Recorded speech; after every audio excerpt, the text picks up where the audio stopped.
Hey everyone, welcome to Pop XP. And before the show starts, make sure to click that subscribe button and click the bell to get notifications when we go live and we upload awesome new content. And don't forget, if you can, make sure to share our stream on all your social media outlets. We appreciate it, and thanks for helping us grow the Pop XP channel.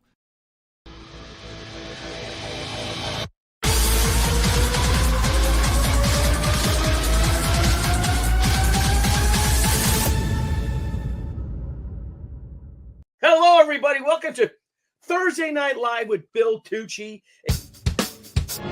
Behold his mighty hand. Tucci gang, Tucci gang, Tucci gang, Tucci gang, Tucci gang, Tucci gang, Tucci gang. Just want to manage expectations.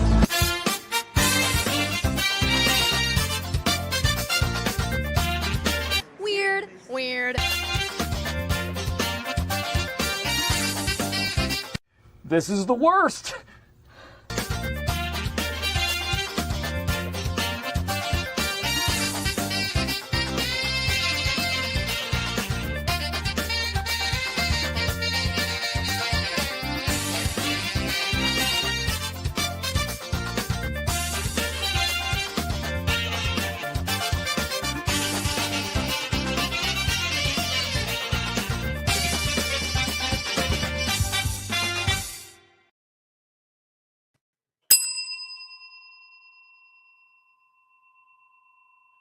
Soak it all in. Soak it all in.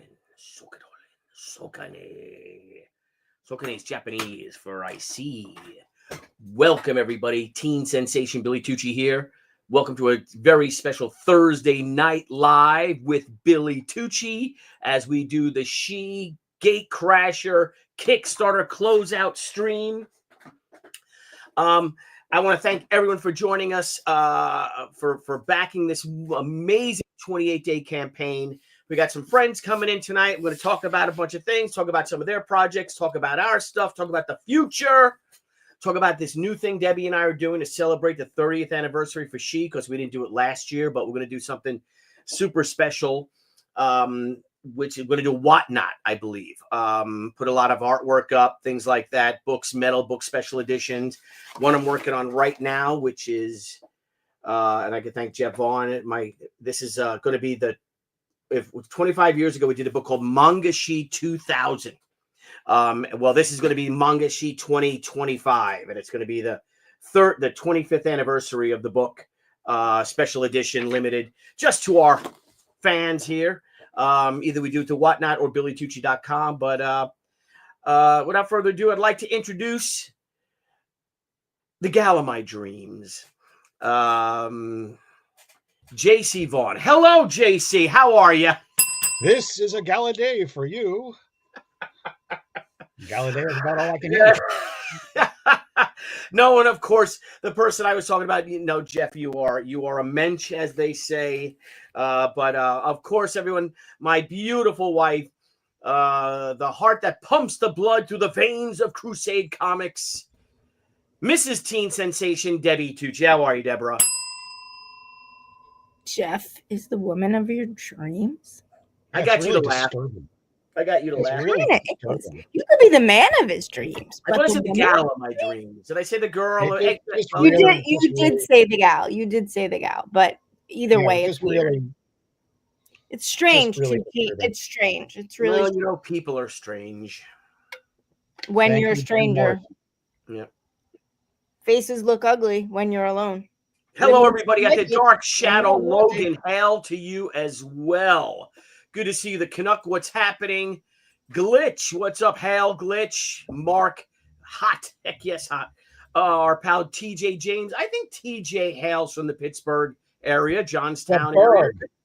The Berg, yeah. Question, is that the real Paul on the Tonight Show, or is it Nile? That's very funny. In the intro. That's very funny. Cabron, James Sanchez. Where is he? Where's my brother James? Hi, James. He's there. What's up? Old Bean, of course. Great to see you. Buddy McKinley. Nickname is Mount. Oh, please stop. What are you drinking? I'm drinking the zero wine. I'm stuck in the office and you're drinking wine? You kicked me out of the office, did you not? Not today, I didn't. It seems like a prudent I kicked decision. you out yesterday. Deb, it seems like a prudent decision whenever you do that. So. Oh my God, he comes in and just disrupts everything. Oh, well, thank you so much, Flatty One. Got my Rocketeer comics today. Beautiful. Thank you so That would much. be Flatty. Flatty could be Flatty. Lady Jeff, is I what that looks like. Yeah. I got something in the mail yesterday. Did you? Yeah. Woohoo! And it's from Jeffrey Vaughn from Well Defined Productions. But Jeff, why did you mail it to me? Because I didn't know if I would go to the diner tomorrow. And truthfully, I wanted to say, except for the one person I can't get to reply, which by the way, Deb, you still need to check that for me. I know. And you know what? I'm going to do it right now because as he was saying that, I'm like, damn, I have to look up. So I wanted to be able to say all the Kickstarters are out. Indiegogos will go tomorrow. No, well, thank you, Obie, and I appreciate that. Robert Frag in the house, Deborah. So hello, Robert. Open it, Billy. Hello, Mr. Frog. I was going to open it later on. I'll open it. He wants you to open it on the your birthday. All right, I'll open it. I was saying hello to everybody. Yeah, I'm doing quite a job. Night to say hello. No. Richard Hoolin. Is it Hoolin? Right, Hoolin. Right. Hey guys and gal. I would good say to see that you. Howland, but I could be wrong. Hoolin. We need you all to Crystal's here. spell your names phonetically for us. Schwarm. I like that. Schwarm. I like that a lot. Oh, hey, Kissel. Well, apparently we're going to miss Kissel this year at San Diego. Her and Rick are not gonna make it. I understand why, but it's going to be so weird without you. It's been like 20 so many years right? since we've done a San Diego without the Vandevers. Yep. Not very, kind of bummed out. It's going to be bizarre. I don't know if I'll be able to pull it off.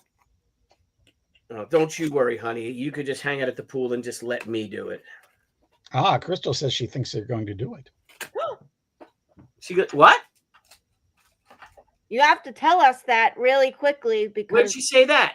Right there, it says, I think we're going to do it. Oh, you got to let us know then. You got to let us know about certain things because you know what they say about when the kids go to college, what they do to the room. But let us know ASAP. Call us. We'll call you tomorrow when we're driving to Pennsylvania for Matthew's AMCC championships. All right. Well, so this is done. Thank you, Marcus Pilligrew. That's a very, very, very nice compliment. Can you picture Chris saying hello? Can you picture Chris saying hello? He says Rocketeer is a special book. Thank you. I believe so as well. Billy and I are currently arguing about how special it is. Oh, look at this. Miss Stip. What's up, honey? Amanda. She wants to know, did you check your P.O. box? No. Not in about a week and a half. Yeah, or more than that. Maybe like 3 weeks. So I will check it tomorrow. Sorry. We have a new address. Check it. Yes, we'll start having things sent to our new address. Our office, Jeff, that we've been in for a year. Your new address. Okay, so this looks terrific. So it's packed in a Jiminy mailer. Thank you, Jeff. Right? Packed very well. And this is what came in the mail from JC Vaughn. Gotta love the Gemini mailers. And what do we have here? We have a pack of stretch goal rewards. Jeff, I am keeping this bag and this board because these things are priceless today. So Jeff, while I'm opening this, you want to let them know what I am opening? You are opening Captain Action versus Al Capone, the 48-page one-shot that is packed cover to cover with action, as the name would suggest. There should be 3 trading cards. Was there only 2? Oh, there is. There is. Yeah. All right. The one of the things we did was, because it was a bit delayed getting done, I had a little bit of wait on some colors and things like that. And Professor Fangs. Professor Fangs is on the back. And Capone, and the various villains, and Capone and his cohorts, and Captain Action, Lady Action, and Action Boy. And I'm really happy with the way it turned out. And the cards, you guys know, Dave does great work. So great work. They came out looking good. They sure did. The fronts look terrific. And we also and Don Guzzo designed the backs of them. Oh, Dawn did a great so job. This is, I think, cards 9, 10, and 11 in my 9, 10, and 11. So that means that there are previous 8 cards to the Al Capone. Yes, from the various Al Capone offerings. And since we were a little late, I love the art, but it's just so disturbing. Do you know that is not art? Wait a minute. That's a photo of the new Captain action figure, Professor Fangs. The what? A Captain action figure? This is Captain Action, the new villain. Action figure. I love this. So great. So great. And great cover. I know it's a photograph of the action figure of the mask. Oh, yeah, that is the new villain, Professor Fangs.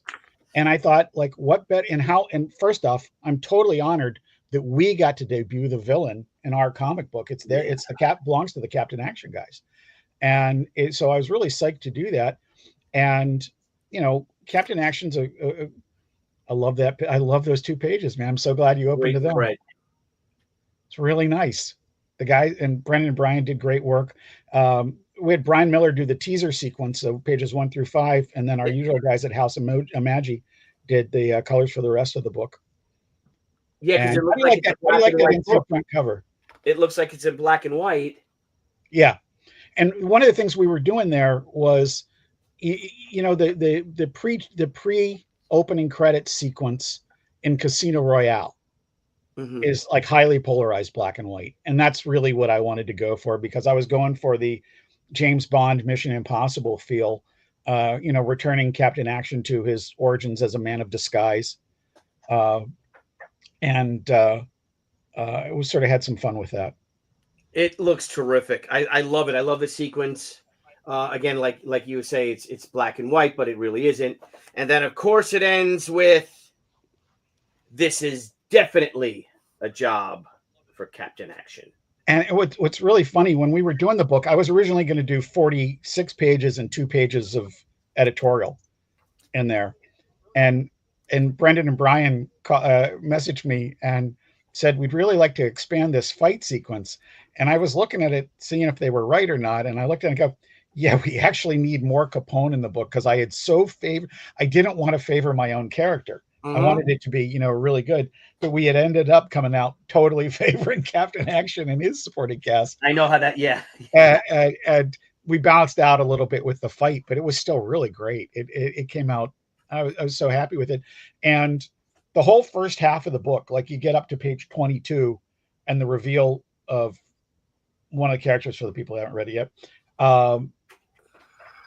And then from that point on, it is like freaking nonstop action. Well, so I tried to live up to the name Captain Action. Chock full of action. That I love that page. Now, do you the page, the right hand page there, Billy? You catch the Blues Brothers reference? Oh, of course. Oh, hut. Very good. Excellent, Jeff. I can't wait to read it. Thank you so much. Cards look great. Book looks great. Production value's perfect. Yeah, it's real nice. There will be a direct market edition of this, and not ragging on any other printers. They're not as nice as this version. Oh, understood. I mean, you got to do something for the people who are willing to support the book before they've seen it, right? Absolutely. And that's the best part about crowdfunding, is when these people are taking a flyer. I will say, I just picked up a book, and I love Mike Barron's work and I love The Badger, but a standard comic book was $6.99. That's just insane. Yeah, it is. Yeah.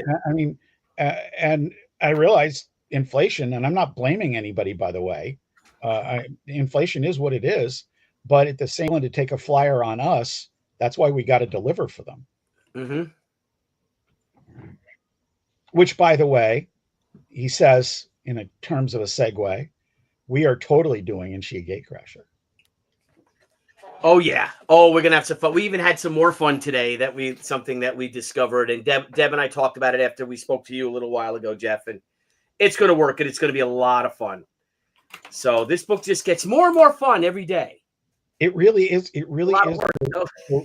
It's the weird fruition of three plus years of discussion, and then Steve Peros, who's playing editor, coming in, and Deb throwing out some really essential ideas. Oh, look at that! Wow, we just went up even more. Wow, look at that! Thank you, everyone. Thank you.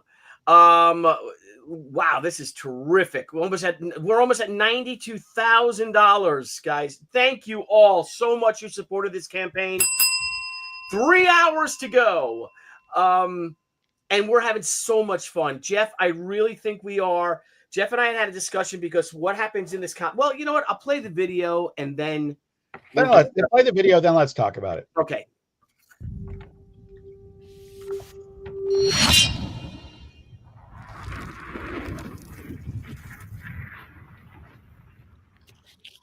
What's up, everybody? Billy Tucci here, and I am so proud to announce our latest original graphic novel, Gatecrasher.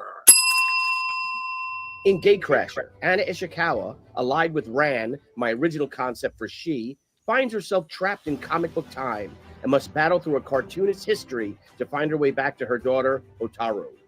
Starting in 1938, Gatecrasher will take the reader on an amazing adventure across comics' incredible decades, trends, and genres that includes war, westerns, horror, apes, Nazis, space chicks, superheroes, romance, robots, dinosaurs, commies, cartoons, crime, bad girls, zombies.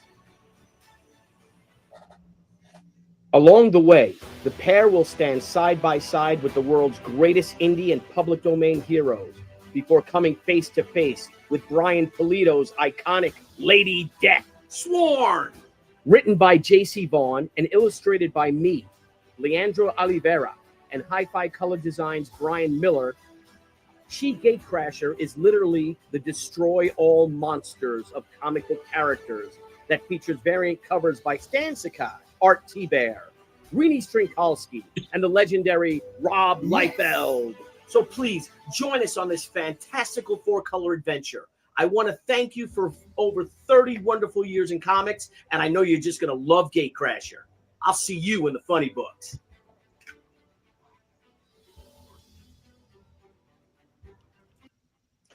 Excellent. So thank you guys for helping us out here, for backing this book. So Marcus Killigrew said he backed on Indiegogo. Yes, thank you so much. Thank you, Marcus. May I say something, Billy? Honey, the floor is yours. So first, I would like to say that this video is by far my favorite of any video that you've done. Is that because I'm in it? What? Is that because I'm in it? No, because it's really, first of all, it's adorably funny, but it also truly captures the fun of the book and how Anna and Rand kind of hop through all these trends and decades and genres and all that. It's really, it's absolutely my favorite. For those of you who see something weird looking at Billy and Billy looking at it back, he doesn't really actually give it a good cameo, but he's looking at the duck stick about 3/4 of the way through the video, which we all know I hate. But that being said, the duck stick makes a cameo in every comic book Billy does. Yes. And I'm wondering if you figured out where it's going yet in Gatecrasher. Not yet. Okay. That's it. That's it. Not yet. We'll figure it out. Maybe you'll be on the beach scene, in the Archie scene, Jeff. Archie-esque. You're not supposed to tell anybody. It's supposed to be like a where's being invaded. I just like to say that's not it. That's not where it will be. And Billy, Billy. Yes. The legal department just called and we're supposed to say Archie-esque. Archie-esque, that's right. All hail the duck stick. Hail. Where'd he go? Where's his ring? Look at this. God love him, because I sure do. I got to tell you, I'm not proud of it. Duckstick. Coming to a comic near you. Adorable. I'm going to take him to Pennsylvania, honey, and when you're sleeping in the hotel room. Oh, no, tonight, please don't. Please don't. I just read TJ James' question about the acetate. Let's see that. Hang on. Acetate cover. I have. It won't be last minute. Yeah, we're talking about doing a couple things as in demand / late backer. I'm not sure. First of all, I'm not sure if Kickstarter is like Indiegogo in that we can continue to add to the campaign during late pledges like we can with Indiegogo. I do not know. If we can, we have like 2 or 3 things we'd like to add to both campaigns. Yeah, we've got some requests from people who, due to, Christmas shopping and tax reason, if we could keep this open for extra. What's it called, Deb? What does Kickstarter now call it? Because Kickstarter just calls it late pledges, and if you want me to cover that, well, first of all, I like to leave it open just for a couple days so that you and I have the chance to look at all the different pledges and which ones we need to close and which ones we need to leave open. So for now, they're all listed as open, but by tomorrow morning they may not all be. Especially the ones where Billy needs to sketch on them. We need to really look at that and the amount of time he has allotted. So, and the same with the any of the special editions like the medals and the foils. I'd also like, I don't know, can you make me big? Sure. Hang on a second. There you go. So, our IT guy, Russell Cassidy, was kind enough to mock up samples of all the foil books. While they're beautiful, the photos are beautiful, they're not actual representations, I feel, of what the ultimate books will look like because they photographed really dark. So I just wanted to show the 2 samples of the 2 different foils we will be using. So this, which is kind of like a cracked glass, which kind of looks like confetti falling, hence why we will be using this one for Everybody Charleston. But what I was more concerned with is Irene Strakowski's and Art T. Bear's foil books that they photograph so dark. And if you can see, this foil is really light. So they're going to look much lighter. We are going to try to have some mock-ups made of all 3 of those covers so that we can do one of these lives in the next coming days so that you get a better idea of what they're actually going to look like before we close them out. Hopefully. I'm not sure that's going to happen though. So I hope.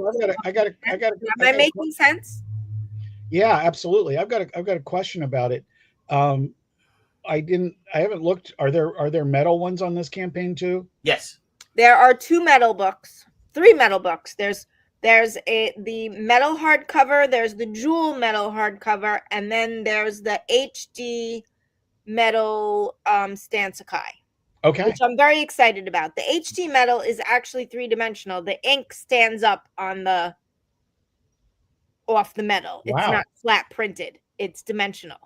So you pick a color, which is usually black, and you can actually feel it, and you can see that it's raised. It's very cool. Very. Wow. And then we have a question. That's why she makes a big bucks. Oh yeah. Thank you, Matt. How are you? Swamp Bat wants to know: will the foil jeweled version of the Dancing Girl have a trade dress or virgin cover? Either way, I'm still getting it. Just curious. We generally do those virgin cover. Yeah. I have to look at where the credits are. The credits may still be on it, but so it may not be a true virgin. But we generally don't put the book logo on it so that you get the full effect of the cover. Right, and then of course, and it may be a true version. It may be a true virgin as well. We'll have to see. Again, this is very fluid, so Any input you guys want to put in, we'd love to take it into consideration while we're making these decisions. But Yep. this is basically all Billy and I are going to talk about until March, when hopefully the book goes to print. Yeah, it will go to print at the end of March. It will. That's our End goal. of March. End of March. Yeah, Wow, it's a lot of work. Especially you gave me even more work. By the way, don't bring the all-powerful duck stick to PA. It may get mistaken for Governor Shapiro and escorted to Harrisburg. Thank you. I gotta find that now. Where did that go? Where did it go? I gotta find it to. There it is. Okay. All right. So, guys, Very funny, Marcus. I read that. It was TJ. It wasn't Marcus. No, it was Marcus. No, Marcus. I know what I'm talking about. TJ. Oh, you talking about something else? Yes. Oh, let me see what Marcus said then. Oh, is anybody a true version? Like, I don't know what I'm talking about. Yeah. I got a message from Stephen Peros. Steve is not going to be able to join us tonight. Apparently, Steve's got some movement with his movie. Speaking of Albuquerque, so he's got meetings tonight. Didn't know we were. But I wanted to pitch his book that I'm reading. He did the biography of HM Wynant. Why don't you go big on that for a minute so people can see that, Billy? I am going to do that. There we go. Debbie, I put a question in the private chat for you. So I'm reading this terrific book. It is by Stephen Peros. There's Steve, and there's HM Wynant, film and television legend. You Must Believe, if you guys remember that from the Twilight Zone episode, The Howling Man. And he did the biography on HM, and it's a terrific. I'm already there. I mean, what a life that he worked with. People from Elvis to Burt Lancaster to Errol Flynn, Ricardo Montalban, which was a friend of his actually. Also, who else did he work with? Geez, I mean, Kate Hepburn, and he literally came into Hollywood in like 1947 or something like that. No, 1948, 49. He was on Broadway, and then, he had a long, illustrious career as one of the greatest and longest-lasting character actors of all time.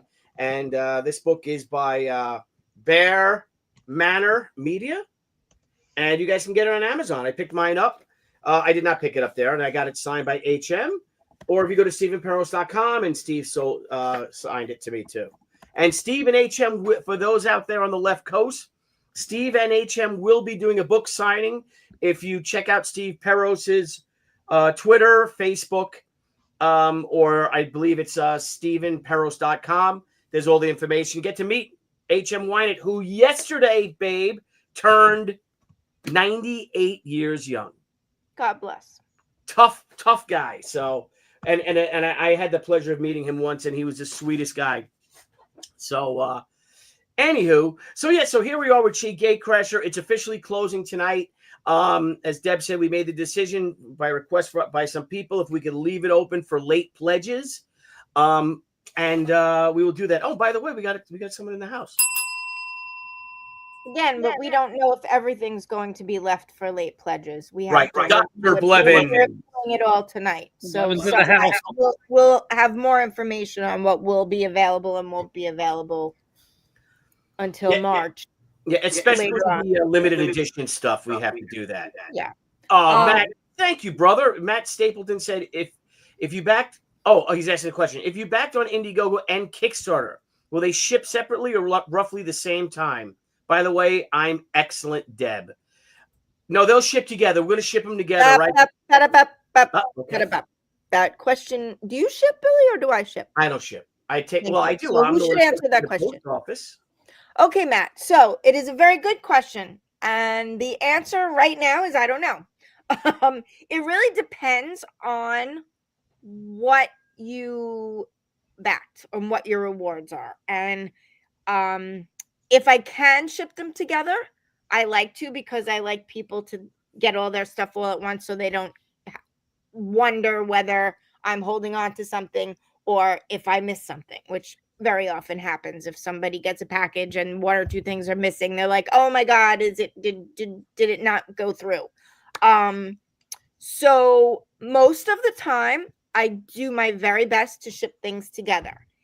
If there is a sketch or a remark involved, or a special edition like a foil or a medal, there is a chance they will not. But I would just say if you get your package and there's a thing or two missing, give me a shout, and I'm more than happy to talk to anyone. Chances are you will leave me a message and I will pick up the phone and call you, and then we can chat about it. But again, I do my best to get them out together, but I leave myself that little wiggle room because sometimes, you know, Billy does his sketches and his remarks in chunks. He doesn't sit down and do 100 remarks and 100 book sketches. It's kind of in between other things. So I ship them out as they come in. I got chunks of those. I hope, or my babbling. I just realized I don't know ship. Oh, that just happened. It did. Dr. Blevins. I don't know ship about ship. Oh, dang. He's going there, honey. He really is going there. He did. He went there. Dr. Blevins. So this is our hardcover edition with the trade dress that Mindy Lopkin did, that designed it, featuring Lady Death. Thank you, Brian Polito, so much for allowing us to use Lady Death. I like to joke that to him that I am the kid brother he never wanted. I never heard you say that before. Yeah, I think everybody knows that that's what you consider yourself at this point. And he's just great. And Brian and I have lots of plans for this year next coming up, especially the next salvo that will be fired is coming from Coffin Comics, and that'll be next month via Coffin launch. So check it out. And of course, bringing Miss Fury back, Golden Age icon. We are now over. And I don't know if we'll get to it. That's another reason why we might keep it open, because I really want to. Hang on, view the project. Sorry, I'm in. Hang on a second. Here we go. We are approaching $92,000. I don't know if we will get to $100,000 on this, but rest assured, you guys are going to get this trading card. Indiegogo is presently live as well. And Indiegogo right now is, let me refresh that sucker. I should have just kept it. Shouldn't have refreshed it. Yeah, Indiegogo is over $97,000. So once we hit either of these two campaigns hits 100, everyone will get that. We'll get that trading card. So why is it? Oh, I got to stop sharing that when I was. Billy? Yes, Jeff. Yeah, there's a nice question there from Terry Moore Art. Terry Moore? My goodness, Terry Moore Art. Hello, Terry. Can we get Debbie to sign our ordered copy if requested, Deborah? Really? What do you want my signature for? Have you met Billy? Debbie signs her stuff. Terry, really I miss you. Yes, How are you? And we how's miss my you, friend Robin? Terry, Debbie signs very slow when she signs her signature. Because I don't do it all day long like you do. One time I was at the. And I don't want to mess up their book or their card. It's a lot of pressure for me. That's why I don't like to do it. We have to get Terry Moore the Debbie trading card. Oh, God, please no. Debbie Tucci trading card. I got one somewhere. That's like our most popular trading card is the one of you posing as she back in 93 or 92. Dear Lord. Man, I was just talking with we have a guy here by the name of Mike Tierney who used to own the two comic book shops in town. I was just talking to him the other day, and he was talking about how he misses he hadn't talked to Terry Moore in a long time. So I don't know if that's legit or not, but Terry Moore, if you know Mike Tierney, he says he missed talking to you. Oh, they're fantastic. Robin gets asked to sign. She is grumpy about it, but she does it. She's like me. We do it begrudgingly. One time I was signing, Jeff, I was signing something. I don't know if I was at the bank or something, and I just signed it. And she's like, "Wow, you got a really fast signature. You a doctor?" And I said, "Yes, yes, I am. As a matter of fact, I am a doctor." Couldn't be farther from it. I'm like, "Yes, why? Yes, I am. Of course." I signed my signature, and they asked me if I'm a doctor, and I'm like, no. Bill, Billy, we had we kind of passed a question that I want to cover. Somebody had asked previously if they order the omnibus or omnibuses, omnibuy, if they can be signed, and the answer there is yes. When you get your survey, we're weighing our options right now, whether the omnibuy or whether the surveys will be through BackerKit or just through us. I'm chatting with a couple people about that at this point, so hopefully we'll know within the next week or so, but that option will be on the survey no matter whose survey it comes from.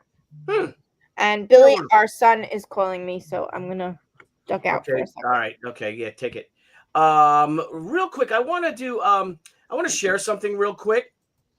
That I think Robin Moore actually and I were talking about this in San Diego, but I want to do a shout out to the Fanboy Factor. We send out press releases sometimes every day. Sorry. It's during the campaign. I always send updates and press releases, and we send them to every outlet. We have, Newsarama, Screen Rant, literally every. You don't send them to every outlet. You don't send them to Scoop. Sure, we do. No. Yes, you definitely send it to Scoop. You're definitely on there. I don't get them. No, then maybe I don't know. I'll have to ask Mindy why Scoop's not. But I know all the other ones are on. You have to be on it. I don't have to be. I'm not. Oh, well. Anyway, then I apologize if it's here. But I want to make a shout out to two comic sites. One is so I said, with just hours remaining to the Gatecrasher Kickstarter, I need to make a very appreciative shout out to the Fanboy Factor. Aside from Wizards Comics, and also Warlock Comics as well, they are the only comic book news site that ever covers Crusade Comics. I think that covers us. But I'm not complaining, as Gatecrasher's No Fan Left Behind totals now exceed $187,000 between the Kickstarter and the Indiegogo, proving that we do not need any of those other news platforms. Thank you, Brian Isaacs, for always sharing our hard work and successes. And also thank you to the fans out there. And yeah, Wizards Comics is great, but I meant Warlock Comics. So I think it's too late for me to change that. Let me see. Is it? Yeah, too late. I meant Warlock Comics. Oh, well. Sorry, guys. That's supposed to be for Warlock.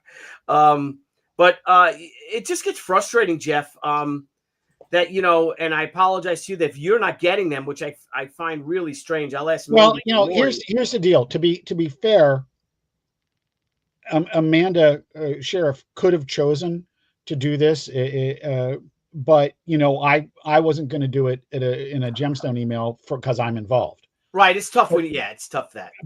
But your other ones we've definitely covered when I got the stuff. Okay. Well, it's just, because it's just frustrating that you do all this work, sending stuff out, writing things, and then nothing. They don't respond anything. And I know they get it. My two cents about this is pretty. I don't think anybody really knows how to cover crowdfunding versus the traditional direct market. They are so used to the canned press releases from the big two, and certain key creators at Image. When else do you see anything else get covered? Right. You know, I mean, we're never going to be the Comics Journal crowd. Right. Yeah, so I don't detect any aggressive negativity about it. It's benign neglect. They're ignoring a huge market because, quite frankly, they don't understand it. That's my 2 cents. I don't know. I mean, I've seen them cover Berserker. I've seen them cover Todd. Well, like you said, Todd. I've seen them cover Boom. Okay, but let's be fair there. I'd like to critique a bunch of this stuff too, but Berserker was Keanu Reeves. Yes, I understand that. I mean, come on. I understand that, but there are people, people are dying for a good product, for I don't news. think they are. You don't? I don't think they're dying. No, well, they're not dying, but I think there are definitely many comic book people that are wanting a good product. I mean, absolutely agree, Brian. Yeah, I mean, Absolutely I think that's absolutely the truth. And like whether or not, you're not in a position right now when you have Wizards, when you had Wizards magazine or Heroes Illustrated or any of those, there's no real place to go. Yeah, there's no real place to show, with your money to show that you want to support something like that. Just like there's no real way to show with your money the sport of specific comic books as they come out. It sucks that we're in this we're in this dead drive right now. But I mean, everything is coming around full circle. I think it is about time that we end up having another publication that's kind of like a Wizards World, that maybe Wizards magazine that's online, or a Hero Illustrated that's online. Oh, with people that have access. Huh? Heroes Illustrated was terrible. Oh my God. I mean, it was created by. I love how you keep on throwing out those two, but not Fan. Thank you. Fan was great. I love Fan. Yeah, I mean, yeah, but I know. I'm talking about the Good Doctor here. But Fan didn't go away. Fan didn't go away because it didn't shut itself down. It went away because there was just no, like, people weren't doing that anymore. What? Like, people weren't making that magazine. They weren't making that magazine anymore. It didn't go away because it went out of business. Fan didn't go out of business, correct? Fan? Yeah. Was canceled because of sales. I thought they canceled because everybody, like, they were getting rid of the whole magazine deal. Fan was around in 95. I mean, Wizard had 95 through 97. Yeah. So, well, there is one. It's a new magazine, basically using the moniker Wizard, or having some fun with it. Is that Warlock is the independent comics magazine. Warlock it's who I actually meant to say instead of Wizards on Twitter. They're great. They go back into the old Wizard magazines and they do an issue by issue breakdown. And they talk about all the trends. That's a great Twitter handle there. But Warlock magazine is this new online magazine. They got a top 10, as you see here. She's back in there. You got Dale Keown. You have Gem, Mandy Summers' Gem Shock character with Pitt, and She by R.T. Bear. Aaron Lepresti's Rape of God.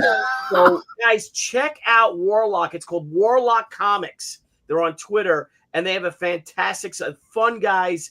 And they do a lot for the community. Did you look at their icon there? Let me do it again.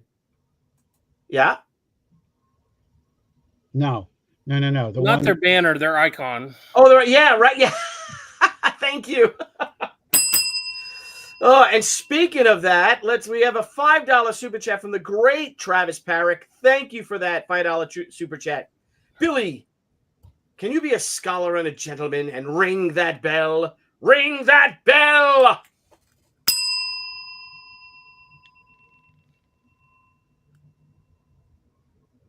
Deborah's back. He spent $5 on that. We have to give him the whole thing. Thank you for that $5 super chat. I never know where those super chats go. Is everything okay with Matthew? Yes. Okay. Is it about this weekend? He's very excited that he gets to eat because he's wrestling up. So okay. He's asking me about cooking stuff because he bought a hot pot, and hot pots are a lot different than they were when we were in college. He made scrambled eggs in it. He made toast in it. He's making a steak tomorrow night in it. I'm like, you could do that in a hot pot. He's making toast in a hot pot? Yeah, we were only able to make like ravioli and ramen in ours back in the day, but it's a fancy schmancy hot pot that really serves as like an electric frying pan. It's amazing. I thought that's what the old one was anyway. No, ours looked like a kettle almost. It was tall. Here's something for discussion. It was all stainless steel. I think way too many comic news sites are just pay-to-play sites and zero journalism ethics. Fan had real news and info, not just promos. I agree with that. I agree with that too, because they are just regurgitating, the big two stuff. And some just cut and paste nowadays. Yeah. Well, it's frustrating because I think again, I think Robin was saying that they've kind of given up on that as well to try to keep catering to these comic news sites that don't bother to cover us at all. And said the same thing. They're like, and you look at what Brian Polito has done with Coffin Comics. Brian doesn't care. He doesn't care. I'm going to go to Coffin launch. You're the only one that does. Well, I work hard on those things. Yes, but at this point, stop it. You stop it. Just stop. All right, guys, about it isn't going to change it. So why waste the energy? Right. Brian Polito has joined the ranks of one of the things about it, Billy, is you really have to realize, like, what are you chasing here? And these guys, what the free market tells us is that we create our own avenues for that, which you've already done. Yeah. You work your social media, you work your customer service, which Deb does, and you keep on putting out good stuff. And unfortunately, or fortunately, we're counting on word of mouth from the people who have backed our stuff and liked our stuff. And thank goodness, in your case, it's a lot of people. Yeah. And I mean, we're not looking for validation from the people who turn their noses up at you. That's ridiculous. I agree. I just wish that they would look more at the. And if wishing for fishes. Yeah, and I mean, and and Dr. Blevins, what I ain't chasing. I know you ain't chasing waterfalls. I ain't chasing waterfalls. I don't want no scrubs on this. No scrubs. Yeah, and speaking of no scrubs, we don't need another hero. Brian Polito, Francisca Polito, and everyone at Coffin Comics has joined the crowdfunding craze. Can I just say how proud I am of them? I know they created their very own. They are unbelievable. But this is exactly my point. Exactly. If the people out there who you're chasing with press releases, I mean, hey, I would keep sending them to the guys that cover you. Why not? But literally, if they were really news sites, it's a shockwave through crowdfunding that they have launched their own platform. Yeah. They're not going to be giving up the fees to Kickstarter or Indiegogo. That helps them control costs, means the customer gets more bang for the buck. All of these things, and they're doing that because they've been so successful. That's news, man, and anybody's fair observation about it, and it has nothing to do with whether you like Lady Death or not. That's right. News. You're right. Yep. It is, but I get what you're saying, and it just seems very unprofessional. Okay, literally, you know what you've spent 10 minutes doing? You spent 10 minutes telling me it's not fair. You're right. Call the ambulance. Well, I mean, it isn't fair though, and they have a job to do. They have a job to do, and they just refuse to do it. They have a job to do according to who? Exactly. According to what the message they're trying to put out. No, they're I mean, seriously, they're most of them are just posers. people who love comics doing sites, and they want to talk about the comics they like. It's no different. On the nose. It's very little different from a Facebook page. I know. I know, Brian. I'm with you. I'm with you, Brian. But anyway, let's check out the Coffin launches full preview of Lady Death Savage Reign, which is live right now on coffinlaunch.com. And if you go to coffinlaunch.com or if you go to coffincomics.com, the link is right there. Please back this campaign. These guys truly are amongst the best of us. And Terry's got a great comment here, Billy. And I urge anybody anybody that wants to do a crowdfunded book, learn from everybody else's successes and mistakes. Absolutely, 100%. Terry Moore. Absolutely. 100%. 100%. We are watching Brian Pulido and Coffin like a hawk. He is trailblazing ahead of us all, as he's been doing for decades. But let's check out Coffin launch.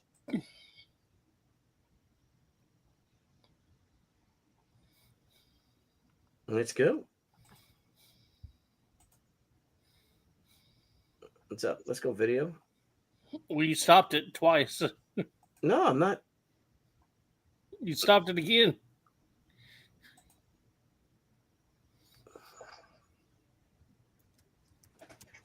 It's not moving. Yeah, it is. Look at the timer. Oh, it's very slow. Okay. I didn't know he had such a long intro.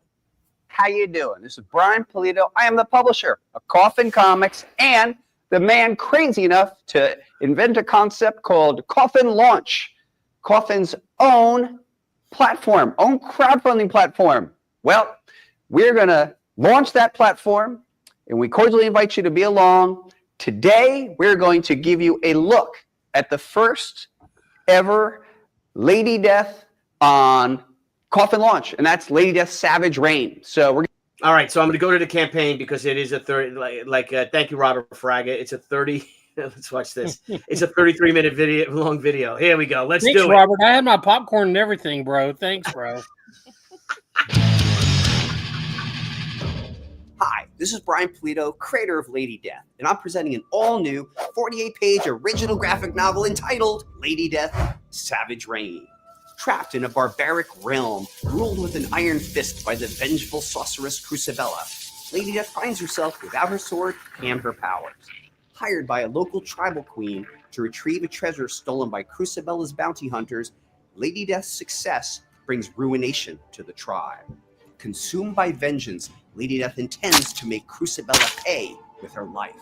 But how can she prevail against such a powerful, wicked foe? Oh, what nefarious secrets lie buried in the stolen treasure that Crusabella is so desperate to possess? It's an epic tale of sword and sorcery. Please back our campaign now and tell everyone you know. Thanks so much. That lion pinup was pretty badass. Great. That lion, like, that could be a poster. Love him. 17-year-old me is upset that he doesn't have it on his wall right now. Let's check out the campaign. No, that's Eternal Sabbath. Let's go to, here it is, Savage Reign. The campaign is now live. They have 1,955 backers. Yeah. This campaign is a monster. If you know the average, what the average Lady Death fan, because I'm one of them, and Coffin Comics fan pays, you think, it is a monster, and it couldn't happen to better people. Who we, everyone in crowdfunding, we really owe it all. We owe so much to Brian and Francisca Pulido. Same thing with Jimmy Palmiotti, when he was one of the early Kickstarter guys that discovered Kickstarter, saw this tool to use. He actually helped Brian get started. Jimmy then helped me and Debbie get started. Brian, of course, and Francisca helped us get started. And now we've got this great little group here with our Kickstarter buddies, which are Brian and Francisca Pulido. This, the same cool people from 30 years ago, right, honey? You got Terry and Robin Moore, Vijaya Iyer and Jeff Smith, and Jimmy and Amanda. And we have a lot of fun. We've had this panel at San Diego Comic-Con for the past couple of years, and I'll reach out to you guys about doing it again, Terry and Robin, called the Comic Book Couples. We had a lot of fun, happy hour with it. And it's basically what's it like living with someone who creates comics for a living and how we all make it work. It's a fun panel. Last year we had a packed room, standing room only. So that was pretty cool. So guys, please go to coffinlaunch.com and help support one of the good guys. Jamie Diaz, Bo Diaz, one of my old hockey buddies. What's happening, kid? Good to see you, man. Good to see you, brother. I'm trying to get that hat trick. Let's go Islanders. No, Bo Diaz is good. He's a sniper, man. He's a great goal scorer. As a comics fan, crowdfunding books is the way to go. It's exciting to follow the campaigns and watch them grow and unlock things and share progress of the project.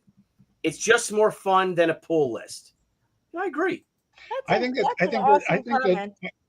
I'm sorry, Deb, I interrupted you. That's okay. I think that Swamp Bet there is right on. Absolutely. Comic fans, we've got this thing that we like to be part of something. Yeah. And it's like sports fans in that way. This is a way that you get that much more involved in it, and you're rooting for the thing that you're actually supporting. Yeah. Jeff, let me ask you, do you think that had something to do with not only was, she successful, Lady Death was successful, Strangers in Paradise when Terry first came, Bone, which was Jeff Smith, because the people got to know through these comic magazines like Fan Magazine, Wizard, Comics Value Monthly, Combo, etc. They got to know CB3. us creators. And do you think that is also kind of what made Marvel seem so much more fun than DC? Because you knew Stan Lee and him saying great, pencils by Gorgeous George Perez, etc. Yeah, if you go back to Daredevil #5, it's the first time that Stan mentions a creator on the cover of a comic book, and he's pushing Wally Wood, who just came on Daredevil with that issue. And Stan had the ability to take 8 titles. Marvel only could do 8 titles because they were distributed by DC at the time. So when the Hulk goes away, because it gets canceled after #6, he doesn't get rid of the character. He starts popping up in the Avengers, the Fantastic Four. It's, he becomes a guest star. They get the glue that becomes the Marvel Universe is all these characters that don't have their own books. And until Marvel has their expansion in 1968, when they start adding titles. And so the real energy, the dynamic, I was going to say forces, of Marvel was Stan. And spinning these stories about the bullpen, some of which were pretty big exaggerations, some of which were wishful thinking, but some of which were true. And you have all that stuff leading to the fact that you felt like you knew them. To Brian's point earlier about what journalists should be doing, and when Brian, why I'm defending the people who are doing these sites is they're not journalists. But to your point, what's missing is some decent feature writing. You can get the news. There's an overwhelming glut of people repeating the same news. That's why people are tuned out.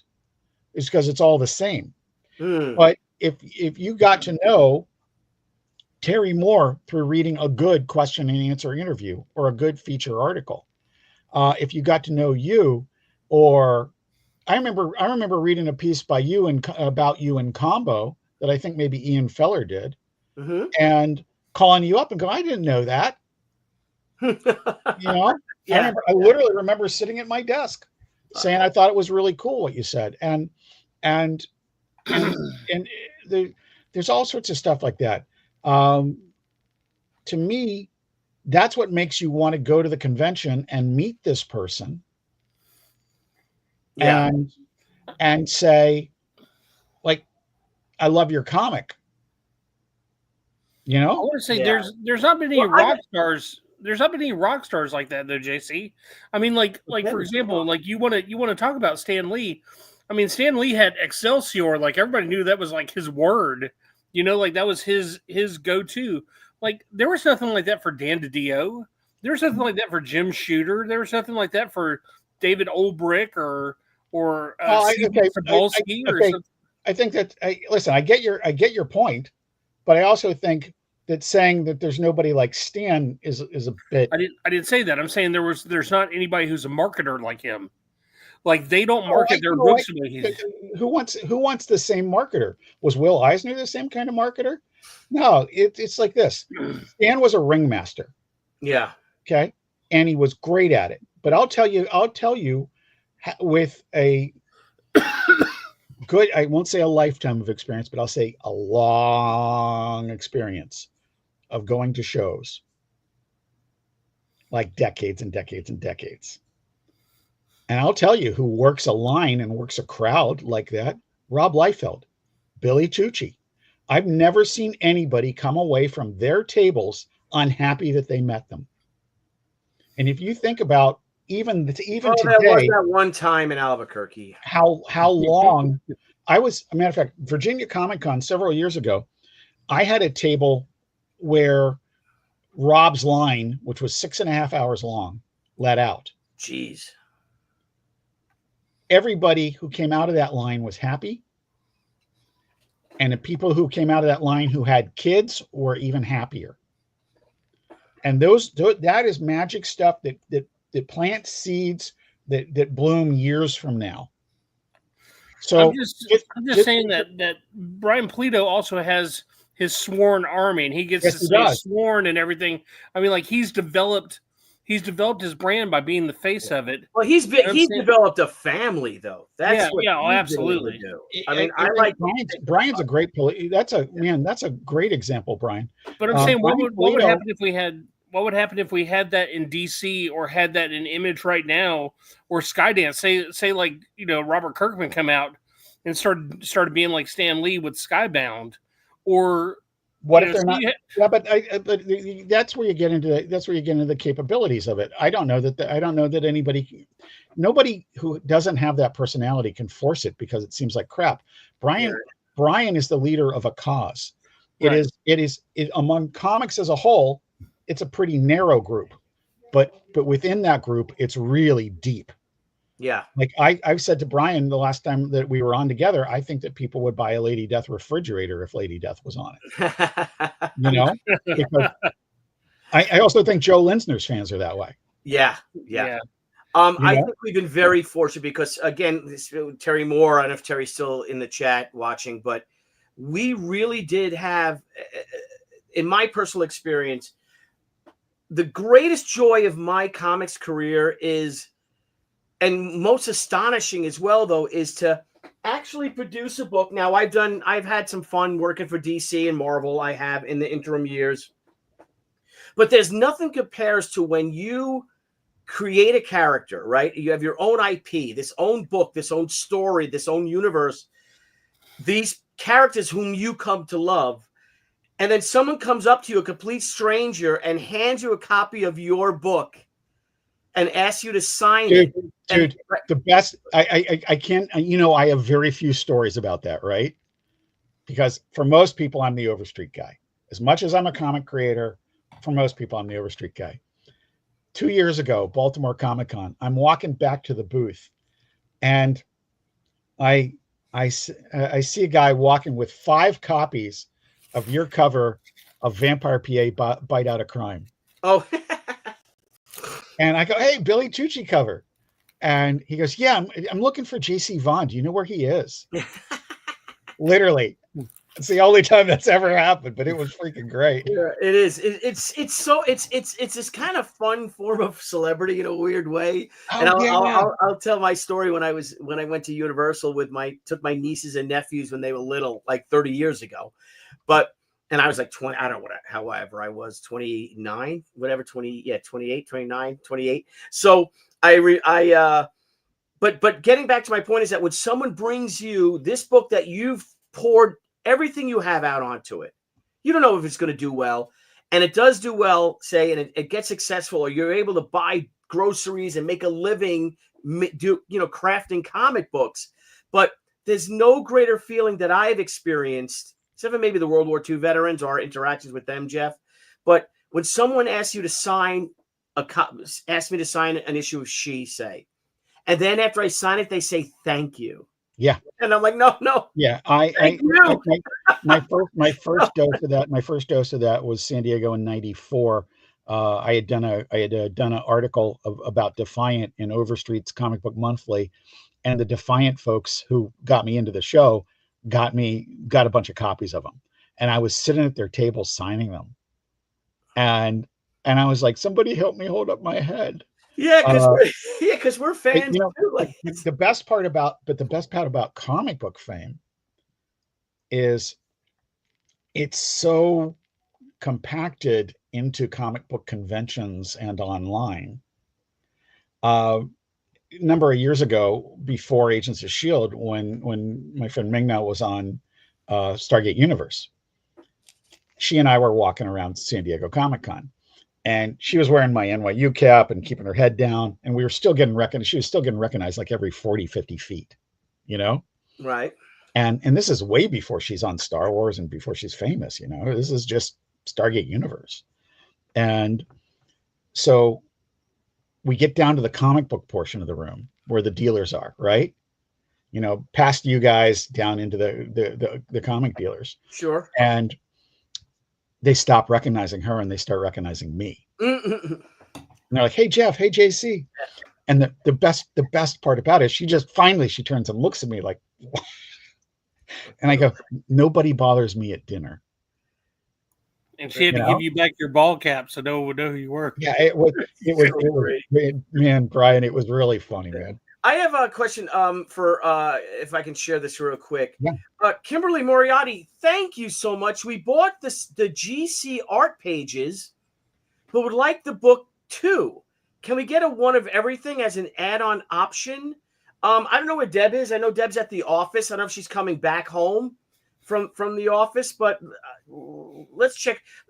Please go into more of which is the GC art pages. Is that my art pages? Is that the roughs? Yeah, is that that's the only art pages that are on there, right? We're not the only one I thought was you buy the actual all 52 pages of art and all the specials. Let me thank you if you did. I didn't see that had shown up. Let me see. Because you'll definitely get the book. But let me talk to Deb too about I texted her. Let's see if she gets back. She'll definitely pop back on. One of everything. There you go. There's the portfolio. Yeah, I don't it's not showing it. Maybe I'll refresh it. Let me see.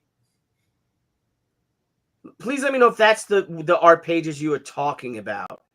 Because if you did, that's wow. Thank you. Let me see if that's the feature by Sandra. There it is. Here's the art page. Our portfolio. Look at that. Oh, Billy. Thank you so much. Billy, I don't even know if you noticed. Scroll up and look at the total. Here's Deb. Hang on. Hey, honey, Kimberly here bought the art pages. All 50. I just saw that. It's like Tim and John, thank you so much. So this couple has been with us on our crowdfunding journey from the very beginning. That's And awesome. I am beyond humbled and so very grateful that if it's going to go to anyone, that it goes to them. So thank you, John. Thank you, Kimberly. Thank you, guys. Let's go up here. Sherlock Holmes is mad though, but yeah, I hear that, bro. Oh my God, $79,000. No, so 97. Wow, thank you so much. 97,842. Here's the crazy thing with 2 hours left to go. Oh, so she wants to know about and thank you. We bought the GC page art pages, but maybe the original art. I don't know. Oh, Gatecrasher, duh. But would like the book too. Of course, you get the book, but she wants. That's not what she's asking. Oh, can we get one of everything as an add-on option? So, look at the beautiful wedding picture of them. Look at that. I know they're beautiful. Oh, isn't that nice? I have called you guys before, I believe. So, are you open to a phone call? Mm. Because then she can work. Chat go. We wanted to buy one of everything tier, but we only I only know. back once on Kickstarter. Kickstarter's weird like that. So she wants an add-on. Can you make it? I can make it an add-on, which might be the easiest thing to do there.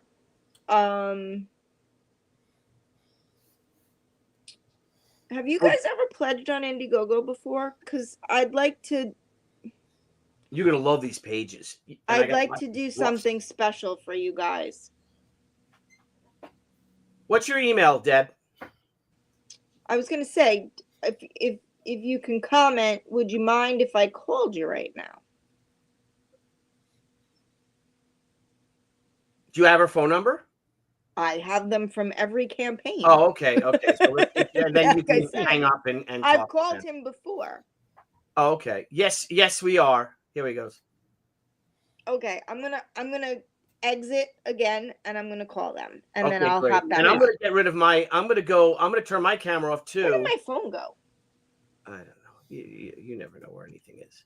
She never knows where anything is. I'm the smart one, really, of us. Really, So really. I'm creative. going to hang on, Jeff. I guess we should all just do this right now.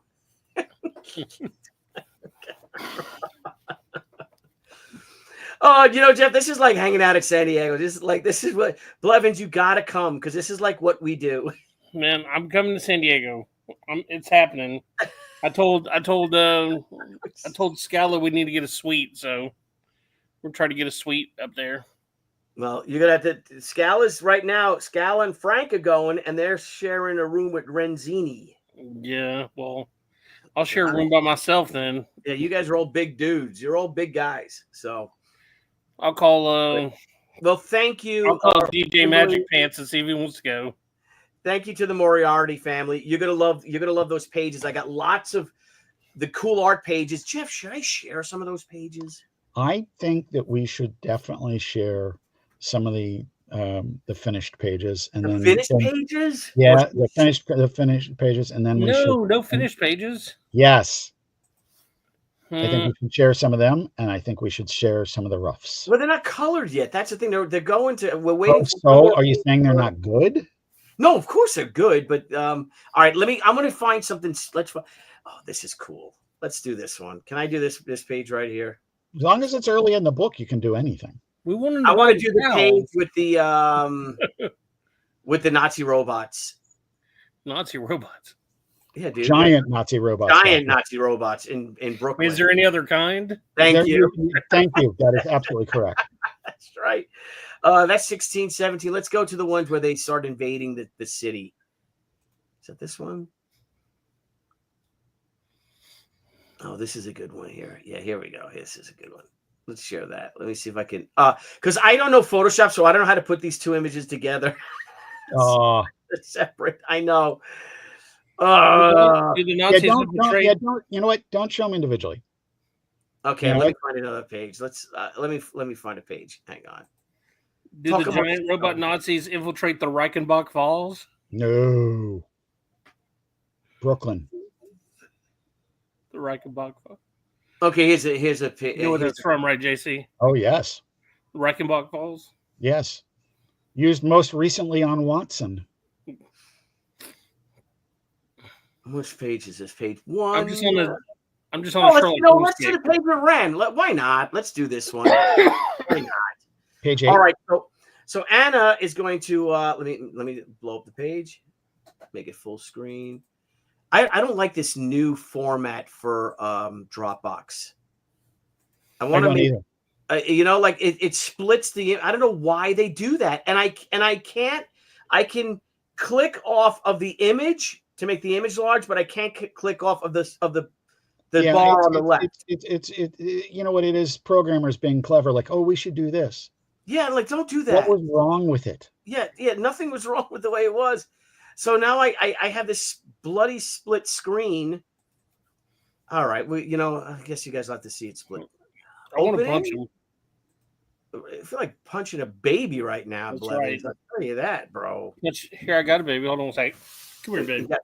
There you go. All right, I'll do this. Shut up, baby. Get out of here. What the heck was that, dude? What baby? We had a baby just hanging out over here. All right, here we go. Let's zoom out. All right, here's a page. Okay, let's get. Oh, they have all these stupid little, like any of these things, toggle maps and all this jazz. All right, let's share a page. Toggle maps and all that jazz. Yeah, this page is going to color. I guess Monday. with the first batch of 10 pages. So Nice. this is when Anna wakes up in 1939 on September 2nd, 1939, and comes across. So here's Anna. Whoop. Are you telling me I can't show this whole page? You sons of guns. Jeff, this is killing me. I hate it. I hate everything. I think you can shrink it. Yeah, but I don't want to shrink it. I want to show it big. I don't want to write a comment. I just want to shrink the darn page. I want to show the page. Oh, it's so frustrating. It's not annoying at all, is it? No, not annoying at all. Okay. And it won't let me go.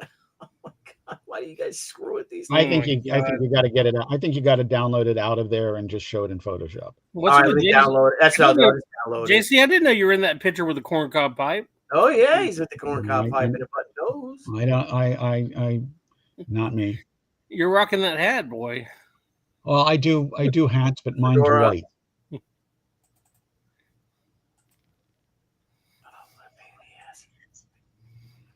It should come with, I apologize, everybody. Billy? You know what? It should Here come we with go. Let's hold see now. music. This should be it. Billy, don't you? Yeah, but think you know what? It's Dropbox- also it's these PCs, and I love the Blevins Media Center, but I have no idea how to work it, bro. Billy, I It's like think that I you should just get be a really. phone while I'm at. I think the Dropbox should come with hold music now. Okay, there we go. All right. So here it is. All right. Nope, not that.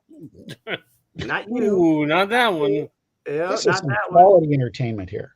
Yeah. This will be it. Okay. Share. I think I'm about to kick a baby now, Dr. Blevins. Here we go. All right. So Anna has just landed in 1939. These are all going to be comic books all by her feet. And we scroll up, and who does she see? But Ran, this is my very first. This is who she was in 1990. Ran Getoketa, who and you can see why I didn't go in that direction. She was a bad girl before there was bad girls. But and then Ran is going to guide her through time. Jeff, if you want to give a little spiel, oh scribe of mine, if you will. But and you see these two gals are in 1939. You just think how crazy it all looks. It's crazy. That guy's staring at her gams. He is staring at her gams. Yeah. So just fun stuff. And that's it. That's one of the pages. Let me. Oh, It's a pretty good page. it's a pretty good page. You It's gotta the say it. Bozo the Robot page. We got Bozo the Robot, Terry Moore. Do you know who hello, honey. Why are my pillows? I don't know. Why did you blur out your background? Do you have your I do you have did. your Warren Beatty filter on, honey? I don't have any filter on. I don't know what. Remember all the weird- Warren Beatty's movies like There's 1985 weird stuff on? going on here right now. You know how Sal always asks if this place is haunted because it used to be a funeral home? This was a funeral home. He might be right. You might be right. You might be right. See, I've never seen the lights do this before. Let me see if Me I move this neither. over here. You sure you don't have the Warren Beatty filter? Yeah, why are the lights doing that? Or They the didn't do J.J. that the Abrams last- filter. The J.J. They Abrams. didn't do that the last time I No, there was no transmitted lens from flare here. last time. It's weird, right? Lens Flare Deb. Hashtag Lens Flare Deb. Wow, they got him brighter just then. Yeah, I'm telling you. It's weird, right? So, guys, I'm going to go right now. We also have for those of you on Indiegogo, so we're sadists, so we do both. We do Indiegogo and Kickstarter. And right now, Gatecrasher is live on Indiegogo in demand mode. This campaign closed out. And we too here are over 97,000. Oh my God, holy cow. We're almost at $99,000, honey. I think Barry hopped in. Barry Probably. Orchid? No. Oh, he can't say his last name. So guys, we have 2 campaigns right now that are almost at $100,000. And let me tell you, it couldn't come at a better time, could it, honey? Well, that's because nobody realizes, including you apparently, how expensive this campaign is going to be to make. That just the book, the regular book run, let alone the metal run, the foil runs, the coins, the prints, all that other stuff is more than a whole campaign. Wow. Right Yeah. now. No, I know. There's and that doesn't include shipping. That doesn't include who we have to pay to help me ship so that you actually get your books. So it's a very, very costly endeavor, shall we say. Yeah, we were talking so a soul off. Hugely relieved. We might have, yes, hugely, especially with my truck that I have to repair. That's not in any of this. Well, sorry, dear. Well, it's got to be. So DJ Mikey Magic Pants. Anyway, Art, what's up, Art Hilda? Good to see you. Billy, sell everyone on the collected editions from the add-ons. Okay, honey. Can you do that? Sure. You gonna put me on the add-ons and I'll talk? Is that what you want to do? You want me to go to add-ons? Let's go to Kickstarter for the add-ons. So let me close out. So right now we have dueling campaigns. This is phenomenal. You guys, we love you guys so much.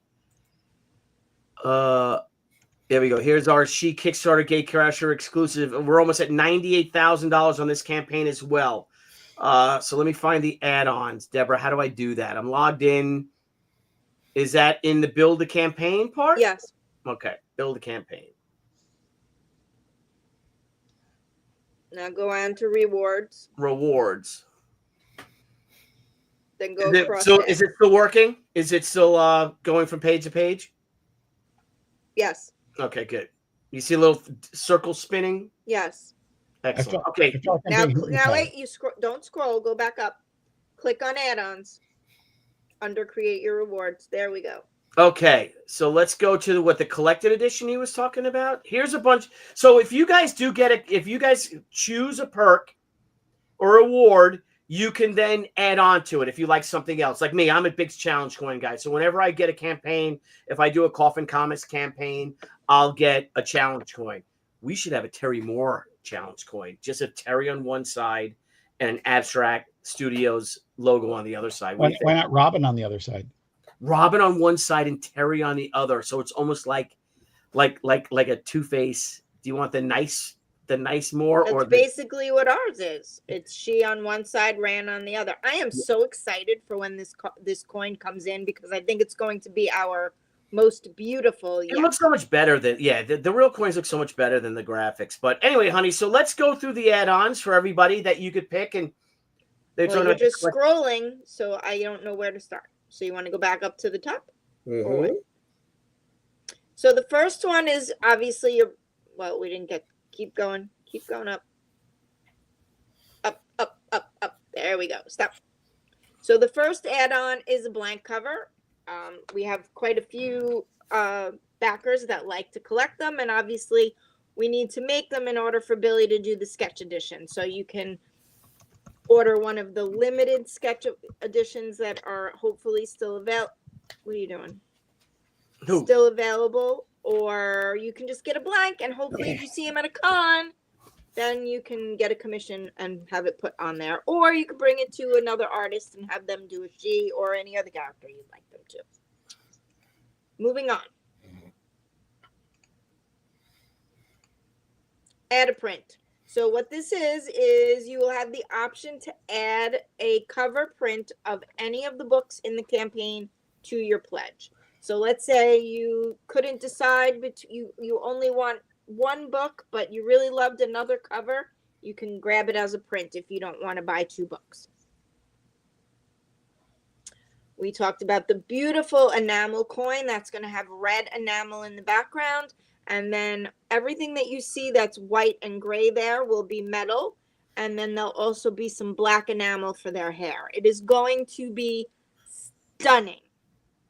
I'm very excited about it. And we will probably put an in-demand or late pledge bundle, including the coin in there somewhere if we are able to add to Kickstarter. If not, it'll definitely be on Indiegogo.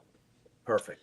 The rough cut edition, this is the book that will automatically be coming with the rough pages that the Moriartys just so generously pledged for. This is all of Billy's roughs before they become finished pieces. And it's all It's really detailed. put into one book. So really, if you have that book and the finished book, it's a great way to look at the process of how we at Crusade, more importantly, how Billy illustrates a book. So if you have one on one side, one on the other, you can flip through the pages and kind of see the before and after. This is how it started and this is how it finished. Billy's rough pencils are very fluid. His roughs are always amazing to me. So it's really, really a neat addition if you can grab one. Yeah, I'm going to show one right now. Hang on. Alrighty. Let me find them. Oh, my place is a mess. Hang on a second. Jeff, I'm leaving the camera. I feel much better now. It happens every time I come on. Billy just goes walkabout. All right, let's just give an example. So here we go. So this is basically what we have with that. So we could show them. Oh, the Moriarty real quick. Yeah, you got to make yourself bigger here. Yeah, I'm going to make myself large. I'm trying to find the StreamYard. Here we go. So I can go big. Okay, guys. So what you got is that you have a lot of cool things that go from, this is basically what my roughs look like. So here, boom. Can you see that? Let's move this out. Can you guys see it, or do I need to add light to it? A little bit of light, not a lot. There you go. So here's a double page spread of them with not really roughs at all. Giant Nazi robot. Billy's roughs really are not very rough. And there's I'm trying to encourage him to be rougher. I know. Hang on. Yep. I just like to say I'm leaving that one alone. Yeah. Thank you. So there's Miss Fury beckoning on. We have the Golden Age Daredevil right there flying in. Then you've got Black Terror. Black Terror punching Hitler in the face, knocking him out. There's another Ratsy right there. Right above him, you got Captain Battle. Yeah, Captain Battle is flying in. This is the Golden Age scene. Really cool. They, of course, Great Miss Fury, great Nazi commandos. Yep, we've got an airship coming in that I put Shaw for my buddy Dennis Shaw. Then we have. I'm not going to spoil that scene, but there's another one. So some of them I do on this kind of paper, and some I do on my artboard. I just go back and forth. So basically, this is how it is. I don't want to ruin anything, but generally, Billy. Yeah. Pursuant to what you just said, generally the single pages are on paper. Your double page spreads are on board. Yeah. But then there's cool things too that we have, Dr. Blevins. Is another one right here. I'm not going to show the whole thing because I don't want to spoil it, right, Jeff? Don't be spoiling it. But here they are. Here they're waking up as Jungle Girls. Nice. And these two panels actually have to be reversed. So you're going to see different things that nobody else sees because I drew the panels wrong for some reason. I don't know why. And here's an homage to Shi #5. With Anna coming out of the water. Oh, very nice little touch there, Billy. Yeah. And then a little Easter egg. Yep. And then speaking of my Nazi robots, is that here's my you're also going to you'll get all 52 pages of story and art, but you will also get design, all my roughs, all my design. So here's my Nazi robot design with the sides of the Nazi robot with little Miss Fury down there. See, so you get, this is when I was designing them. And again, these are all super rough, but not really, right?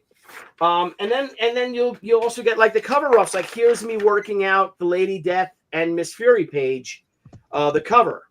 And then you'll get the real cover rough too, which is super detailed. That's awesome. I don't know if I have it here. Hang on, let's see if I have that here too. I got a lot of stuff here.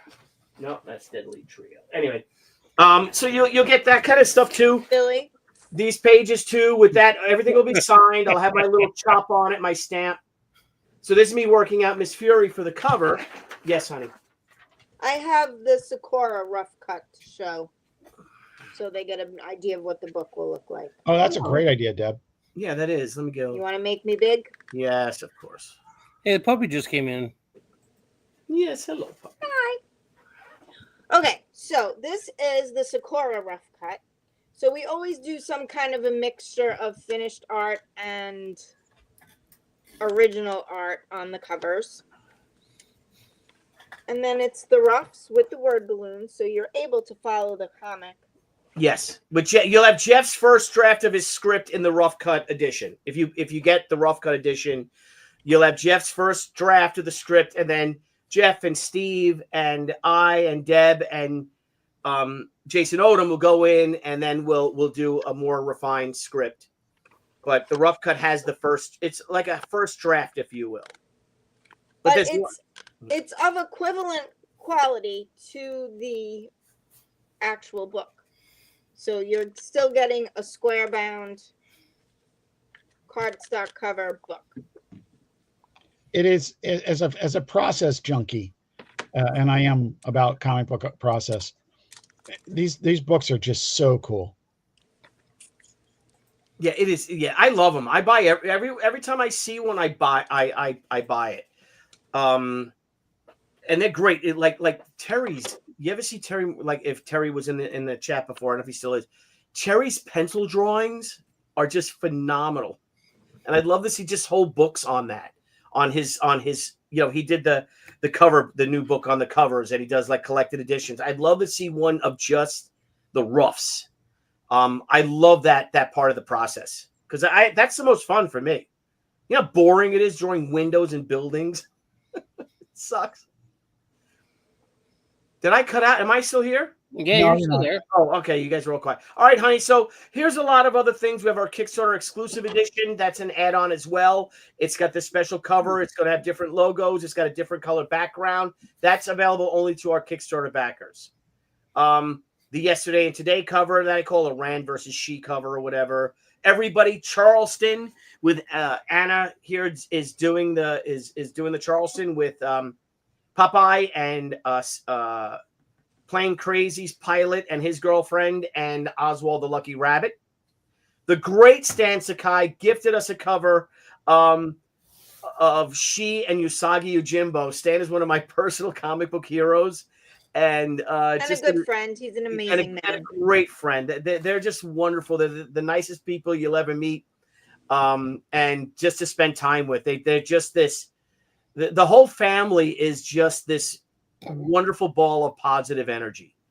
Of course, the great Rini Strikalski's wonderful Golden Age cover of Shi and Rand battling it out with the Golden Age Daredevil, Blue Beetle, the Black Terror, Phantom Lady, and Miss Fury. That might be one of my that is definitely one of, if not my favorite cover.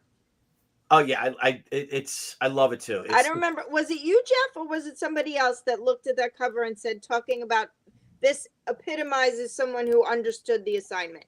That was me that said that. I said she understood the assignment. Dr. Blevins. Dr. Blevins. Like she understood the assignment. Very succinct. That is exactly the case. And looking forward to seeing Rini at Heroes Con this year. Of course, the great Art T-Bear. Also one that it could be, looks like she's traveling through time with that. You know, the other thing that I think we talked about this on an earlier show, but Art's cover looks like the Aurora model kit of Shi. Doesn't it, dude? It really does. It really does, bro. I don't know which one that is. You don't know what that is, Dad? Oh yeah, I love that about you. You don't know that. Aurora model kits. That's all the models in the late '60s through the '70s. Aurora model kits, like the big ones were. I mean, some of the big ones were the Frankenstein monster, Dracula, and stuff like that. And the art on the packaging was just so great. It was so great. The paintings, these James Bama paintings, they had, and I mean the Forgotten Prisoner, and then the dinosaur ones, like the prehistoric era toys, and I mean toys, the model kits.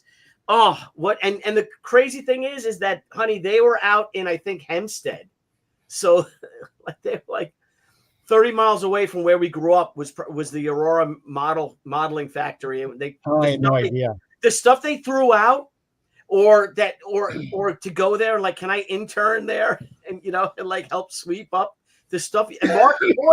And Mark's Toys too was out here. That wasn't far from where Graham Nolan grew up. So Graham could have dumpster dived and raided Mark's Toys, all the Army men and the Jim West action figures. And geez, what else in Mark's Toys? They did so much. Crazy what they did. Those were the days. Anyway, so going back to the other, I got too many windows open. Let me close these windows out. Hang on. Leave. Yes, I want to leave. You lose, sir.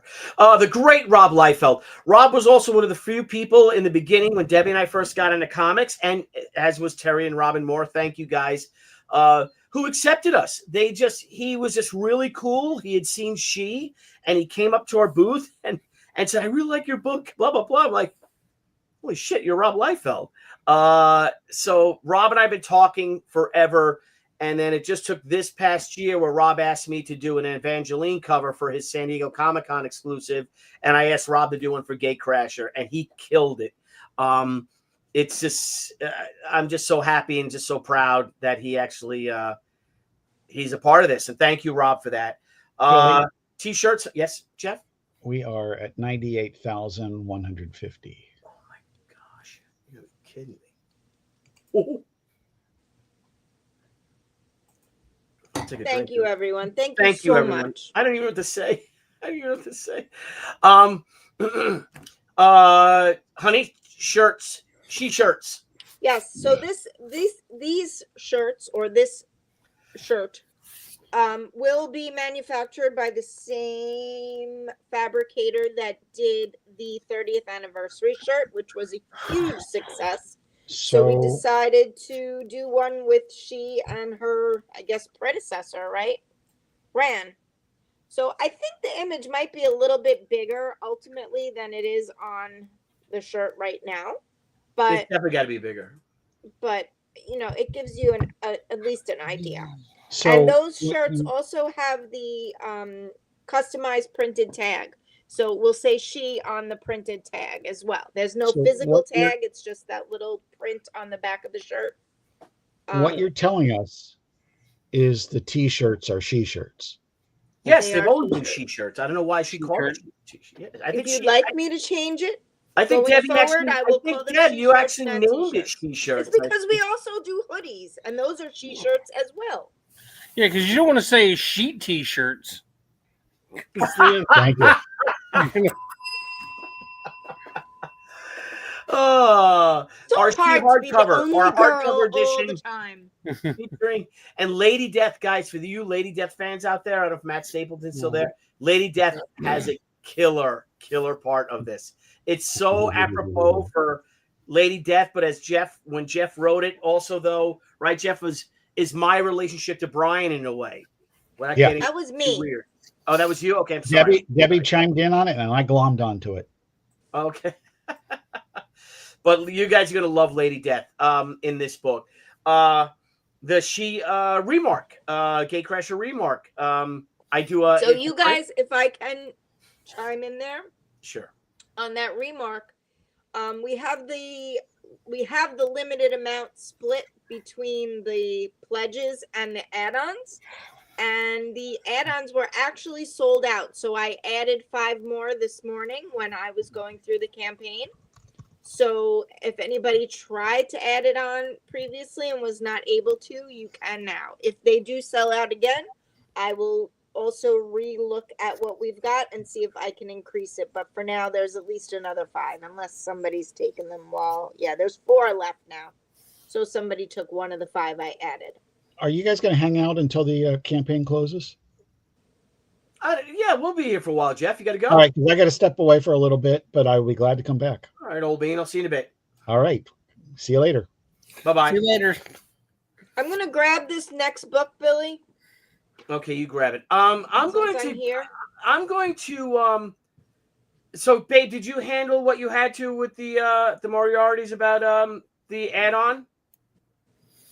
Yeah, I'll talk to you about it later. What's good is we can deliver that. We don't have to ship it. Oh, okay. So here's Which a cool I thing. hate to ship artwork. Anybody who's purchased artwork from us before knows that I hate to ship it. It makes me so nervous. Yeah, I'm gonna stop sharing this because I want to. Okay. Oh, all right, honey. Sorry, I'll share it. But I have to make an announcement after that. Hang on a second. Can we finish the add-ons, or are we just gonna belabor them forever? There you go. Okay. The Shi 30th anniversary, the original art edition. So this is. We can't call it an artist edition, apparently. I don't know what we can and can't call it, but it is a absolutely gorgeous book. There's spot foil, there's gold foil. Hang on, I'm gonna make you large. Spot gloss and gold foil on the cover. Hang on, honey. Hang on. I'm gonna make you large. He's making me large again. I'm gonna make you large Marge right now. Boy, this wine's really good. I can't promise you there'll be any left for you when you get home. There you go. Okay, so 30th anniversary artist edition, or original art edition, excuse me.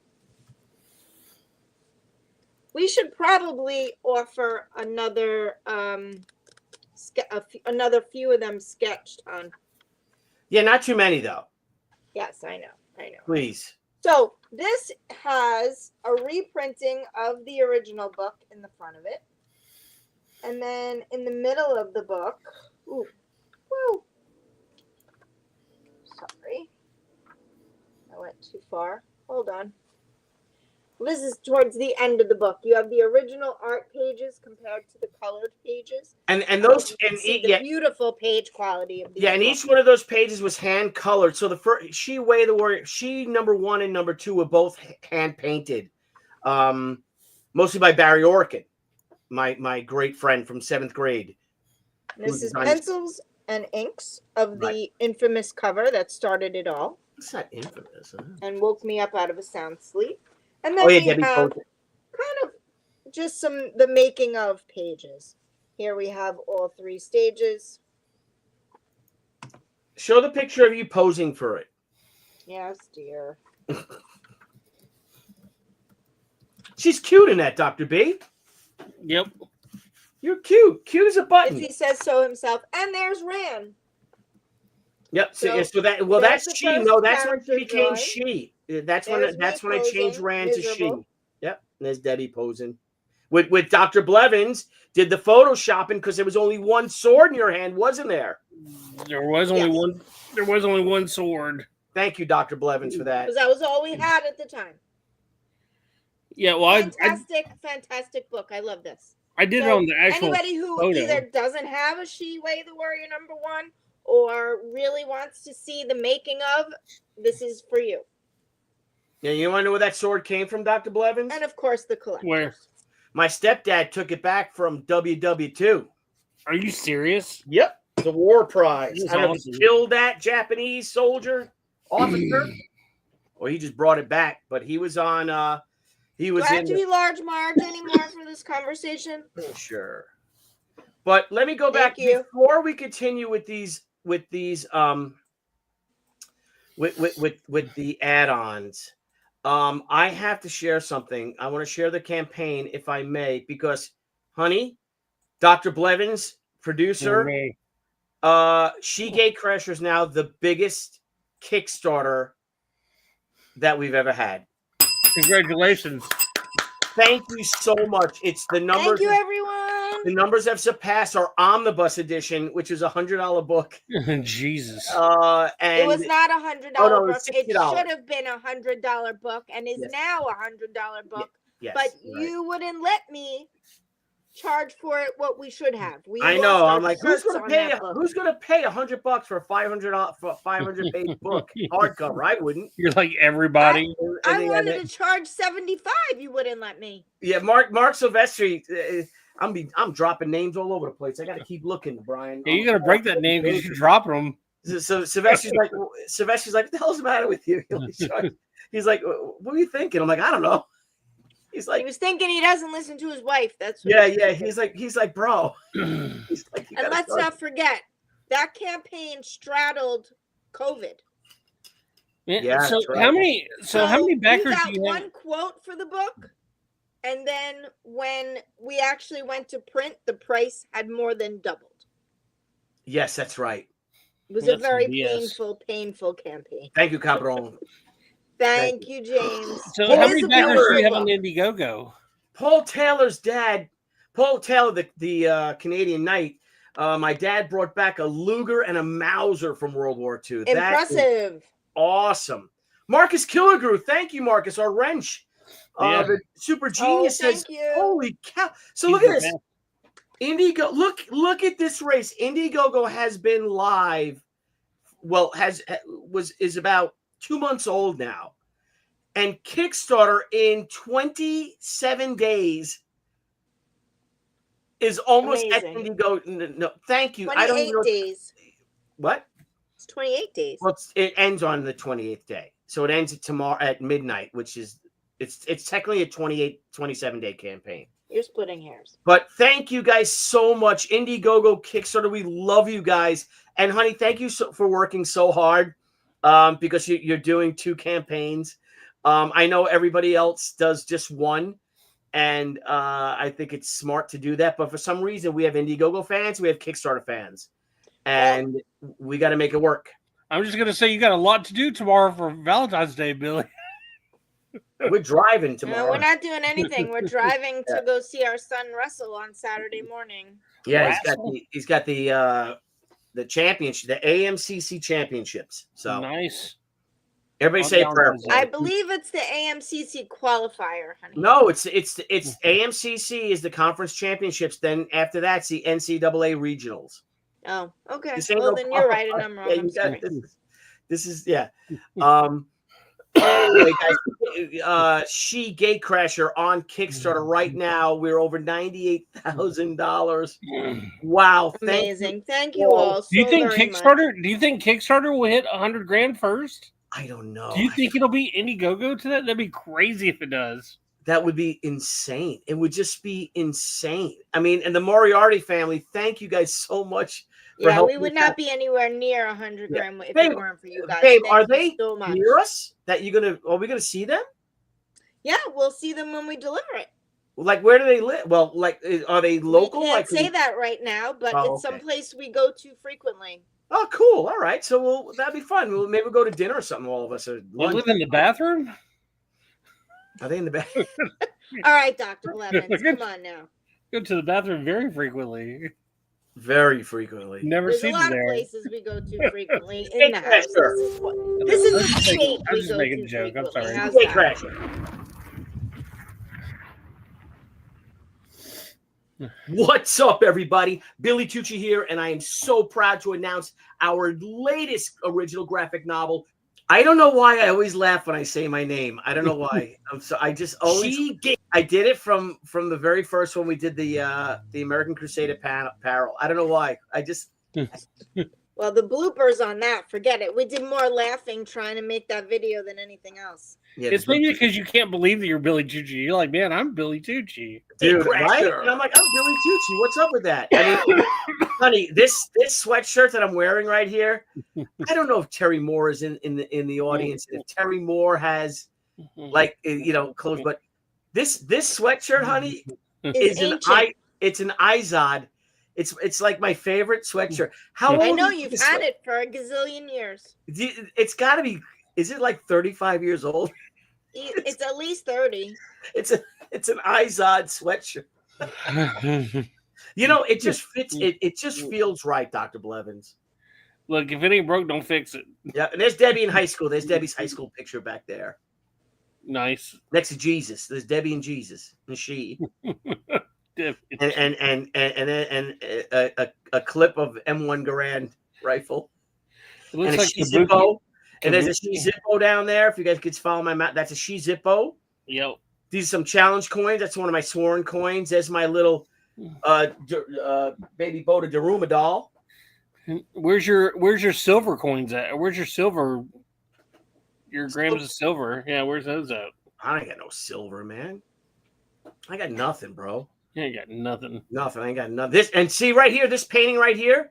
This painting right here is by John Shaw. It's called By Dawn's Early Light, and it's one of the first U.S. raids, counterattacks, or Allied counterattacks on the Japanese. It's the Flying Tigers at Rabaul, and they're attacking the airbase. Signed by like 20 Flying Tigers. Yeah, and that's pretty awesome. Right there, and then over here, dude. I don't know if I can. Let's see if I can see it. Hang on. Can you guys see that? Okay, so I'm gonna go big real quick on right. I say right quick, right, Blevins? Right quick, just right quick. Oh, hang on, wrong one. Let me go big right quick on Bill Tucci. Right there is the Tuskegee Airmen that I got to meet. That's awesome. And another painting by John Shaw, and it's signed by they're all gone. It's signed by 20 Tuskegee Airmen. There's my bow. Look at that, Dr. B. That's my bow. That's that thing's compound. That's my. It's true. It's compound. That's my house. That's my studio. You guys come up here. You like it? Debbie's like, oh God, what is that? I got ducks and toys and. Dude, how many times I've been on the phone with you? You walking in like 6 inches or 3 feet deep of snow, carrying that bow with you. Dude, remember that? Yeah, I was on the phone with Dr. Babe. I think it was two January 31st ago, the last day of hunting season, and we had that massive snowstorm. It was like 3 feet of snow. Dude, it was ridiculous. And on the phone with Dr. Blevins, I had to walk all the way to my stand, which is about a mile in the snow. Anyway, let's watch the video. So proud to announce our latest original graphic novel, Gatecrasher. In Gatecrasher, Anna Ishikawa, allied with Ran, my original concept for Shi, finds herself trapped in comic book time and must battle through a cartoonist's history to find her way back to her daughter, Otaru. Starting in 1938, Gatecrasher will take the reader on an amazing adventure across comics' incredible decades, trends, and genres that includes war, westerns, horror, apes, Nazis, space chicks, superheroes, romance, robots, dinosaurs, commies, cartoons, crime, bad girls, zombies. The duck stick. Along the way, the pair will stand side by side with the world's greatest indie and public domain heroes before coming face to face with Brian Pulido's iconic Lady Death. Sworn. Written by J.C. Vaughn and illustrated by me, Leandro Oliveira, and Hi-Fi Color Designs Brian Miller, Gatecrasher is literally the destroy all monsters of comic book characters that features variant covers by Stan Sakai, Art T-Bear, Rini Strinkalski, and the legendary Rob Liefeld. So please join us on this fantastical 4-color adventure.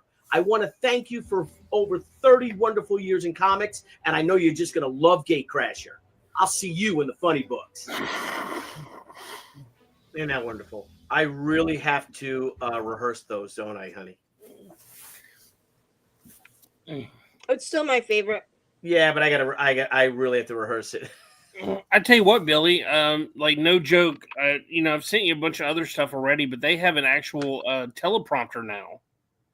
Oh, really? Yeah, they have, like Elgato has a teleprompter, and it's pretty amazing. Send me the link to that, because Terry Moore has these like real professional videos, and he's very calm and even-keeled and inspiring, and I'm like, that's because that's how Terry Moore is. I know. Yeah, You're not there's not a lot of death and killing strangers in paradise. You know what I'm saying? Like they ain't traveling through time, and not yet. Not yet. I wouldn't put it past Terry Moore. I wouldn't put it past him. I mean, I haven't seen any strangers in paradise fighting, Nazi robots or nothing. Dude, what's up with that hippie kid with the metal kid getting killed in Stranger Things, bro? Dude, what's up with that? I have no idea what you're talking about. Brian Pulido's doppelganger. Did he die for real? Mm-hmm. You know what I'm talking about? The kid with the long dark hair and the leather jacket, the metalhead. Yeah, you're talking about Eddie. I don't know. Is that spoilers? Yeah, Eddie. That makes sense. Eddie from Iron Maiden. Yeah, he dies. I thought you knew that. I thought he died. Oh no, I do definitely know that. I thought you meant like the character died in real life because he's Johnny Storm in the new Fantastic Four. No, he's alive and kicking. Yeah, he's Johnny Storm in the new Fantastic Four movie. With the blue contact lenses. What is up with that, dude? Why does him and Sue Storm have those fake 1985 contact lenses. Why does the Thing not look like the Thing, and why do they have Herbie? Yeah, there's Why do no they have need Herbie for the robot? Herbie. There's no need for Herbie. He's not even a Nazi. If he's going to be a robot. But I like what they were trying to do with the Thing, but I just don't understand how bad the CGI is. Gentlemen, Yes. I'm gonna go home. I'm tired. All right, come on home and come up here. Be careful, all right? Make sure you lock the door. Yeah. All right, love you, babe. Bye. Bye.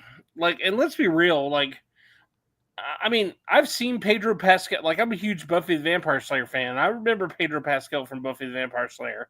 I also remember him from The Mentalist. Dude, I remember him from The Mentalist too. You know, he has never played a better part than he did in Game of Thrones. Like when he played the Viper, I mean, he was incredible. Well, that's what made him a star. And that's how he got the it made him a Mandalorian. star. But then, like, you know, they put him in there under the Mandalorian, and he complained about not having a lot of face time because he's supposed to have a Kree and know he's supposed to be a Mandalorian. Yeah, and you know, I mean, like, really, all he is doing a voiceover because the stunt doubles are usually in the outfits the whole time, and I don't know, like, I just like, look, Pedro Pascal can't do everything. Like, I don't really even think he's good in Last of Us. No, I don't either. And I got to tell you about, you know, and the weird thing about Pedro Pascal is he the fattest skinny guy you've ever seen? I mean, look how skinny he got, right, for this role. Yeah. And he still got like a Bill Tucci face. Yeah, and get this, like, he lost the weight, but he didn't do the superhero workout. Like, you know, they had the Thing, the guy who played the Thing, they had him do the workout, and he's in a big suit. And they made Johnny Storm do the workout. And James Gunn made his wife work out, you know? Right. Yep. And Marcus Killigrew, I agree with him. I think the Thing does look good. I just think that the CGI is just not. Yeah. For some fucking reason, you can make a dinosaur, bro.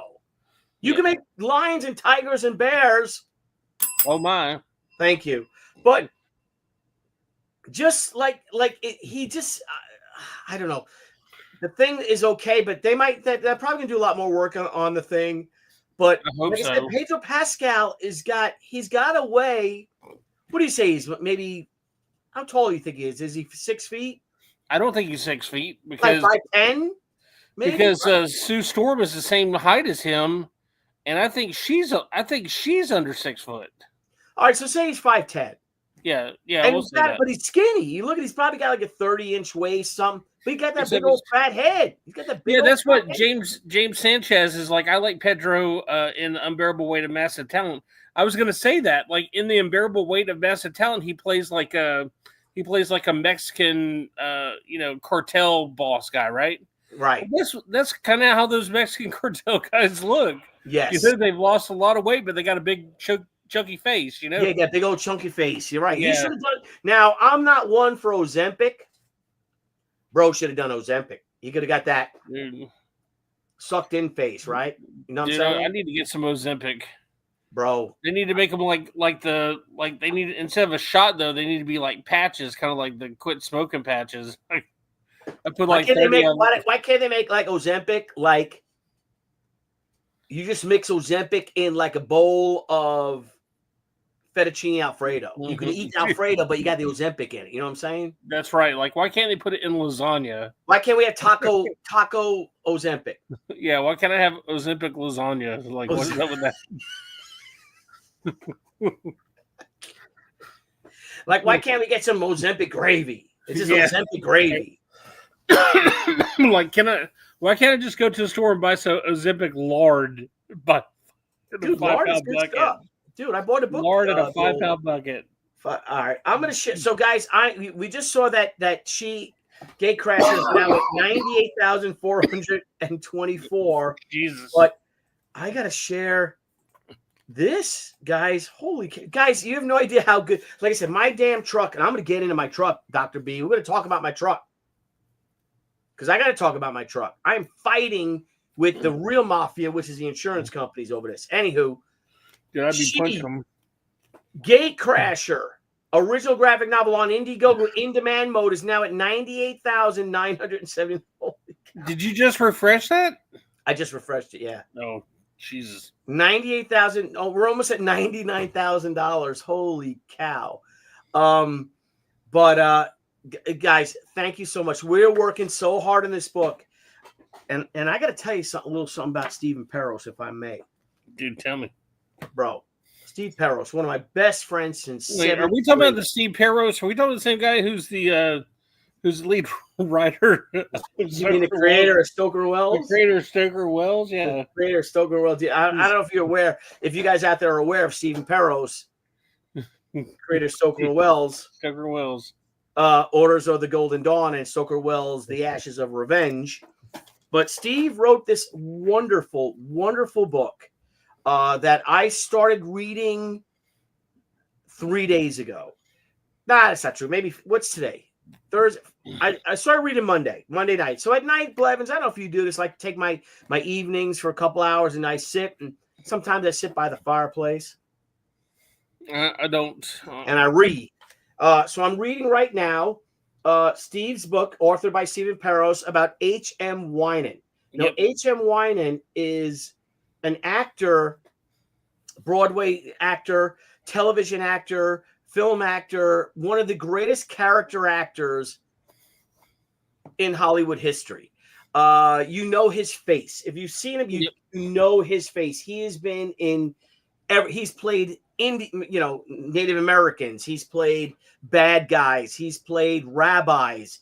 He's played dancers because he was a Broadway dancer. He's played most of you might know him in comic book fandom, would know him from starring in The Howling Man, the 1964 episode, 1964, I think it was, the Twilight Zone, The Howling Man, where he's a wanton. He's an explorer. No, he's a World War I veteran who returns to France after the war, and in his travels, he ends up getting lost in the woods where these battles were, and he comes across a monastery. He's tired. He's cold. He's hungry.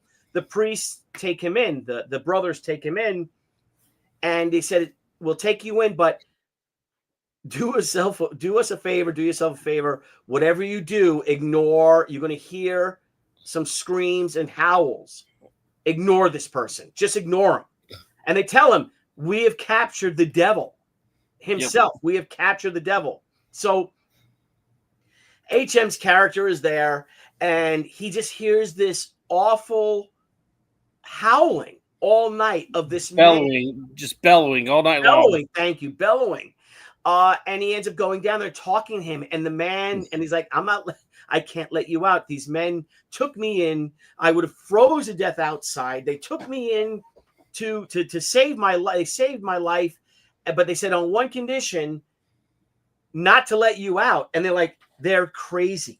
You're going to be here forever yourself.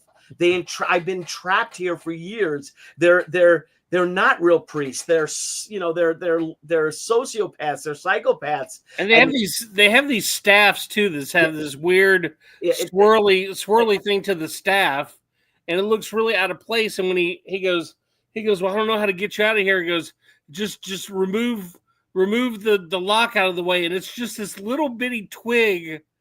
Yeah, and it's exactly like the staff. It's just this little itty bitty tiny thing he's like, "How is that keeping you in there?" It's because it's a piece of from Jesus's cross. It's olive. It's from an olive from the olive tree. And so HM and thank you, Paul Taylor, for bringing that up. HM turned 98 years young yesterday. That's crazy. He's still with us. And HM and Steve Peros will be signing in Hollywood somewhere for this book this Saturday. Anyway, so yes, Sanchez. It is one of the greatest television episodes of all time. It really should have been a film, but maybe not because they worked it so well in 30 or 24 minutes.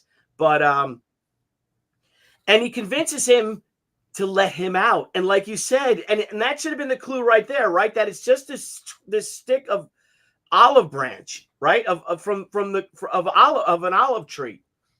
Anyway, he lets him out. Well, what happens is, and he captures him again, but some girl shows up, right? Yes. And, So he's older, and he finally spends 50 years or whatever it is, 30 years, right? 40 years, and he finally captures the devil. And he is the devil and has him locked in a closet. And he has this, now he's older, so this woman comes and takes care of him. She's a housekeeper or whatever. He's like, whatever you do not let this guy out. I have the devil. And of course, no one believes it because he's the devil. Right. He can convince you. And if as long as he is as long as he's held here, there will be no more wars or famine or pestilence or anything like that. And what do people do, bro? They just don't believe, man. They don't believe. They don't believe. And that's the title of the book is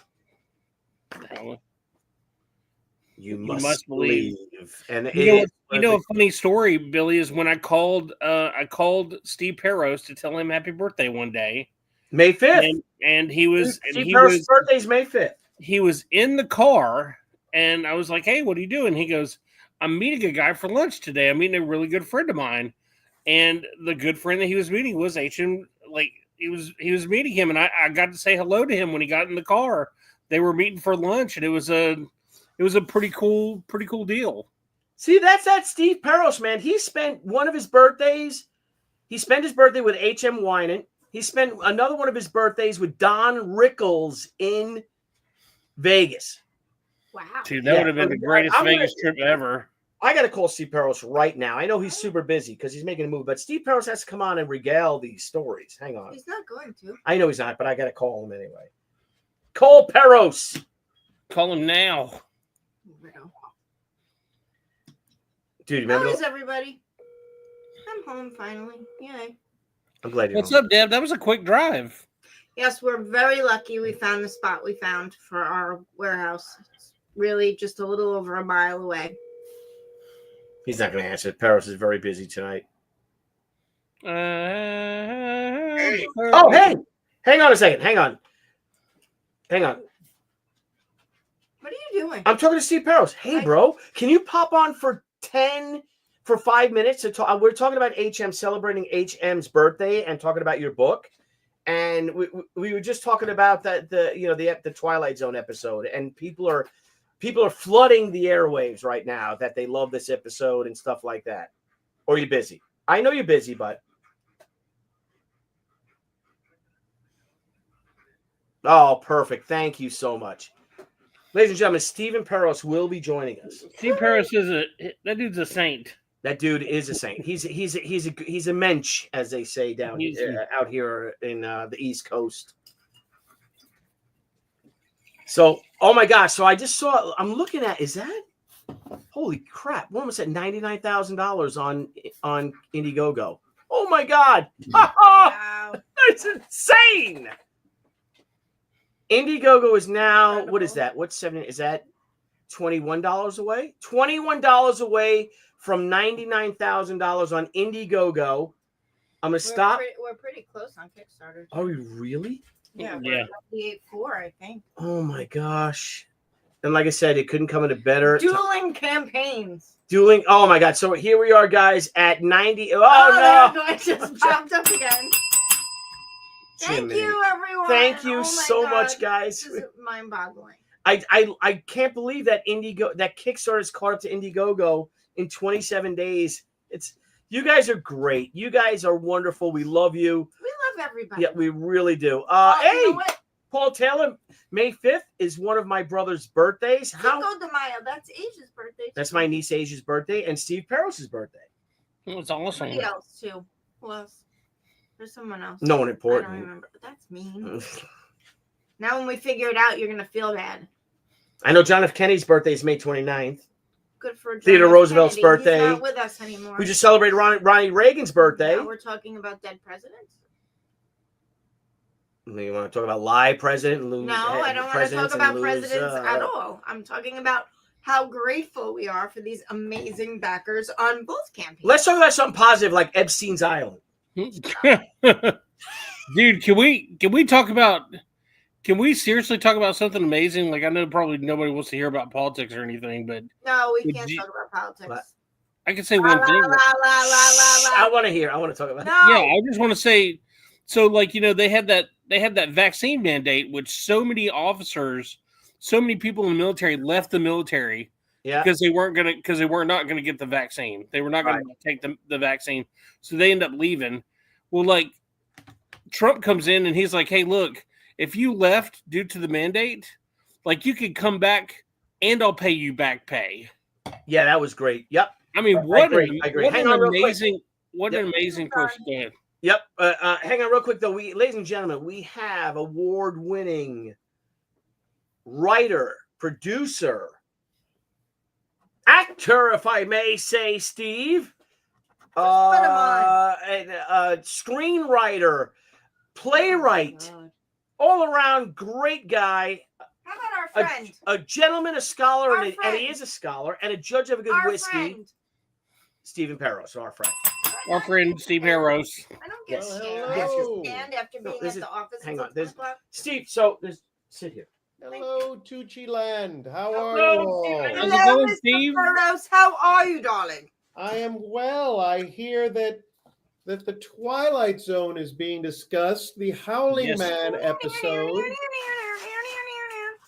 of the So, Steve- Twilight Zone is being discussed. Yeah, so we were talking. So I was just pitching your book, Thank you. HM Wynant. Great picture of him on the back. I know there's a great picture. I don't know why he had the picture of him and well, that's this. There you go. That's what it's supposed to be. I'm gonna go big on us super quick, and then we'll go back on you, okay?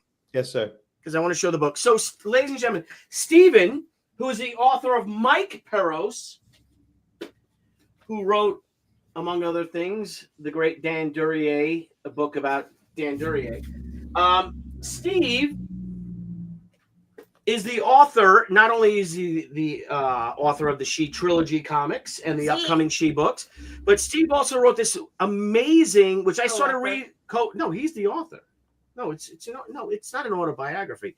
The biography of H.M. Wynant, one of the most popular, one of the most well-known, or not say that. What would we say, Steve? The most successful character actors of the 20th. Yeah, I mean, he's done over 300 TV shows, multiple episodes of everything from all of the pop culture iconic TV shows of the 50s, 60s. I mean, multiple episodes of everything from Gunsmoke, The Man from U.N.C.L.E., Get Smart, Perry Mason, Mission Impossible. He's at 4 Mission Impossibles. Jeez.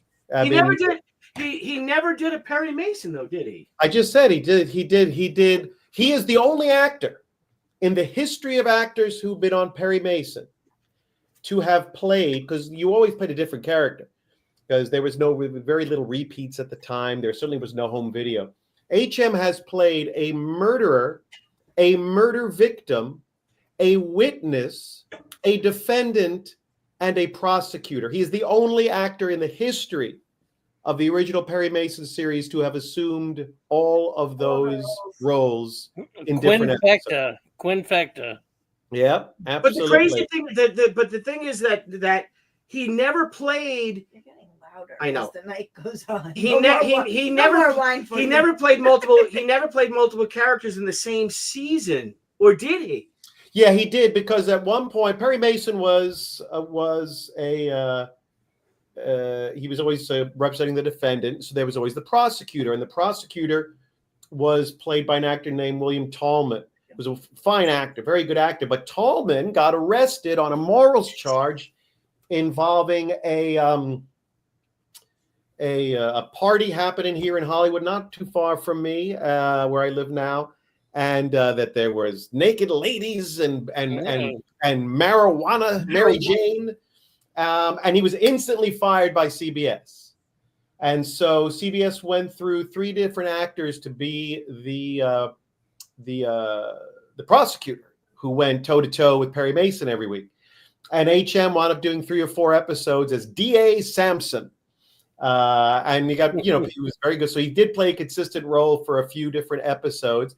And then Tallman was cleared of all charges. The audience loved Bill Tallman, and he came back in and finished up doing the. So they had brief cancel culture there, And but then when it turned out, it was all thrown out, and he was welcomed back by not only by CBS but by the public. So, but it was in fact an orgy, wasn't it? It was like a Fatty Arbuckle. I'll never tell, Billy, but I will say, for those of you who are who are in Los Angeles or know people in Los Angeles, this Sunday at 1 p.m. at the Hollywood Heritage Museum, that's right across the street from Hollywood and Highland, you can come meet HM. We're going to screen The Howling Man. We're going to do a Q&A with HM, and we're going to do a book signing, and we're going to blow out his birthday cake, blow out his candles, because HM just yesterday, turned 98, and I was with him for dinner for his 98th birthday out on the town, as it were. So I encourage you all to come on out and to share that information. I think Billy, you know where it's on my my webpage, my Facebook page, my new Facebook page, because I was banned for crimes I didn't commit. Yeah. What is your new Facebook page, Steve?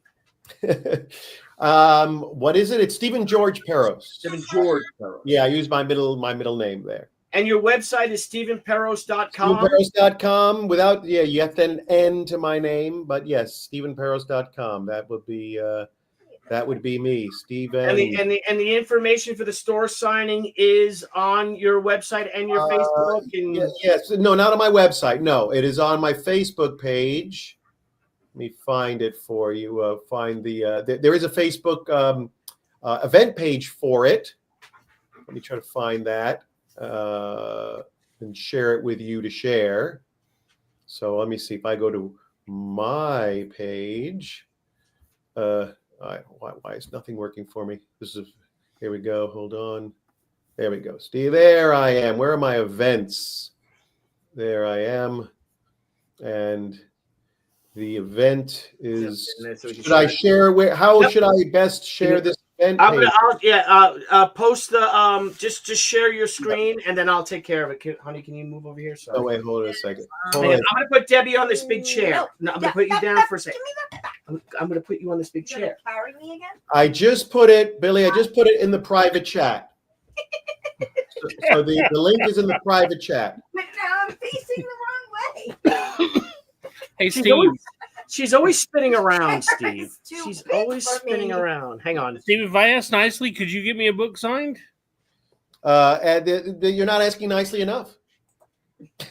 Yes, why don't you contact me off here, and we'll arrange for that. Thank you very much. Now, on Larry Edmonds' bookshop, LarryEdmonds.com. No, Larry Edmonds is, they're going to be hosting the book signing.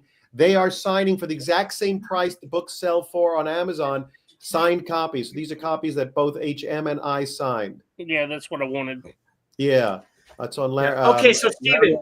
EDMUNDS. They have a web that you'll find their bookshop. You should Google Larry Edmonds bookshop. It'll come up. It's on their homepage. So this is the event. We were supposed to do this in November. HM, just before Thanksgiving, HM had a health issue. He had to go in the hospital. He had to do a little recovering, but now he is back in action, and we have rescheduled for this.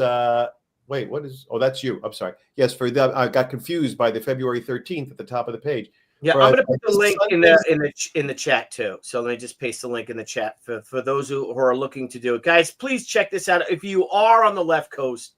But Steve, so what time are we talking, Steve? 1 p.m. It's an afternoon. There's free parking.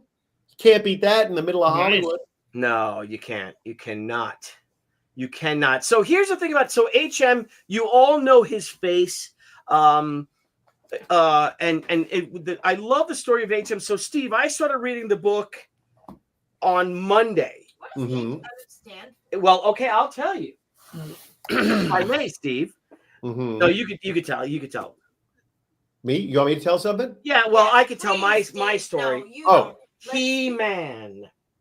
Oh, why HM is called He-Man. HM was born HM Wynant, and then he was on Broadway. He $120 in his pocket. He took a one-way train to New York to be a dancer, and just when it was all running out, the great Jerome Robbins, prior to being the West Side Story choreographer director, cast him in his first Broadway show as part of a dance ensemble. So he was a Broadway successful actor for almost a decade, doing shows at Laurence Olivier, Katharine Hepburn, Rex Harrison, you name it. And then Hollywood beckoned after he did was in a play, Tea House on the August Moon, which won the Pulitzer, the Tony, everything. That's and when they brought him that's to Hollywood. I'm sorry, real quick. It's so interesting about that is that Tea House of the August Moon. You know, again, they have yet to do a successful revival of it, but they cast Caucasian actors in the role, and he was followed by Eli Wallach. Was Wallach in this one? Wallach was in it. Burgess Meredith. It was the tradition, but it's because these were all bankable Broadway actors at that time. As a business, and there really weren't any. There were not any bankable. It's expensive production. Asian male actors. So when they did the movie version, Marlon Brando played the role in very, very effective William Tuttle makeup. But again, the film and the play, which won the Pulitzer. The last thing it is makes fun of Japanese people. There's no making. In fact, the butt of the jokes are the Americans. And coming in and insinuating themselves into post-war Japan and all of this stuff, but both the movie and the play, the movie in particular is only talked about as it's terrible, Marlon Brando and what they call yellow face, but the play itself is not at all a stereotypical view of Japanese Americans. But the play has not been, despite winning the Triple Crown, which is very rare to win the New York Drama Critics, the Tony Award, and the Pulitzer Prize. It is not revived, even with a full Japanese cast. It was years ago off Broadway, but it's never had another Broadway production. Even with, like I said, even with an all Asian cast. Yeah, I love the idea of someone like HM, of how versatile he was, and he had a dark complexion, very real manly, chiseled. You look at it, what a great face. But I mean, this man portrayed like this Jewish kid, son of Polish immigrants. Was he? He does. Yeah, on the border, so Russian, Polish, depending.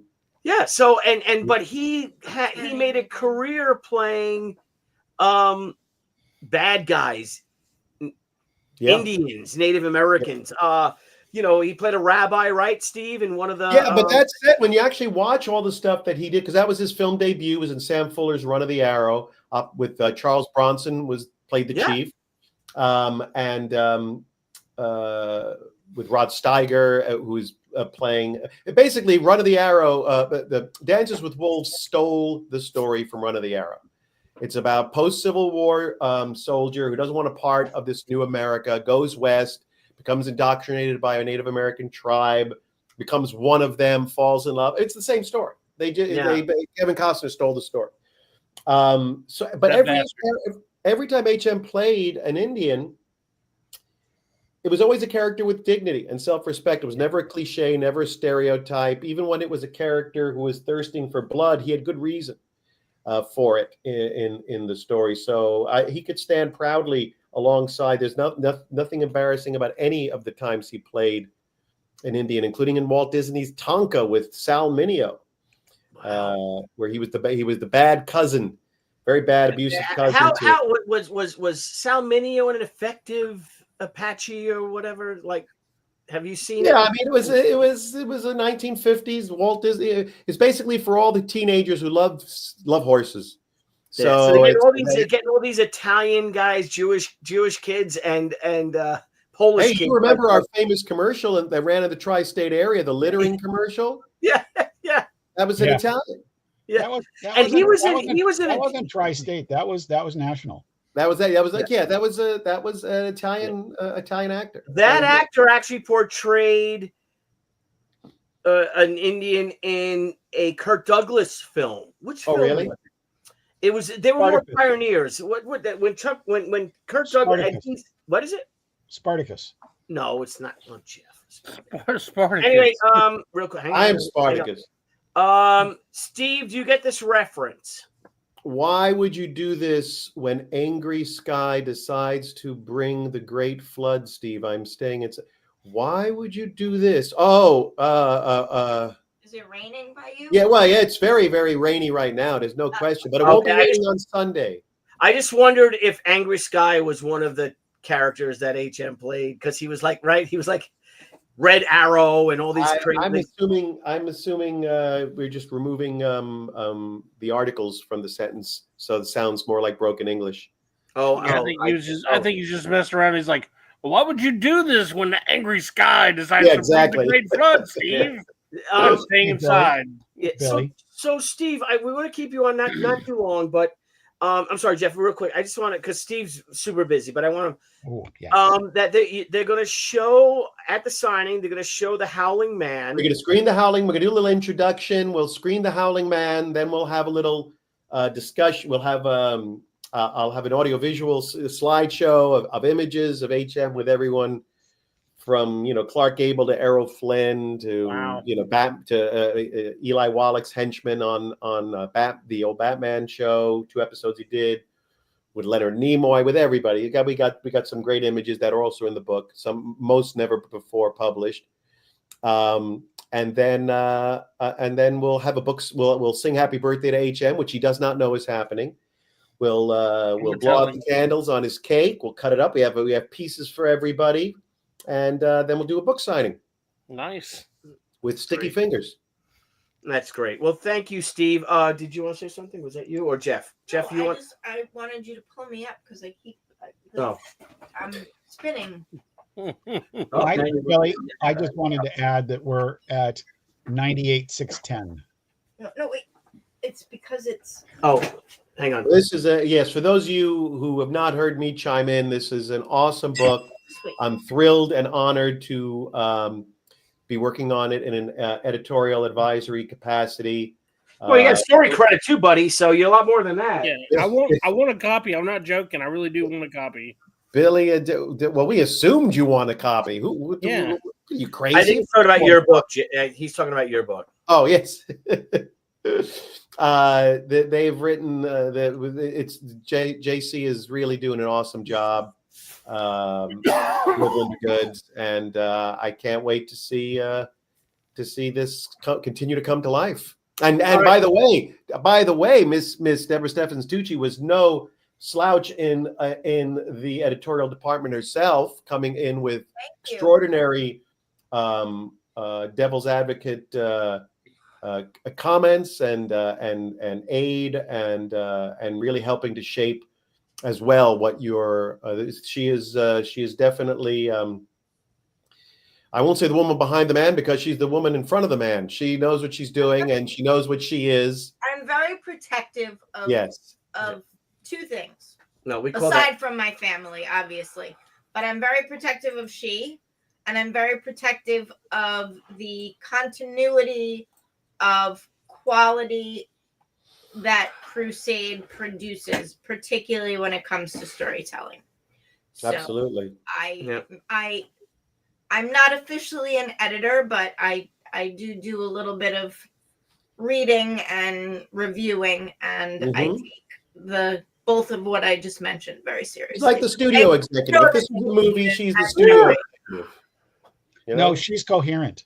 Here's a funny story that very few people know, that if my sister-in-law, Debbie's sister, did not choose the path she chose to get married and have a family, or to have a family, not get married. My sister? Yes.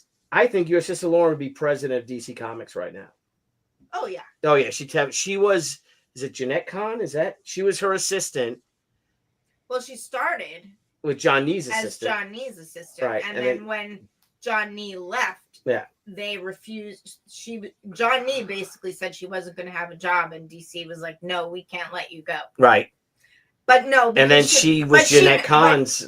She left before she had a family and went to DK Books. DK. Right. So whether or not they would have eventually invited her back, I don't know. But she had an amazing career in publishing for quite some time. Nobody wanted her to leave. No, they did not want her. And I'm like, and I'm thinking, like, I'm like, Deb, she could be the president of this company of the way she is and how they do stuff like that. Yeah, my sister is amazing. Yep. Billy, I'm going to have to jump off, but I do want to say I was friends with. Oh, sorry. Yes. I said thank you. Oh no, of course. I was friends with many of your Facebook friends. A lot of Shi fans on Facebook. I did not unfriend any of you. My account went away. I have a new account. Please be sure to friend me. You'll find me on Billy's friend list. It's Stephen George Peros. I'm the only Stephen George Peros on Facebook. So find me, friend me, and let's join the party and keep this all moving. Thank you, my friend. See you later. All righty. Steve, I'll talk to you tomorrow, buddy. Thank you so much. Thank you for having me on and for talking about HM. He's an amazing, amazing soul. He is a living historical monument, and it's a privilege Steve, to have written his Steve, story. I don't know if Billy mentioned it, but he was talking about the book before you were on. I know it. Well, yeah, he wrote me and Yeah. I told him I couldn't come on. I just got slammed with a whole bunch of I things. put the link in. I'll put it in again. Thank you. Must believe Thank you by so Stephen much. George Peros about the great life, the amazing life of HM Wynant. Thank Bye, you. I Steve. really appreciate it. It means a lot. Thank you. And I know it means a lot to HM too. Talk to you later, brother. All righty. Bye-bye. See you, sir. Thank you, Stephen. Again. Stephen Jorge Peros. Yeah, Stephen Jorge. No, George's not Jorge. Oh yeah, it is. Yeah, Jorge is. Yeah, you're right. So what's Steve in Spanish? Esteban. Esteban Jorge Peros. El Pereso. James Sanchez, I'm sure. Yeah, cabron. How do we say Peros in Spanish? El Peros. Just be pedos. Peros. Me llamo Esteban Jorge. What's Jeffrey? What is that in Spanish? Well, El Jefe. Our dear friend Kevin always said Jefe, which means boss. Jefe Curtis. So how do we say Curtis? Jefe. Jefe. Just stop. Jefe. All right. Hey, look at this, Billy. Jefe Javier Vaughn. Billy, seriously. Look at Paul Taylor's comment, most recent comment. Yeah. All right. Oh my! Really? Wait. Peros is Peros. No. Paul Taylor. Yeah, there you go. Holy cow! We got to skip over to And then look at Kickstarter too. I'm seeing the Kickstarter right now that we're closing at 90. We're closing at 99,000. We are very, very blessed people. You guys, oh goodness gracious. Thank you so much, guys. And like I said, this could not have come at a better time after a crappy year. What? Stop. No, well, you just pinched me. So what's up? Stop. Let's refresh. How do you say Oprah? Very refreshing. Thank you so much. Yeah.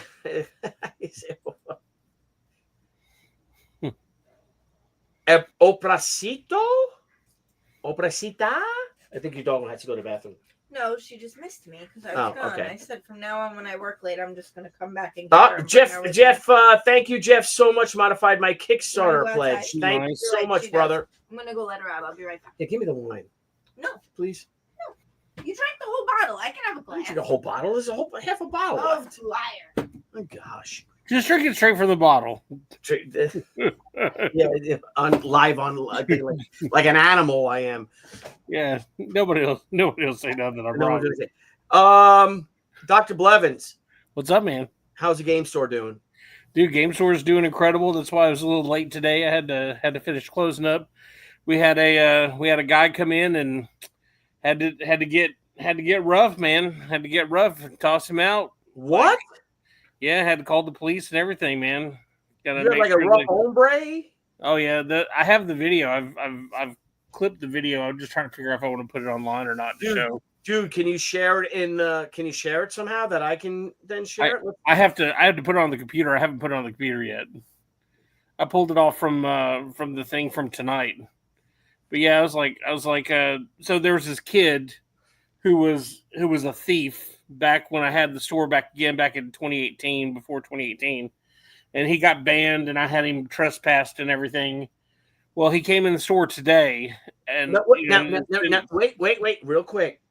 This kid Right that quick. you know this kid well. You know this kid. You know this man. Oh yeah, I know him very well. In And fact, then what he happened came is back someone in. Did you recognize him?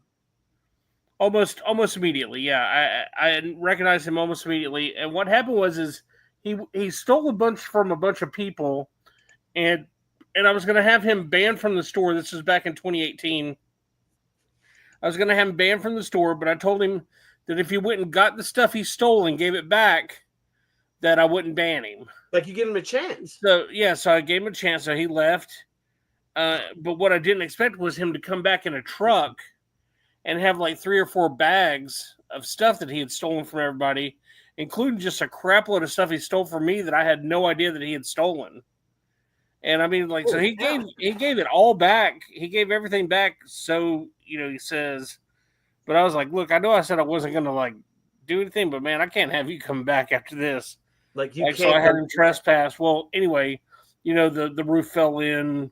I went and did politics and everything else like that. Well, we just reopened the game store this year, so it's been like 6 years. So he come in today looking for Yu-Gi-Oh cards. And I'm like, hey, aren't you so-and-so? And he goes, yeah. I was like, dude, you're not allowed to be in here. And he's like, why? I was like, because you're banned. And he's like, why am I banned? I was like, because you're an effing thief. And he's like, what? I was like, you're an effing thief. Get the F out of the building. By the way, lots of profanity from my end because I was trying to keep from having to put my hands on him, and well, you're like I said, you're a big man. So yeah, yelling. Well, he's a big dude too, though. Oh, is he? Okay. Oh yeah, okay. he's a big boy. He's a big boy, and I'm calling him a kid, but I mean, like this has been like 8 years, So, oh yeah, profanity for sure. Like I definitely busted out the profanity like it was going out of style. It seems like it was well placed, Doctor. Yeah, because Dr. Blevins does not. I got a very important question about this. Given the description of the culprit, is he in fact the big boy mascot of Big Boy Burgers? Bob's Big Boys. Dude, he did look it with his haircut because he does have his haircut like kind of spiked up. But anyway, his name is also the same as my name. So what happened was back when I caught him stealing, like I had a buddy of mine who does board games and stuff.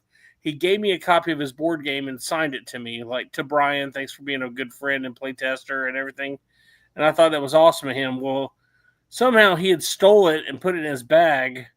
Oh my god! And so I asked to see it. I was like, my buddy did it, and he signed it to me and everything. I was like, really? Can I see it?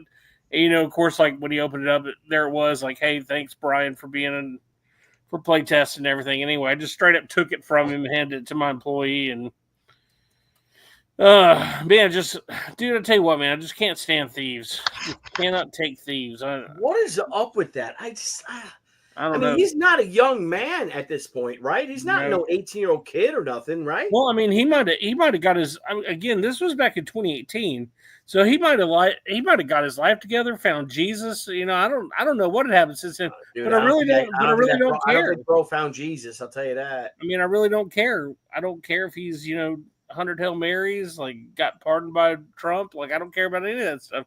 Like he's not coming in my store because he's a thief. So I had to call the police and do a deal, and then kind of find out that even though that I have a no trespass, even though I haven't trespassed from the old store, that does not transfer over to the new store. But I thought it did because you hear all the time about how like if you get caught stealing from Walmart, like you're banned from all the Walmarts. Well, apparently that's not true. So I was like, wow, I didn't know that. I got a question. Yeah. If we were to like come to see you and repent and bring you like I don't know, a dozen glazed donuts and some rare Captain America juice, would you consider it then? No, not at all. So man, look, I have no room in my life for thieves.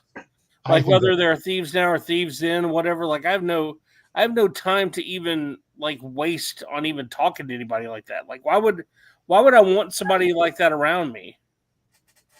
Seems a very reasonable question. Yeah, I mean, why would I want anybody like that around me? Like I mean, like, again, are there people that come in my store that have stolen before? Absolutely. But they've never been stolen. They've never stolen from me that I have caught them. And this guy knew that he was caught. He knew he wasn't allowed to come back in. Like, he knew that he was banned and, stuff from the, from the building. And he still came in and like, if he would have said, like, at the time, like, hey, it's time for you to leave. If he would have said to me at that time, I think if he'd have been like, hey, look, man, I know I did bad back in the day, and I understood you actually did this, but man, if you'll let me tell you what I've done, how I've changed, if he'd have said something like that, I'd been like, fine. But he's like, well, I'm going to sue you. I'm going to sue you for not letting me in here. And I'm like, look, I have the right to refuse service to anybody. And that includes thieves, Yeah. Look at this from Paul Taylor.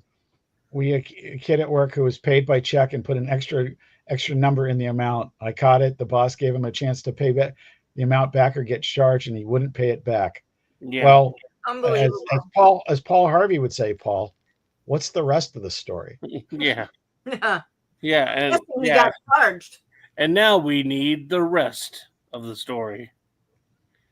Man, speaking of rest of the story, man, I was going to call you today, JC. I wasn't there. I really wanted to call you and talk to you about some of the stuff going on, dude. Like, I don't know how much you're allowed to talk about, but I definitely wanted to call and see how things were going with you and here's what I can publishing. This will sound fairly scripted because I'm sort of practiced at saying it at this point. I've got more questions than answers, but Gemstone is not part of the filing. Yeah, I saw that wasn't, but I saw that all the other, like all the distributions, including Alliance, was in there. Mm-hmm. I saw Alliance was in the filing. Mm-hmm. Yeah, that confused me. I thought Alliance was the one was buying it out, or no, Alliance is their gaming, the gaming division. Yeah, but weren't they part of the financing deal originally? No, that was not the case. Yeah, what's happened, and this part's public, so I can talk about this a little bit. They have what is called a stalking horse bid for Alliance. What that means that it is enough. The minimum amount will satisfy the secured creditor, which is the bank. Right. And that's generally speaking how debtor in possession financing works. The bank gives you the money to operate based on that they've done the due diligence that these people really have the money to purchase this, even if no other bids are received. Yeah, well, I know that I talked to Josh yesterday. Josh was trying to sell me some of his rare alcohol he has. And I was like, man, I don't drink. I was like, you need to talk to Tucci about that. And he's like, I probably will. He said, I probably will talk to Tucci about buying some of that alcohol. But I was talking to him a lot about it, and what the hell's up? I don't know, man. It really sucks, I don't like they got screwed over really bad by NECA back in the day, and then of course they got hit with the COVID. Like I think there should be money they should file to be able to get some money from COVID. I look, but listen, everybody, it's business and business is business. But I will say this: there was a lot of people. Oh man, Billy, look at this, 99,094. Yeah. The Brian, the thing about it to me is this: when they shut down for that few weeks, it was because literally hundreds of retailers asked them to do so because we were going to put them out of business. Dude, I know that. I fought for that. I thought that was amazing what they everybody, did. And people can act all they want, and I know that whatever decision they made was gonna screw people up. But I know why that decision was made, and it was made for the best in the best of the hobby, the best of the business, and I've got a lot of personal opinions that are not professional and not based on insider information or anything like that. Just what I think of some of the people outside that were making decisions. And it's unfortunate, but What about any of the write-off credits left over from the Hastings deal? Listen, there's all sorts of stuff that I am unaware of, and blissfully so. Right. There's a firewall between Diamond and Gemstone that has always been this. They don't know what the prices are going to be in the price guide, and I don't know what other people's books are selling. Right. That's cool. And that's what's great about Gemstone being its own entity. Yeah. Listen. It's Gemstone is not in any of those things about the bankruptcy. Gemstone. No, it isn't. And No, listen, it's not. It's not that we don't have some challenges. We do as a result of this. But there's a reason the price guide's been around for. We're working on number 55 now, 55 years. And I get up pretty, Billy, you know this because I've told you, but I get up every day and I'm running the administrative side of a book that I grew up reading. Right. I don't know who gets to do that. So so right now we're taking some lumps. It doesn't make me not grateful for everything I've experienced, the friendships I've built and the relationships I've made. And I think we're going to be, we've got some challenges, but I think we're going to be okay. Yeah. I wish I had the money to buy the Diamond, because I think they should have had a in-store, like a Amazon marketplace kind of built into them, built into just comics, and had like a Diamond Comics Amazon, which was just basically Amazon. Listen, however this shakes out. Very simple. That's a good idea. Yeah. However this all shakes out, I'm really hoping that it results in a strong distributor for the indie guys.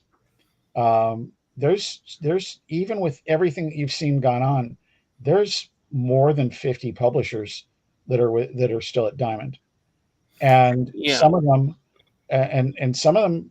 Listen, man, there's a good chance that more than a few either take a real pounding or get wiped out by the bankruptcy process. It's not something that anybody takes lightly. I hope that's not the case. I hope everybody gets their money, which would mean that all the debts were satisfied. That would be just outstanding.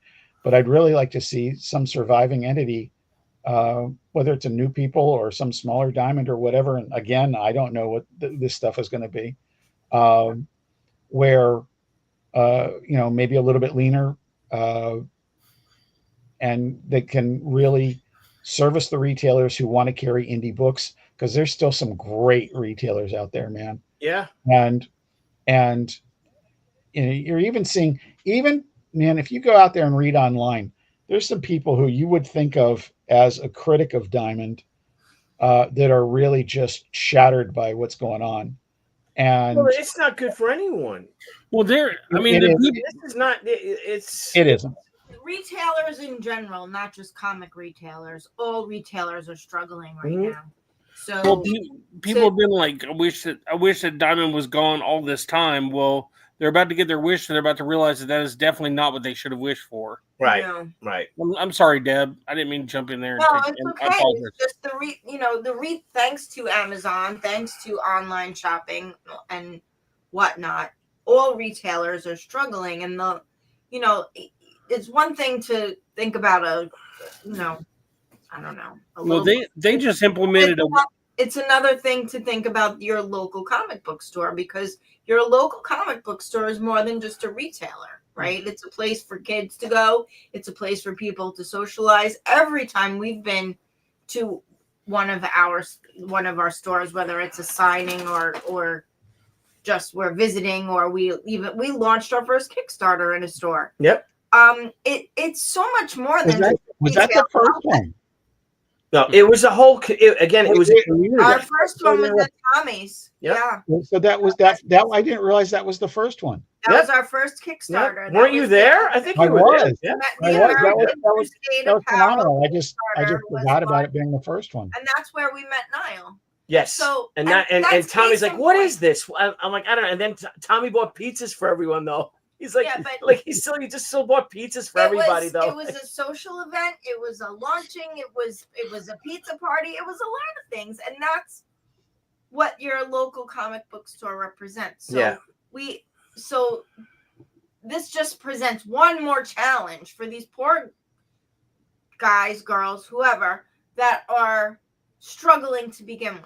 And if any of you are out there listening and there's anything we can do, please reach out to us, because it's one type of retailer that I really would hate to see go the way of the dodo. Yeah. And there's nothing like, especially the winter, this time of the year, than spending a Saturday at your local comic shop. Yeah. Yeah. Especially in the winter, like, and just hanging out, like just going there and just hanging out with the guys. And that's how basically how I learned how to make a comic book, was sitting there going to the shops, Bailey's Comics and Lindenhurst and Rick's shop and Tommy's shop. Tommy had a shop in Queens when I was trying to figure this out. And I would just go there and spend all like, wait, I'm like, I was at the comic shop all day. I'm just hanging out.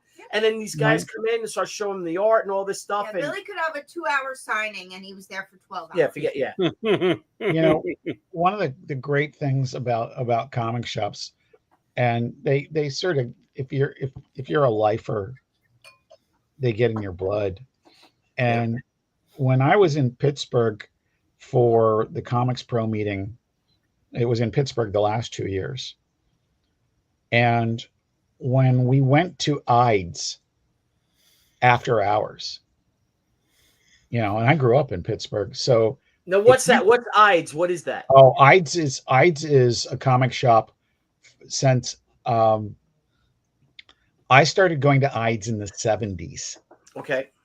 It used to be where PNC Park is now, and now it's over on Penn Avenue in Pittsburgh.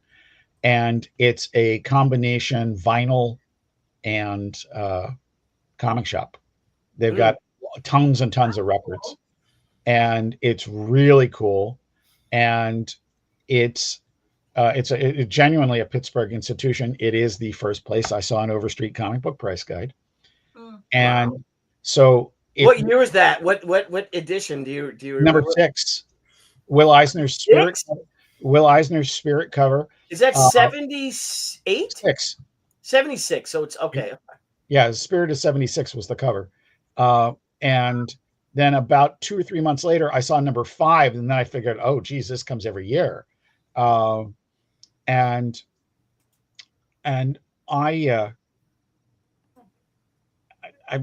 Jim Terozzi, who worked for Greg Ide, is one of the people Greg left the store to, and he actually worked there when I was a customer in the 70s. But when Jim took us in, a handful of us that were there for the Comics Pro meetings,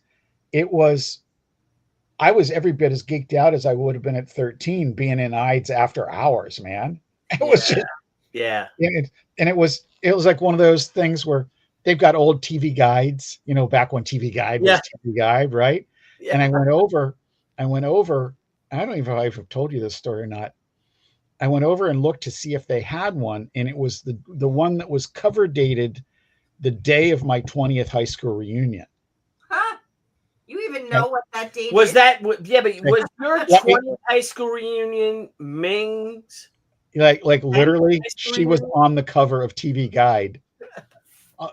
So I remember pulling into the parking lot, and it was like sort of like a TV show where a bunch of my friends pulled in at the same time, and we all got out of our cars at the same time.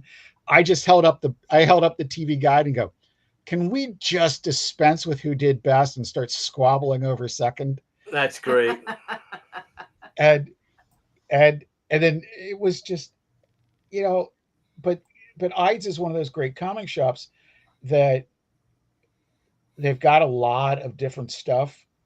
They've got very knowledgeable employees, and they're lifers. You know, they're not people to whom this is nothing. Right. It's not widgets to them. Right. It's not their. Like I said, it's a Pittsburgh institution. Yeah, I don't know. I just don't know. This, you know, there's a lot of discussion to be had. You know, the Jeppies have been just great. They changed our lives. And they're such good people. Yep. Yeah. Aside from being great to the comic, you know, think about what Steve has done and seen in his lifetime. That he started as just a kid who loved comics, begging for a job at a comic book store. just because he wanted to be near them. And then to build this empire and then to be in the state he's in now, or not him personally, but that the company is in, is just heartbreaking to me.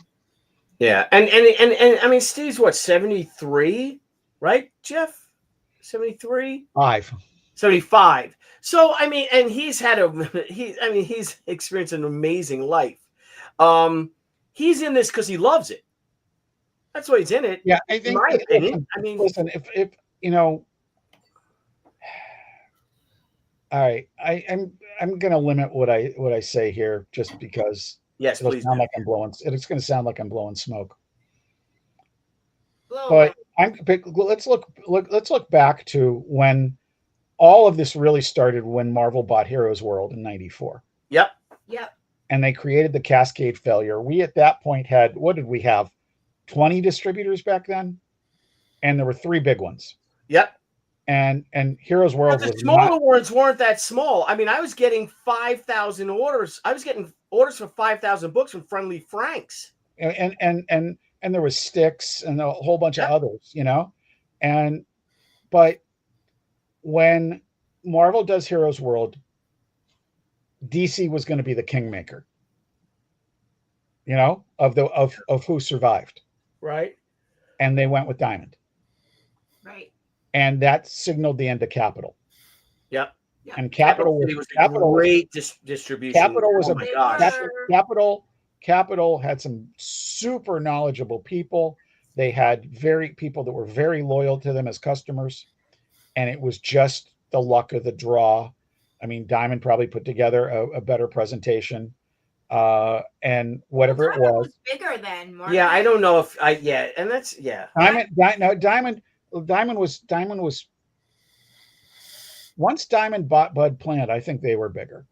Well, that was the key. That was the golden goose. If you got that was when because that made Diamond national, because Bud Plant, you know, strong on the West Coast. But here's the thing about this. When that happened, Steve had already won. Yeah, he did not need to buy Capital. You know, he had won. But they were going to take 12 publishers with them if they went out of business. And so he bought them. To do the right thing. Right. And for all the people out there that, listen, no company is perfect. And there's a lot of stuff you could point at Diamond, like, how come they did that? How come they did that? Just the same as you could with any business. Right. 100%. And so the fact that there's human beings involved tells you it's not perfect immediately before you even analyze it. Right. But the thing for me is, who do you see stepping up because it's the good of comics? Nobody. Right. Well, that was Steve from the very beginning. Yeah. I mean, Steve was in what I said. I thought you meant nobody who is doing it now. Like nobody else did. And he still does.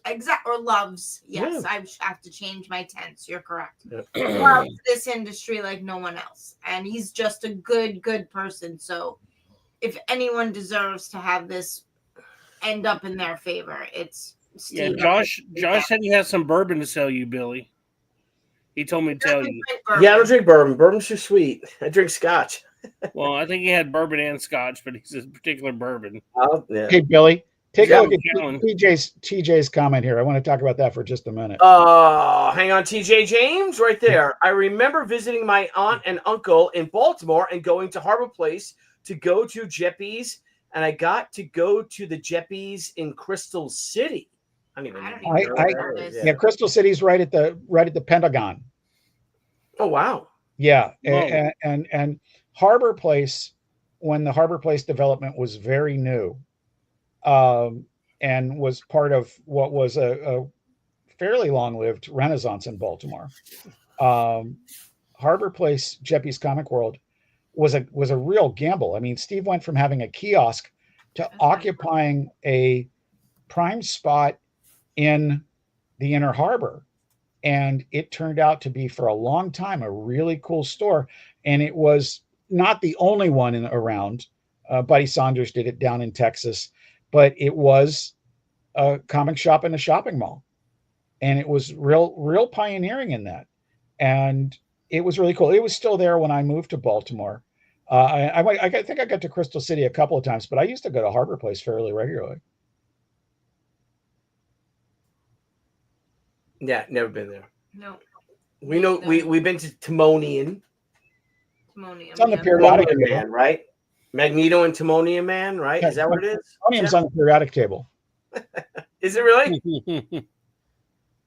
No. I thought it was titanium that was on it. So, anyway, guys, we are at 11 p.m. We have 3 hours is a long time. 57 minutes left. We are on the Kickstarter campaign, guys. We're at $98,696. Amazing.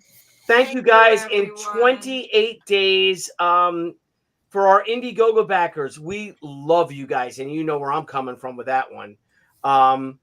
We are at over 99,000. So, as Marcus Kilgore, I think, is one who said earlier today, is like, congratulations on a dual $100,000 campaigns. I'm like, we'll see, but thanks to you guys, I think we're going to make history, and I think we can make history tonight.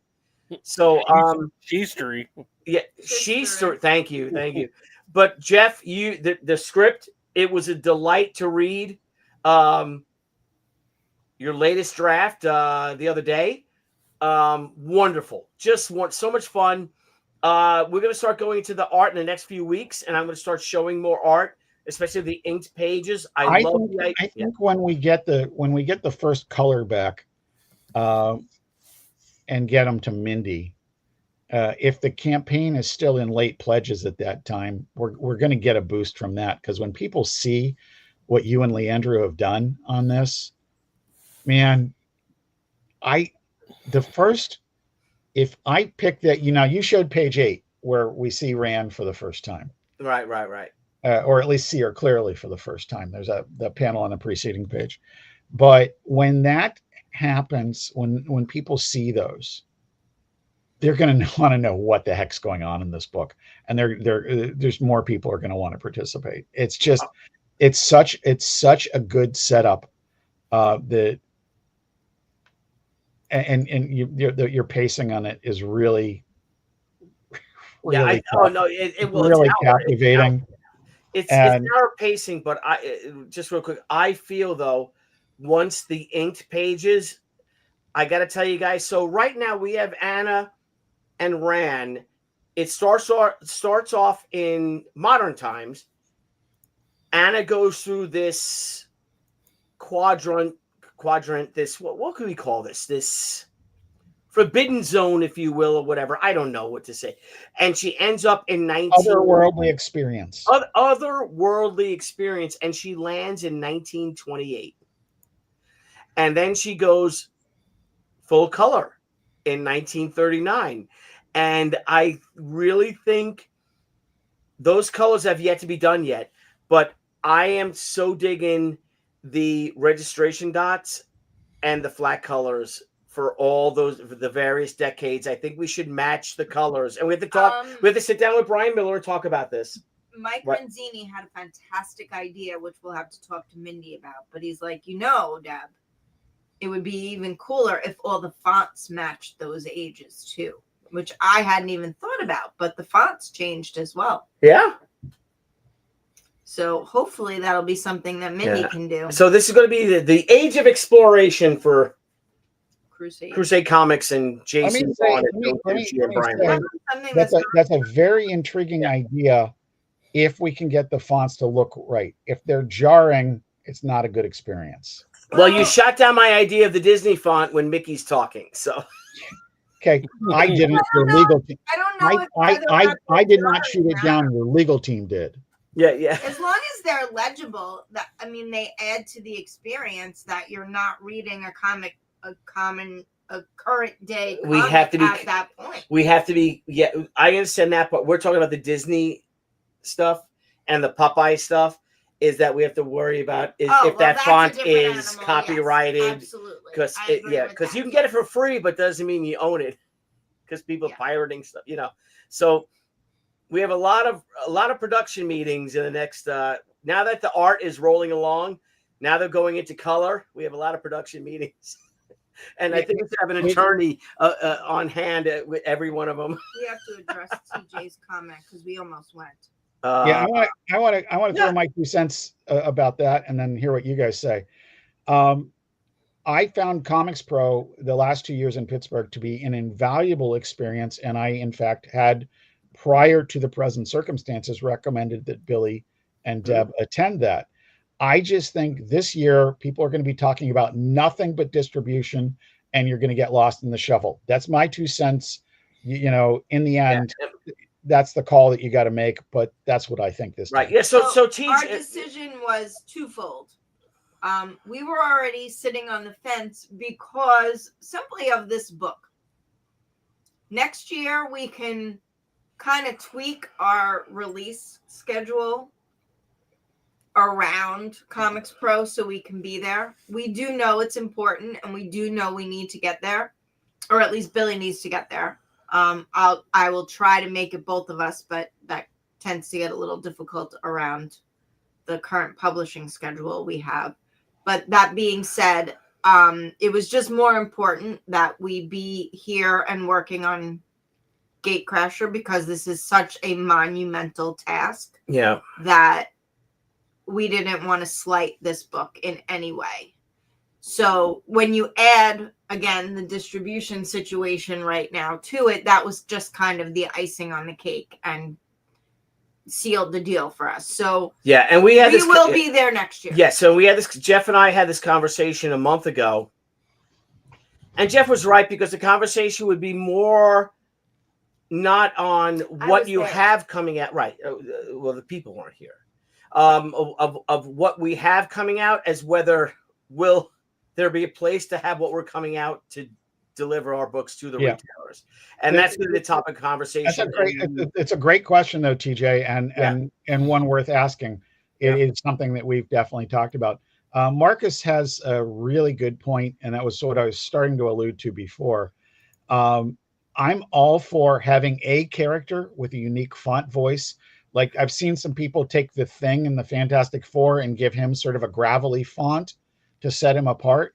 But when all the characters have their own font, you know what? Creators and letterers think it's really clever. Readers hate it. It's just too. Yeah, I don't think I would like it. That's not what I was saying, though. No. I get what you're saying, Deb. Well, Graham Nolan had a font created. So Graham Nolan, when he was at the Cuber School, learned to letter. I don't think he liked it. He wasn't a great letterer to his, to his own. Learned enough that he had a font created on his lettering. So Graham Nolan uses the font that is his lettering. That's pretty cool. Yeah, it's super cool. So I like that. But again, it was like I just think that again, we have to look at it, but it's definitely, I think, worth discussing. Yes, 100%. Anyway, guys, we're gonna go off because we're both really hungry. Yeah, we haven't eaten. And we have a new. Oh my God! Right down the block. I know. You've been drinking with no food. I know. So, anywho, guys, well, I had lunch at 4:00. What does that tell you? Yeah, I had. What did I have? I had a chunky jambalaya soup. I got that. Anywho, pot stickers sound so good right now, Paul. Oh, that does. I got pot stickers. I will tell you a fun fact. The reason that I'm not on video right now is because I've been sick for the last 2 weeks. And when I went to the doctor, they told me I had to shave my goatee and my beard and everything off because your soul patch, not the soul. Oh yeah, I had to shave it all off, and I look ridiculous. Like I look like I don't need to go near a school zone or something. Oh dang! Like it's bad. It's really, really, really bad. So I don't have any facial hair or anything, and I've also been stuck at the house. So I've been eating like rice and lima beans and dooley sausage. Like that's what I've been cooking myself to eat pretty much every day. That's some Creole food right there. I tell you what, man, I love me some lima beans, and I don't know why I've never loved lima beans before, but dude, those things are delicious. Dude, you love them fava beans, man? Get some of them. Dude, not the fava beans, the lima beans. Nice Chianti. Billy, before we go here, 98, 772. I'm One saving- backer away from 1,300. Holy cow, guys. Thank you all so much. I think everyone's his backing is with us. Fragaboom's like Fragaboom Senior. That's Dan Fraga's older brother, big brother Rob. He's saying you're too close to the $100,000 mark to bail out. I don't know, man. I mean, I kind of want to agree with him, dude. You're I know, really close. I really. I guess we're gonna have I know dinner you're with pretty. y'all. I know you're prettier than me, but I don't know how to cook. I don't. I never. Whatever I cooked. You're gonna tell them the You, boil. you cook up trouble. What? I boiled water and I made her. No, you just boiled water. No, what did I make? I made you shrimp cocktails. You didn't make it. You put it in a dish. Yeah, I did. I did for like Valentine's Day, like 30 years ago today. That's two separate stories. And what did I do with the? I put it the wrong way. Yeah, Jeff, I put. So what he's talking about is our first Valentine's Day in our house before we So were married. put you guys bigger. Okay. So Billy moved into the house. We were. But I not- bought the house. We weren't living together because No. no. But we were not married yet, and he was very excited about our first Valentine's Day together in his house at the time. So he This is our house. I told you I he- bought our house. Remember I said I found our house? Anyway, all right. splitting hairs and has nothing to do with the story. So My he teeth are black. very nicely and very thoughtfully went to the local fishmonger and said, I want to make my girlfriend Or fiance, whatever. I was not your fiance. Okay, my girlfriend. Okay. Seafood dinner. She loves lobster. She likes this. She likes that. What should I do? So they stuffed the lobster, wrote down the directions, told him how to cook it. Yeah, they made the whole meal for me. Yeah, All I he had to just do was had heat to it up. warm it up, basically. Yeah, but And I had like they gave him the shrimp and the cocktail sauce and said, do you have cocktail dishes? And he did, which was a miracle, and to make the shrimp cocktail. Well, he put the shrimp in backwards. So the tails were in the sauce and the heads were hanging. like looking at it, like looking right at her in the face. In the I face. sat down and I tried not to laugh, and I told I'm like, him why are how you laughing? wonderful it was. And I went all out, guys. I had the fireplace yes, going. he had the fireplace on. He had a suit on with I his did. tie. It was in the parlor, right? No, it was in the foyer by the In the foyer, by the that's right. Fireplace. We have a couple of fire. So yeah, it was in the fireplace in the foyer. I had all this romantic thing set up. I had to have candles. I had Flowers. to- Yes, it was beautiful. But here I am trying to turn the shrimp around and I'm like, eat what it are you without doing? I'm like, getting what are you doing? sauce all over my And hands. she's like, It was very and funny. Debbie's all dressed up. She's like, you kind of put They're the kinda shrimp backwards. cocktails backwards. You put the tails. I'm like, But you didn't know that the shrimp. You don't know the thing is to remember that the shrimp want to eat the cocktail too. So you got to put the heads in where Maybe oh, I the. they never were- had shrimp cocktail. maybe- You think I'm gonna eat shrimp cocktail? I'm Yeah, eating like, he eats very. All I he ate chicken eats is the cutlets. lobster. I ate my mother's food before that, and And her then food. we had up their seafood bisque. We had seafood bisque. It was a very beautiful evening. But the But it damn was shrimp very cocktails funny heads were staring at That me. we had Maybe that's a tails to eat the shrimp. It was maybe that was a shrimp mocktail. Thank you. Thank you. Anywho, all right, you want to go cook us something to eat? And I'll talk to people. We're going to talk to everybody in the chat. We're going to have a chat. You're gonna have a chat. We're gonna chat with the chat. Yeah, we can't order pizzas now, bro. Yeah, no, there's They're all everybody's closed. closed. All right, I'll find something to make. All right. I asked one to get me some chips on his way home, but I had chips at the office. I left. oh my gosh. I had All right, Obeen, if you're tired, I understand. I'll talk to you tomorrow. But if you want to hang on for a bit and get 1,300 back, at some point, sometime soon, I'm gonna have to wake Rosina up and get her to go to bed. yeah. Is she on the couch just sleeping Oh yeah. now? Oh yeah. Oh yeah, that's Yeah, I mean, literally, the most charming thing about my wife is that every night she falls asleep on the sofa watching TV, and this is the charming part. Every night she's surprised that she did. yeah, mine too. Same thing. And I wake her up and I'm like, Deb, and she goes, and she gets See, I don't do that. I'm much more gentle than that. yeah, no, I've been married a long time. Yeah, I'm tired and I have to get up early in the morning, but I want to stick around to see if we hit $100,000. What? I said I'm tired and I need to go to bed too, but I want to find out if we hit $100,000 or not. Anyway, I think we will, guys. I'm tired, man, and I haven't eaten shit, and I drank all this dang wine. So straight out of the box. You guys are great. So listen, here we are right now. Old Bean, I need a box. Old Bean and Dr. B. What's up? We are right now in 28 days. We have 43 minutes left to go. You guys have made Gatecrasher our biggest Kickstarter of all time. Ever. Thank you so much. Don't you dare yawn, Dr. B. I heard that. I felt that. Now I'm gonna yawn. 1,300 backers, Old Bean. That is outstanding. Thank you, guys. Thank you so much. And I would particularly like to thank the folks from Sworn Nation. Yeah. Because we know. Oh, look at this. What? Closer. Oh my gosh. 1301. And so we're $1,086. It's wonderful. Yep. This is beyond any of our, and like I said, with my wife. So I'm going to tell a story right now, if I can, real quick, Old Bean. Both of you guys know the story of my truck. Yep. So you guys have heard of the mafia. Well, I believe that insurance companies are the real mafia. The how they're screwing me over what happened to my truck. If any of you guys see my truck, Jeff, you see my truck. I love my truck. I have a beautiful truck. I got into an accident. I think the key word there is had. Oh no, I have it again. It's back.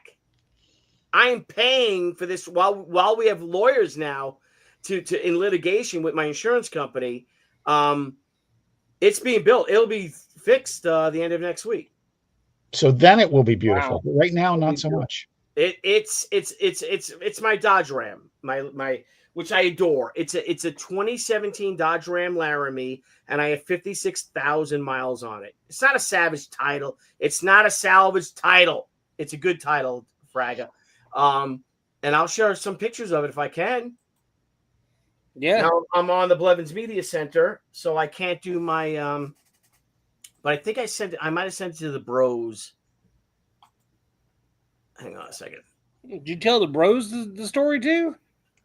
He tells everybody this story, Brian. I tell everyone that. No, not everyone, but I just tell my friends and you guys. I tell you guys and my friends. Random passersby. I tell Nile. I tell you. I tell my people brother at the Nello. Diner. I tell my brother Vinny. I tell my family members. At the gas station. He tells the operator while he's waiting to get transferred to the other line. You know what, man? I do not. Come on. Yeah. He tells the lady that he buys his box wine from. Man, shut up. This ain't no box wine, dude. This is good wine. Do you think Debbie's gonna drink box wine, bro? You know this, man. Not that she knows about. Right. So I'm gonna try to find photos of my truck, and my truck is going to be gorgeous. While you're doing that, I forgot to tell you. So I don't drink at all, right, Billy? And I have the Hennessy. Well, I know you got that bottle of. You got that bottle of old? Yeah, I got the bottle. Yeah, I got the bottle of Hennessy from the homeless guy. They left in behind your garage or something. Yeah, like, in my storage shed out front that he was living in. Dude, I hope you didn't have any babies back there. Dude, I was talking with Josh Jeppy, and he was selling some of his alcohol. He has one of the Blade Runner 2049 limited edition Macallan bottles that they did. They only made 2,049 of them. He has one, and I think I want to get it. Of course, you don't drink. So what? I mean, you don't drink though. Why are you going to get it? Because I really like Blade Runner 2049. It's a great movie. I've never seen it. Well, I can't find the photo, so I didn't send it to the bros. It must not be real. No, it's real. So, guys, Jimmy, did you put it on your Facebook? I did not. No, I did not. All right. No, I didn't. I sent it to you. I can't do my because I'm on the PC. I'm not on my phone, so I can't share all the photos of my. So anyway, so this is a story. So I got into an accident during a storm, and my insurance company is now refusing to pay for my truck, which had $21,000 worth of damage. Because in New York State, there's a thing called a car co-inspection, and it's not a law. It's whether the insurance company abides by it or not. And my insurance company honored this for a year and a half, even though my truck was a certified pre-owned Dodge Ram. I never heard of, was made aware of, a Carco inspection, which is literally just a photo inspection of your truck, free. I get into the accident. I have full coverage. I'm paying for this. I have replacement. I have coverage. I have all this stuff, and they tell me that I'm not covered under it because I did not have the Carco inspection. So we're suing them. Anyway, this is 8 months now, and Jeff, you hear me every day. I'm sorry. So I bit the bullet, and I had to pay for it. So I literally bought. I said literally twice in 30 seconds, did I not? You literally did. Thank you. So I'm gonna stop sharing the screen for a second. So I literally bought. I gotta go here. So I gotta do this. Hang on, let me find my messages. I bought I found a truck just like mine, but it's has a bad motor, a donor truck, if you will. And then I started ripping the parts off of that truck to mine, but it's still costing us $15,000 to fix this truck, and I have to pay to get it fixed. And it'll be done by the end of the month. It'll be done in a few weeks, or a week and a half. So all you guys backing these campaigns helps me so much because I am so screwed. We have a lawyer involved now, and that's costing us money. And Jeff, I just wanted to please, can you just pay what I'm paying to replace this truck, please? Well, see, what's so crazy is they're probably going to, your lawyer's probably just going to be like, hey, look, you took the money. Yeah. You didn't verify he had this, he didn't have this when you were taking the money. They never notified us. And the thing is, Dr. Blevins, though, they just ignore you. Yeah. Because they're so big. It's one of, if not the biggest insurance companies in the country, if not the world, whatever. And they're just ignoring us. That's what they're doing. And it's so frustrating. So anywho, I got to get my car fixed because I need my truck. So, but right now, Gatecrasher is just, give me a second, Jeff. Is that $86 shy of $99,000? I thought it was Shi. It's shy. Yeah, it was 1301 is where you're at. So thank you guys. You guys are wonderful. We love you guys. Is this true? JC? Is what true? I heard that Billy told Soloff and Tom Holman knows. I heard that Billy told on Soloff and Tom Holman knows about it. I don't understand that. Tom Holman? No, I understand him. I don't understand. Soloff is an expat, so Soloff is living illegally in Mexico. He is not living illegally. He is living legally. Of course, because you cannot live illegally in Mexico. They don't allow that. When I was a kid in Texas, my standard joke was we were going to sneak into Mexico and get jobs.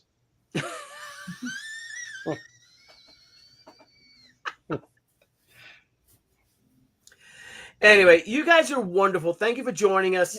I think the Jack show is going to start soon, so you guys should jump on that stream. Dr. Blevins, anything to say? Anything to talk about with the game store? What's going on? I still have the game store, www.thegamestore.com. It's one of the best URLs out there to look at things for all things gaming.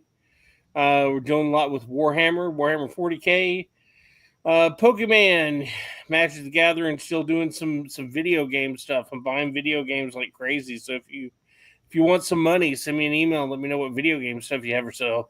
Billy Tucci.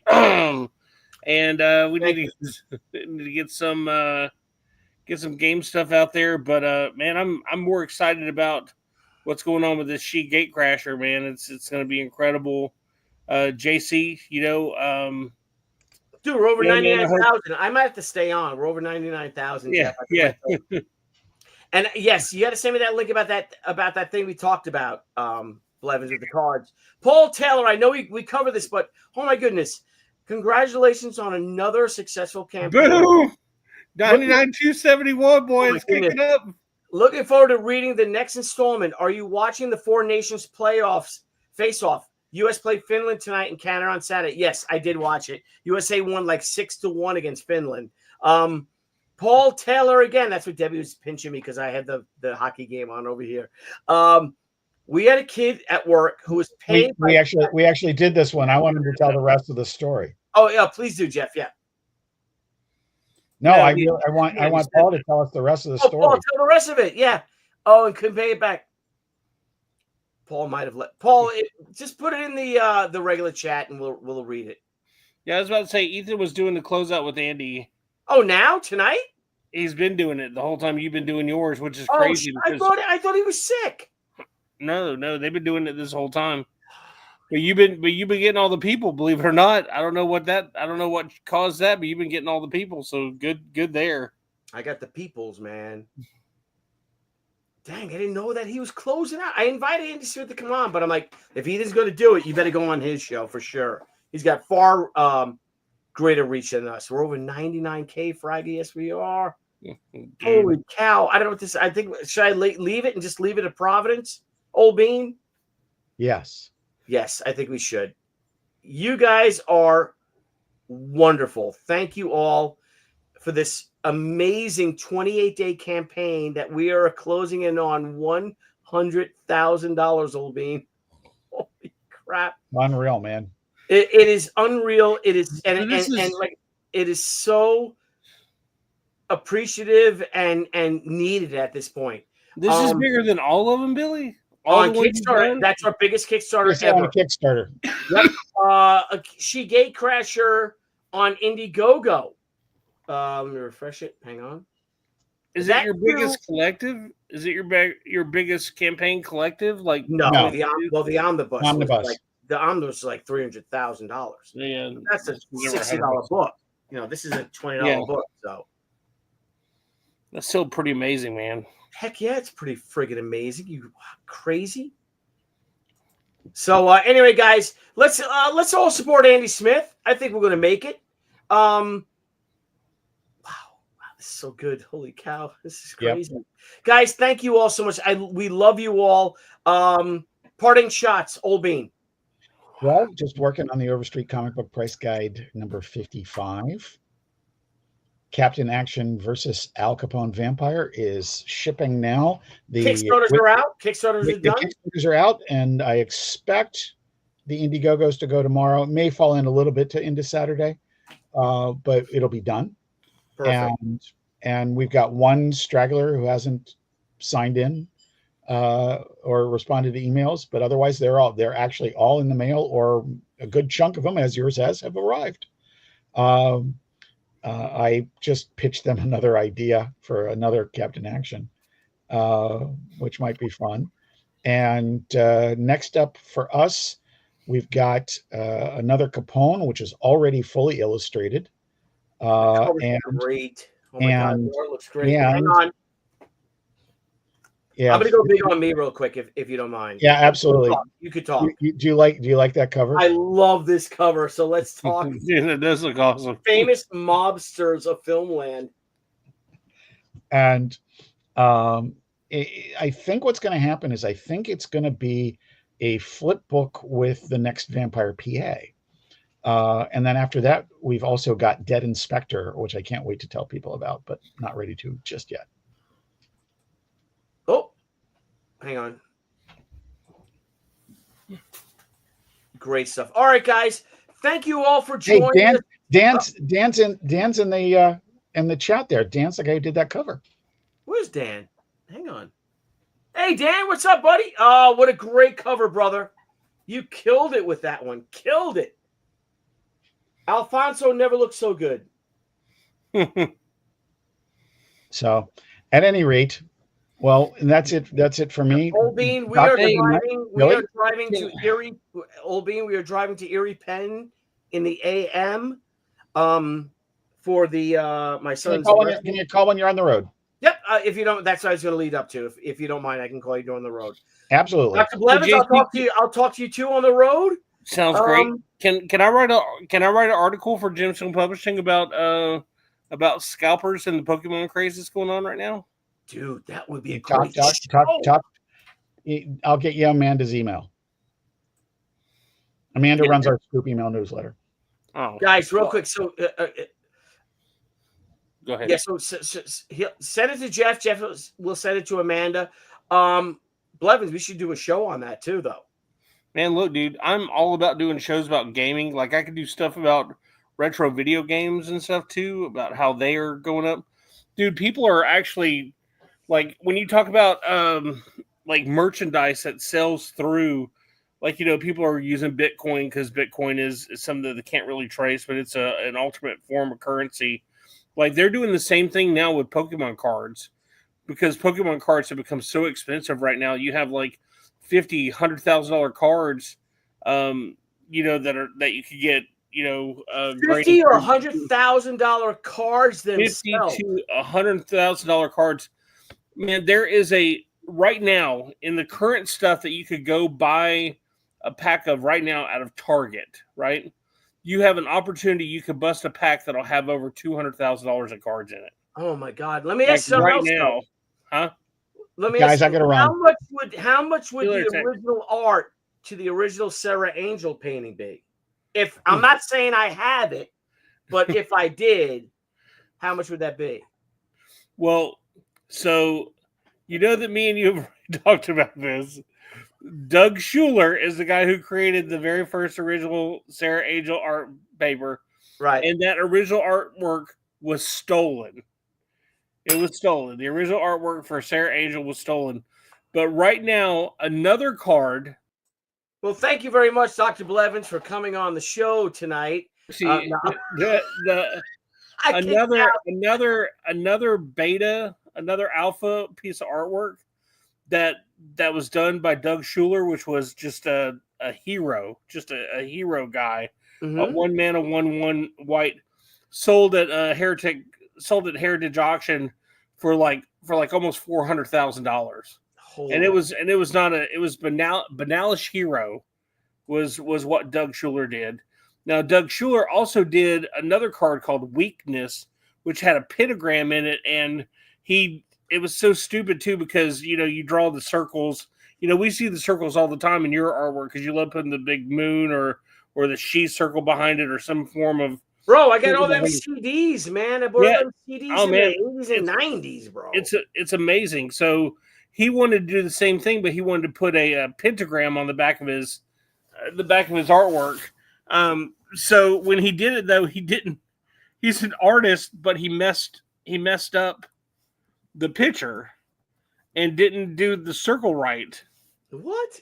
Like he messed up a circle? Yeah. Hold like on. He made it like a triangle or something? Like it's supposed to be a circle. He made a triangle out of it? No, not that bad. I'm sorry. He turned so here we go. Go to just Google Google MTG Unholy Strength. Oh man. Dude, it's just real quick. It will seriously, when you see it, you'll be like, this guy got paid money as an actual artist. You're gonna be like, I can't believe this. Well, then I don't want to do it because I'm gonna get mad. You're making me go to bed mad, bro. I don't mean to make you go to bed mad, dude. It's a mad world. Dude, I can fix my truck for $400K, man. Dude, Jesus. You can buy you a fleet of trucks for $400K. Dang, you're damn right. Well, guys, we are right now. So, Dr. Blevins, Gatecrasher Kickstarter has surpassed Gatecrasher and Go-Go. We are now at 900. What's that page? Hang on now. 99,271 $, 1,304 backers on Kickstarter, and on Indiegogo. Dr. Blevins, this is crazy. What's up, dude? I don't even know what's going on right now. Bro, I don't even know what's going on either right now. Hang on. What's up with these ads, bro? I don't know. Just click underneath it. I feel like I'm bleeding cool and stuff. 99,094. 94 guys with 943 backers, 1,300 plus backers on Kickstarter. We love you guys, man. I'm trying to show you right now, Robert, brother Robert. Guys, we are closing on $200,000 on this campaign. Dude. Thank you so much, Dr. B. Somewhere out there, somebody's gate has crashed. Yeah. Bro, what? Dude, you are a benevolent producer and friend. Thank you so much, dude, and a leader. Guys, love you all. I don't know what to say. I'm just beyond words. Thank you so much. If you guys are out on the left coast, go see Stephen Perros, creator of Stoker Wells. Creator of Stoker Wells. Ashes of the Phoenix. Ashes of Revenge, bro.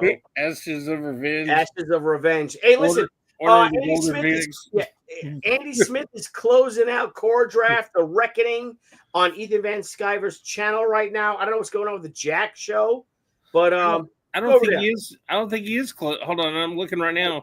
Oh, can you find out? I don't think he is closing right now. Right. Then F him, bro. Man, dude, I know you're ready to go, but man, can we talk about how incredible Dennis Barger has been this last 2 weeks? I mean, like, look, like, dude, I like Dennis already, all right? But sometimes some of the stuff he posts is kind of out there or whatever it is.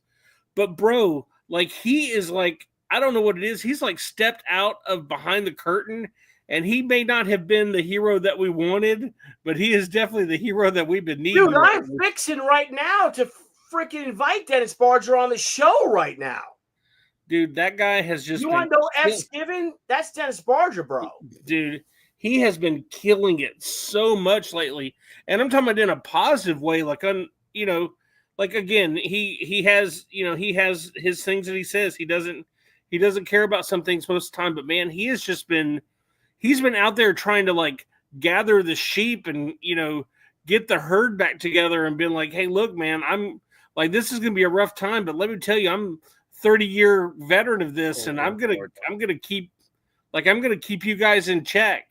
Bro, I'm calling this guy right now. He's like, I will teach you. I will bring you the way. I am calling him right now. Let's see if he picks. I know he's a busy man. He's a big guy. He's a big time guy. What's up, Billy Tucci? See? I know. Dennis Bart, what are you doing right now? You got family stuff going on? You ready to go to bed? You partying? What are you doing? I'm awake. My daughter just got home from college, and she's about to go hide in her room. And we were watching some YouTube videos. That's it. What's up? Well, if you're not spending family time, why don't you come on with me and Dr. Blevins for a spell live on YouTube, man? I don't want to bother you, but we've been talking about you, about what a positive force and how your star is rising in comics of what you've done. I would love to talk about myself on YouTube. God bless. Hang on. Dr. Blevins, are you friends with Mr. Barger on the Facebook? I am, but I don't know if this link will work for me to send him, but I will try it. Give me one second. Dr. Blevins, Brian Blevins is going to send you the link on Facebook right now. Yeah, and let me know if it works. And we'll see if he pops in. Yeah, if not, I'll text you. Yeah, absolutely. I just sent it if he thinks he can get in using that. Thanks, bro. Man, he's a good guy. He's a dude, good guy. He's like a major Mason, too. I don't know if you guys know that. I did not know that. Oh, man, he's like way up there. But yeah, I was just looking at this the other day. And, there are so many things that have been going on with like the gaming communities, with, the getting things graded. Like, the grading communities with so many new ones popping up, especially the ones that popped up and died during the COVID time period. Yeah. But, dude has just been killing it. And it's like he's kind of like the magician that's revealing his tricks, but he's not just like revealing it and letting you go to think about it. Like he's like holding your hand and kind of like, see you later, TJ. Later, TJ. Yeah, he's been like holding your hand and like explain it to you and be like, look, man, I'm gonna show you how things are gonna be. Like things are gonna be okay, Let me tell you something. If you would love him if you hung out with him in person. Well, I'd hoped to hang out with him in person. You know how I met him the first time? He had these giant pallets of he had 3 giant pallets of comic books for sale, and he wanted $30,000 for them, and it made big news that he was trying to sell them for $30,000. See you later. And I contacted him, and I was going to buy them, and someone local bought them before I got a chance to buy them from him. No but that's way. that's how I met him, and that's how I've known him ever since. He's a great guy, man. He really is one of the good guys.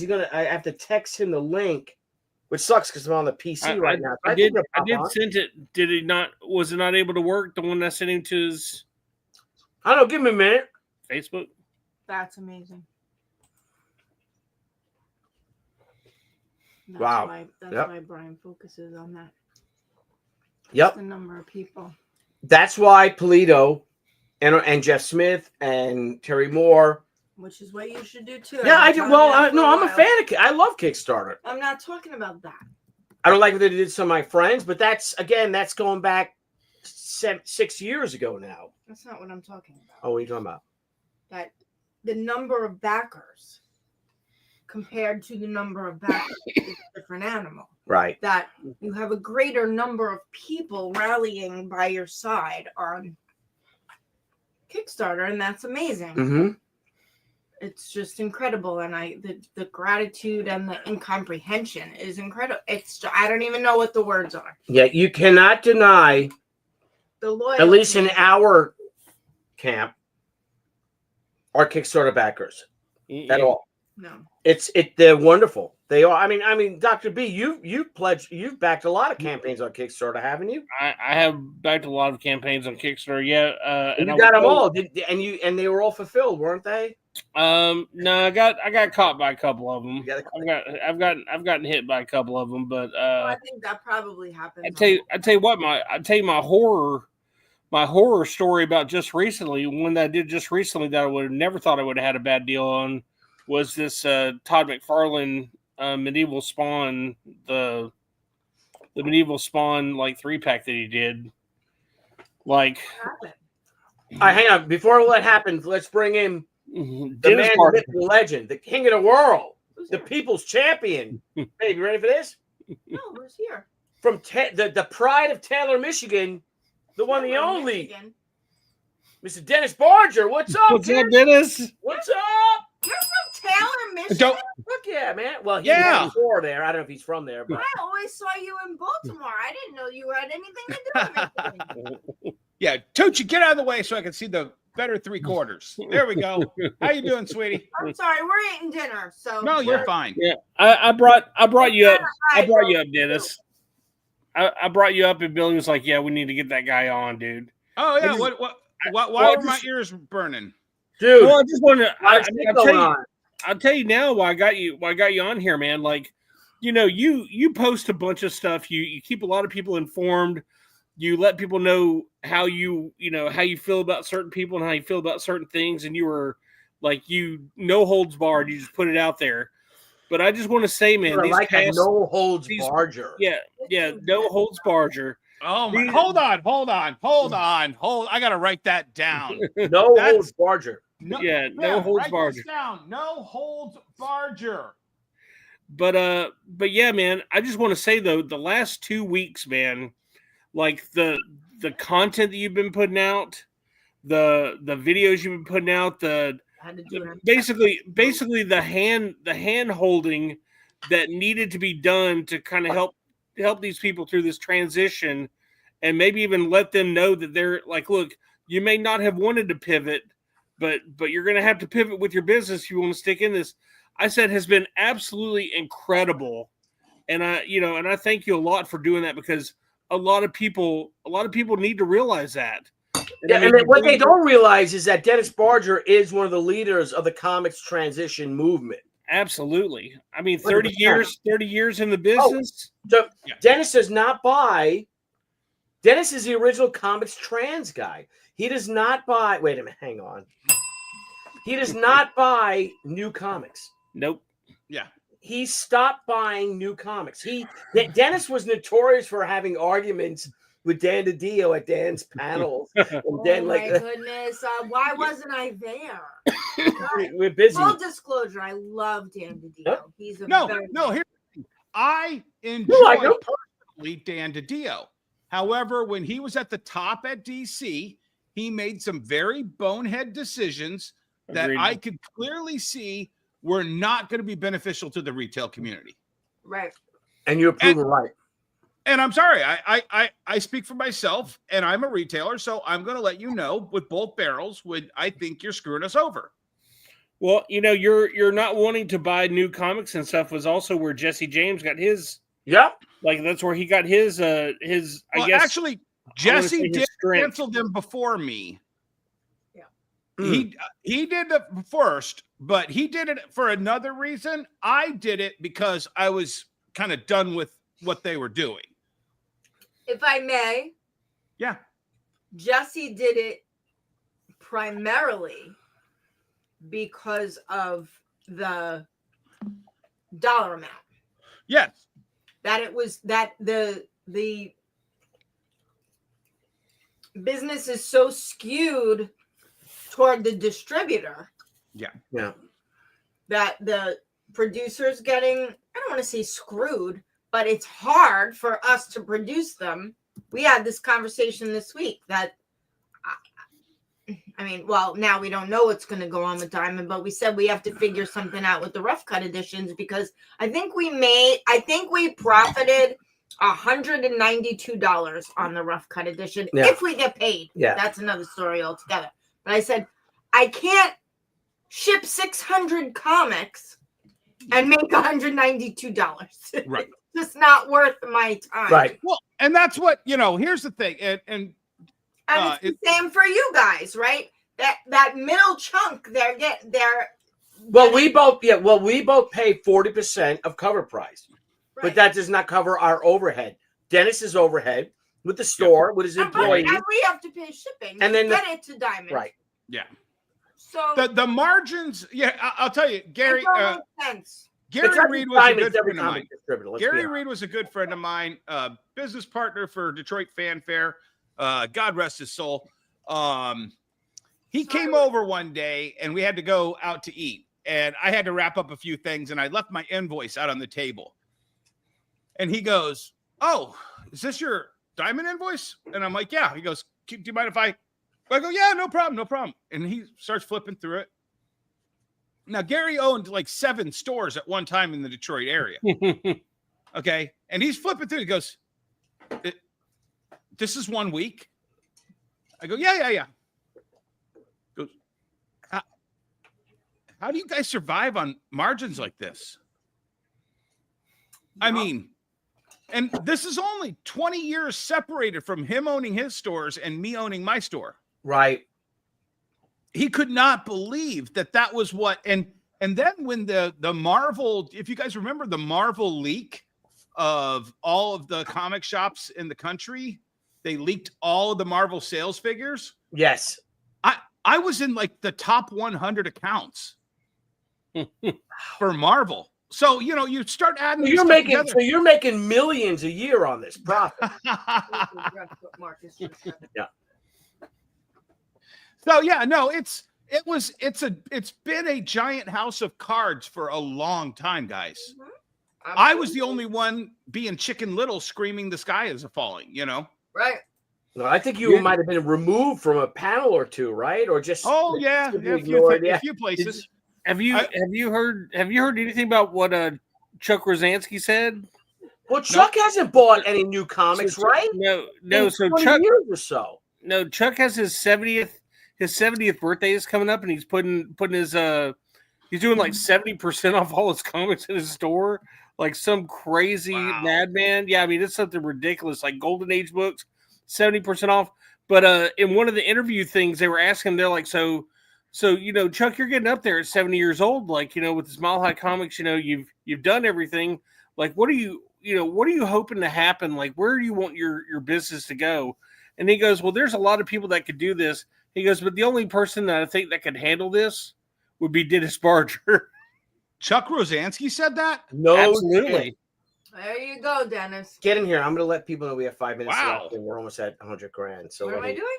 Get over here. Yeah, and that was I'm pretty sure that was not too long ago, like very recent, because he was talking about his birthday stuff coming up. Chuck's a good guy. He really is. I mean, But I think he was looking at who could handle all of his stock and like, you know, the pedigree that he's leaving behind, the lineage that he's leaving behind, and that's what he said. Wow. No, that's amazing. That's a pat on your back, Dennis. It is. It is. Did you get my chips? Yes, he did. Look, there's just certain people in this industry that get where the trends are, get where they're going. Chuck and I met for the first time, I don't know, like 10 years ago. I had 250,000 comics I was selling, and it got wind to him. Oh my God. And he came out, he walked around my store, he talked to me, we went out and we looked at the warehouse, and he opened up a few boxes and he's like, "This is all great, but you're too smart for me to buy this collection." And I was I think that was the collection I was going to buy, Dennis. Didn't you have it for like 30 grand or something like that? Something like that. Yeah. That was the collection that I was telling Billy and them that before he called you up. Yep. No, like, that's and met, Midtown Dennis. ended up getting that for 42. Nice. Yeah. So Midtown. Okay. I don't want. Do you guys like blood in the water? You, Dennis. I'm sorry. What? I said we appreciate you. Oh, no worries. No worries. I love you guys. We love you right back. So, do you guys like blood in the water here, or because I don't know if you want to have this discussion? Well, it depends which blood you're talking about. Yeah, it depends on what blood we're talking about. No, this is a politics-free zone. No. This is about the comic industry. Oh no, then go for it. We don't want to bash. We don't want to bash Diamond and all them, like, because we have JC and everybody on. I love so many people at Diamond. That's not where we're going with this. Okay. So when Diamond went into bankruptcy, everybody was talking about, oh, well, they owe all this money and they have to do all this stuff. There's another part to that bankruptcy that nobody is talking about right now. And that's how many comic retailers are in arrears with Diamond. Now, what happened with that? There's a lot. At one point, I was told it was 80% of the accounts. Wow. I don't know where that went over the last 5 years, but at one point, it was 80% of accounts were in arrears. What happens is you can't extend those people credit any longer. Exactly. When you're under bankruptcy. So a comic retailer, I'm not going to say who it was, said, "Hey guys, I haven't gotten my comic books from Diamond in 2 to 3 weeks. It's been really frustrating. I'm trying to go someplace else to get them, but I think they're out there too," which means he was trying to go to Penguin Random House to get them. Right. And a lot of people in the chat on our show was theorizing, oh, he didn't pay his bill. And he's trying to make up for that by saying there's a lot of things that could have happened. I'm not saying he didn't pay his bill. But what I'm saying is in bankruptcy, if he was in arrears, there's no way they're going to send him new books until he pays off that arrears to the creditors that are waiting for that money. And then somebody in the chat said, like I said, there's going to be a little blood in this water. Midtown hasn't gotten their new books in 2 or 3 weeks either. No. Wow. So I just put a little blood in that water, and you can decide. Well, you know what? Actually, Dennis, this ties back into something I said earlier, that my heart kind of went out to all those guys, because the retail industry on the whole, and you know this better than anyone, has been struggling since Amazon became everybody's best friend. Since everybody learned that they could make a website and sell stuff and it can get delivered to somebody's door. That can I add something to that? that? Comic book shop, which Since is more than just, go ahead. Since Discount Comic Book Service and Midtown both offered 35% off the retail price. Yeah, ridiculous. It's a race to the bottom. It's a race to the bottom. Exactly. And that I have always considered them predatory. retailers. But the little mom and pop, right? And it's like this with the boutiques and the jewelry stores and everything else, but more so with comics, because as Billy and I said, and I don't want to rehash the whole conversation for everybody who's still on, but it's the local comic book shop is not just a retailer. It's a place to hang out. It's a living, breathing thing, right? It's an extension of your life. It's not just a place where you go to buy your comics. The joke was earlier that Billy would go for a 2-hour signing and be there for 12 hours. It's not, it's a family, it's an extension of your family. It's a lot of things. And it's heartbreaking to me that I don't want those guys, yourself included, to get hurt in this any more than they're already hurting. And it's just a hard situation. And as I said before, if there's anything we guys can do, you know, I don't know if a consignment just to put stock on your shelves will. I'm not talking about Diamonds, Dennis specifically. So what? Another guy in the back here. I'll tell you this, and it's a cheap plug for my brand new YouTube series that I just started last week, which has been incredible, by the way. Oh, thank you. So if you look on my second video where I'm describing the new concept store, I just watched it with my daughter tonight, who's just came back from college for the weekend. And right over my shoulder, guess what book is sitting on my wall? She.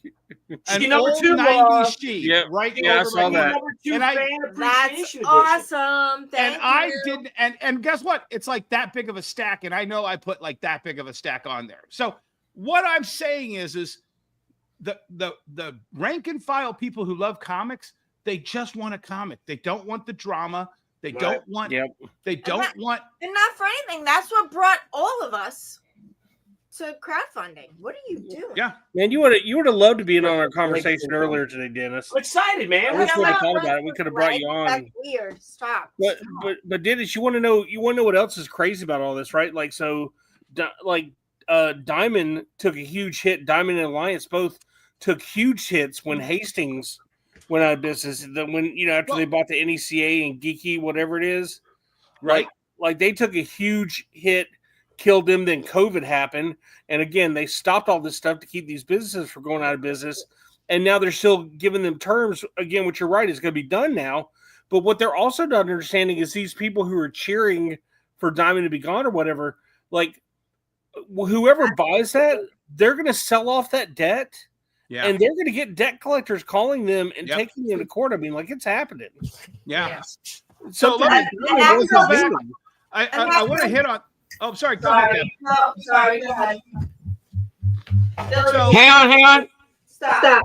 Hang on. Oh, good. Oh my God. Good.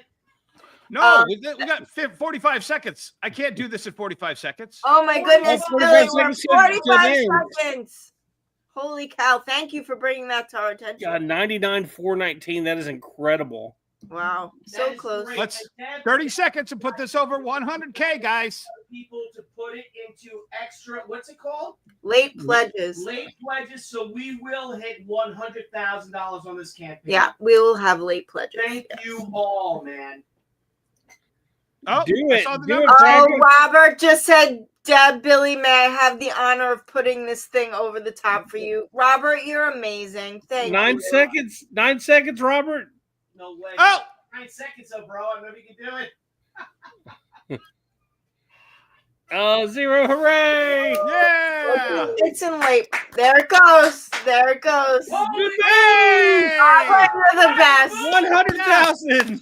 No! Thank you, Robert. That's amazing. Thank you That's so awesome, much. dude.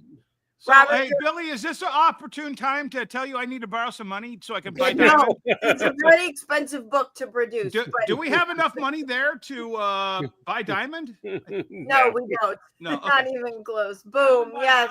Thank you so much, Robert, for your apropos timing. I truly appreciate it. So 9 years ago, Billy, right after we folded up Detroit Fanfare, I was like, okay, it's time for me to start getting serious. I need to buy my own building. And I go to look at my corporate credit score, and I have so few corporate accounts feeding into my credit score. We have the same problem, Dennis. Right, exactly. At that same time, I'm paying Diamond $125,000 a year for new comics. Jeez. At that point, I had 15 years in. I'm like, I think at some point off and on, I had close to $5 million that I had paid to Diamond for different things. Wow. And I'm like, I have nothing to show for that on my credit. So I start going to the Diamond Retailer Summits. And they're like, how can we help you guys? How can we help our partners?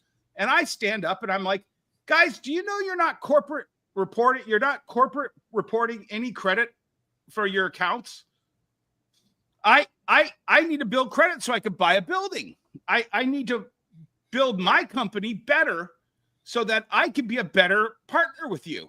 And you need to help do that by reporting the positive credit that I've built with you guys over 15 years.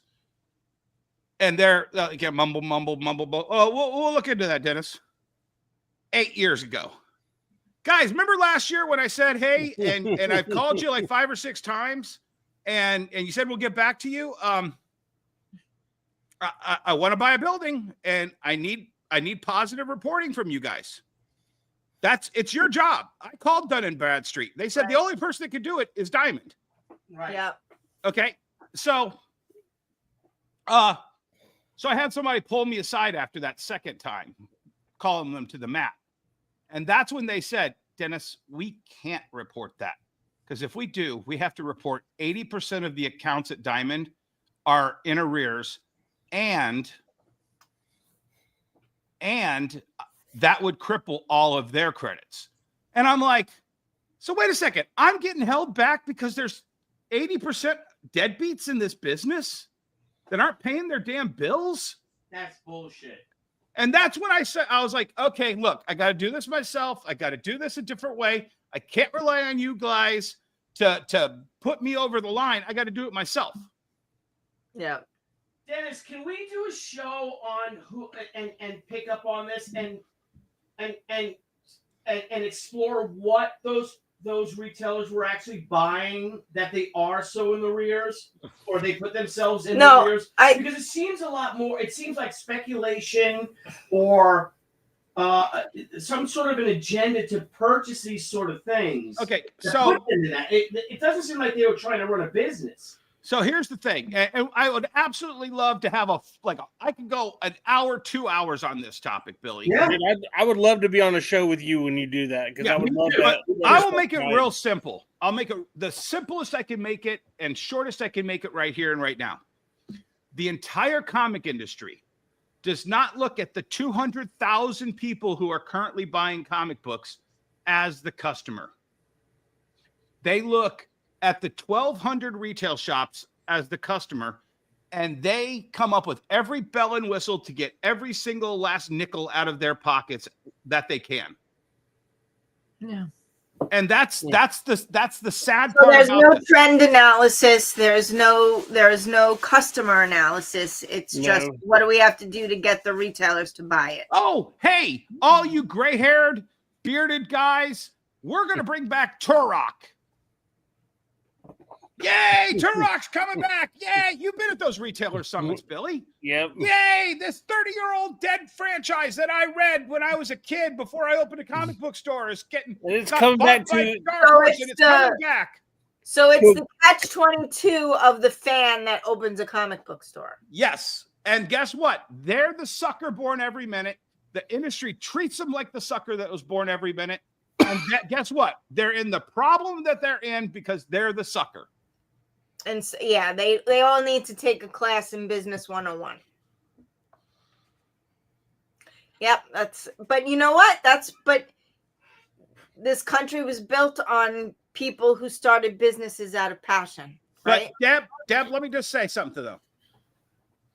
When Billy got that 7-figure check for Shi Witchblade or Shi Psyblade, right?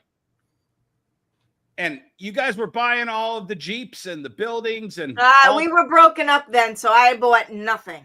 Oh, okay. But we bought the building. Nope. I bought a building. When I bought the building, holding you there. Not during She Cyblade, but keep going. That was the sweet time. Yeah. There were 10,000 comic counts at Diamond. Some people estimate 15,000. We were at 2,500 20 years ago. By my estimate, and no one talks about this number, but I've put together what I think is the comprehensive number. I think there are less than 1,200 comic book stores last year. I don't know how many will be left after this year. And an industry cannot sustain how many are going to be left at the end of this year. Yeah. Well, you know what? It's time to rebuild, right? Exactly. That's all that's left is you have to rebuild. Like they say it about politics, they say it about fashion. The pendulum swings back and forth. The pendulum has swung now so far that now we're going to come back here and go straight from the beginning again. Yep. And it has, fortunately or unfortunately, left room for smaller distributors to start, for maybe something regional to start, which is really how it should be, right? There should be a Northwest distributor, a Southwest distributor, a Northeast distributor, a Southeast distributor, and for people to really start looking at it as not just something that you love, but as a business that has to be sustained. Billy, can I ask you a question? He said yes. Okay. He said yeah. He's got a mouthful of chips. When was the last time one of the big three, and I'll stretch this out to the big three, called you up and said, we've got the perfect project. We'd love Billy Tucci on it. 6 issues, 12 issues, whatever the contract. Sergeant Rock. And that wasn't even their phone call. That was Billy pitching it. But Exactly. The fact they never that called him, not once. you just closed a 100K Kickstarter tonight. They have creators that don't even sell 1,000 $4.99 books. And you just closed a 100K Kickstarter with 1,300, 1,200. That's more than half the creators in the comic industry right now. The industry. Well, imagine this. It's actually, they're almost at like 2,000 backers and over $200,000. Yeah. So I mean, but here's the thing. Marvel just ran off Rod Liefeld. Yep. Yeah, that's ridiculous. Hello. Okay. He's gonna be right. He's gonna be stepping right in line with us and doing. Punisher's about to come out on Daredevil.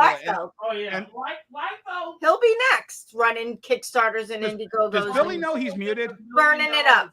He's not muted. Absolutely. I can't hear.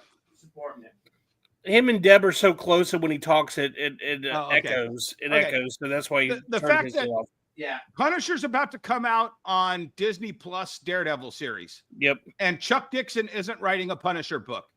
That's criminal. That's criminal negligence. So Michael Barron's not doing it. He's doing his own thing. He's doing Florida Gator. Or so here's the thing, Deb, you're right, but the industry hasn't learned its lesson for it to fully swing well, back. we know that obviously right. for reasons we're not going to talk about on this. No, I know exactly. But I'm just saying the fact that they've got the old guard creators from 30 years of experience, and not one of those phones is ringing to help bail out where they're at right now. Yeah. And guess what? I'm guessing most of those creators have been forced to build something new to the point where they're like, dude, your $500 a page offer is not worth it to me. You know what? The last book Billy did for DC, I think he was getting $365 a page, and they wanted to know why we couldn't survive on that. A family of 4. And we all know Billy is not George Perez, who can crank out a couple pages a day. Billy does 3 pages a week maximum. Yep. How are we surviving on that? after taxes. Forget it. Yeah. The year he did Sergeant Rock,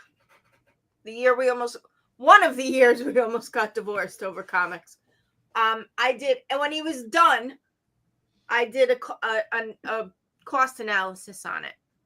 And I said, you realize that if you put this into an annual salary, you made $38,000 this year. Wow. You have to tell them why. Because you had to draw every detail of every tree, which we lost in coloring, and we got $365 a page. Yeah, because I love it, though. I did it because I'm a fan. Well, no, but that's No, we're not talking about why you did the book. We're talking about how these publishers take advantage of the love that you had for Sergeant Rock, that the next Joe Schmo is going to have for Batman or Superman or whatever it is. And if he's talented, they're going to hire him and pay him absolutely nothing because he loves Superman or he loves Batman or and the thing is character is. If he had you negotiating and you said we have to get $600 a page, they'd go right over to the Philippines and find somebody at $100 a page. Yep. Did Billy ink Sergeant Rock? No.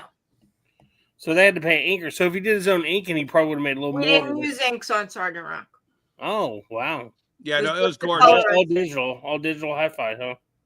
It was all coloring, yep. And it was stunning, but 90, I won't say 90. It's amazing. At least 50% of the detail Billy put into those pages was non-existent by the time they were colored. So Billy needed to learn to edit himself on that one. If you look at his original pages, there's people out there, I'm sure, watching that, that probably purchased a page or two. They were so beautiful, so detailed. But when you held them up to the book, it was mind-boggling how much detail was lost in colors. And it was colored beautifully. I'm not complaining about the coloring. Just you can't capture that much detail when it gets colored. It was meant to be a black and white book, but black and white books don't sell as well. So that's Dennis. Therein lies the rub. Do you still have a bunch of bulk comics of Sergeant Rock? We have none. No, I'm just asking if Dennis has bulk comics he's selling still. Well, here's the thing. I don't have time to sell the comics that I have in my warehouse. I'm selling so much stuff at the new locations. Right. That I'm getting in so much stuff and selling so much stuff, I don't have to go dig in my warehouse for inventory. But I probably have like 100 copies of Sergeant Rock that I had Billy sign from the appearance at my store. I bought probably 100 of the hardcovers when they went clearance sale. So I've got plenty of inventory. I just got to know where it's at. Well, I was asking only because. Wait. Did you say you have inventory on the Sergeant Rock hardcovers? Pretty sure I bought cases of them. When you find it, you need to reach out to me, please. Will do. Thank you. I was just saying, I reopened my game store just, I think I told you about this. We talked on the phone or whatever it is. And I've had such a great luck. People have been bringing games in, or people have been trying to sell me games, but they're all sealed. Like, I bought like a couple of, I bought more sealed GameCube games. And I just got a, oh my God. Man, I just got a graded copy of Adventures of Batman and Robin on Super Nintendo, which I'm super excited about. Wow. Like I got it. It's the only thing I hate is that it was CGC grade, not water graded or something. But yeah. So here's the thing. So they were already graded when you bought them? No, the Adventures of Batman and Robin was. The other ones were not. Remember, I took pictures and showed it. Yeah. I have been sending all of my sealed video games off to Heritage. Really? And my first auction is in March, and I got 9.6 on a Game Boy game that's apparently $1,000 sealed, and it came back 9.8 actually. Solid. So it's it's a different market. I basically spent 17 years feeding into this part of the industry, and I realized there's way more money over on this part of the industry to be made. Yeah, I was, when I saw you were getting all that stuff, I didn't know how you're going to dump it, but man, like I'm in like dire need for some Nintendo, Super Nintendo, and GameCube stuff. Even Sega Genesis, just games. I've got tons of. I got too many Genesis games, dude. Man, I'll buy them by the truckload.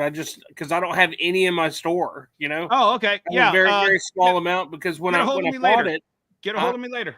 I will. Look at us. We're all doing business online here. But yeah, also, I wanted to do comics. I had this huge, massive comic collection, and I was like, well, I'm not going to end up doing comics, so I ended up selling it. We had this guy who was going to be like one of those online sellers where he was going to be an online seller where he had the pages in the back of the book where you could buy the books for like $1 a quarter. So he was building a warehouse. And while he was building a warehouse, a bunch of his people got hurt. And so he was paying for them at the hospital or whatever, and realized how much money all the hospital stuff was costing, like, you know, the gauze and all the pins and everything. So he decided not to do the comics anymore and just move right into doing medical stuff. So he started doing medical stuff. So forgot about the comics. 25 years later, was like, man, I need to clear out this warehouse, and I have all these comics still. Dude, I got a stack, like a sealed stack of Malibu number 13, Malibu Sun number 13, the first spawn. I got a sealed stack of 50. Wow. You know, they come 50 wrapped up, and I got a couple of extras of those. And man, I mean, just like stacks of like all the like Platinum's Static Shock, tons awesome of stuff. Like, Young Blood. Dude, I had over 300 copies of Spawn, which I tried to do something fancy. I tried to contact Todd McFarlane, but I didn't get past Carmen. Yeah. But you know, I wanted to try to do something special with him because he was doing, you know, the Spawn 300th anniversary stuff. Right. But then I have so many books, but all the books I have are all, you know, they're all good stuff. Like I don't have a lot of bulk. Yeah. And that's what I need. I need like the dollar. I remember seeing a video in the last week about how to do this new concept store on old books. Where was that at? Wonder World Comics. Dude, I saw your videos, man. We were talking. I'm telling the people in the audience. Gotcha. I was telling them before we got on. I said before we leave, I got to let you know something. Like, you know, Dennis Barger has been absolutely killing it. And I was like, he started this new YouTube channel. And bro, if he wasn't, you know, he may not been the leader that we were looking for, but he's definitely the one that we need right now.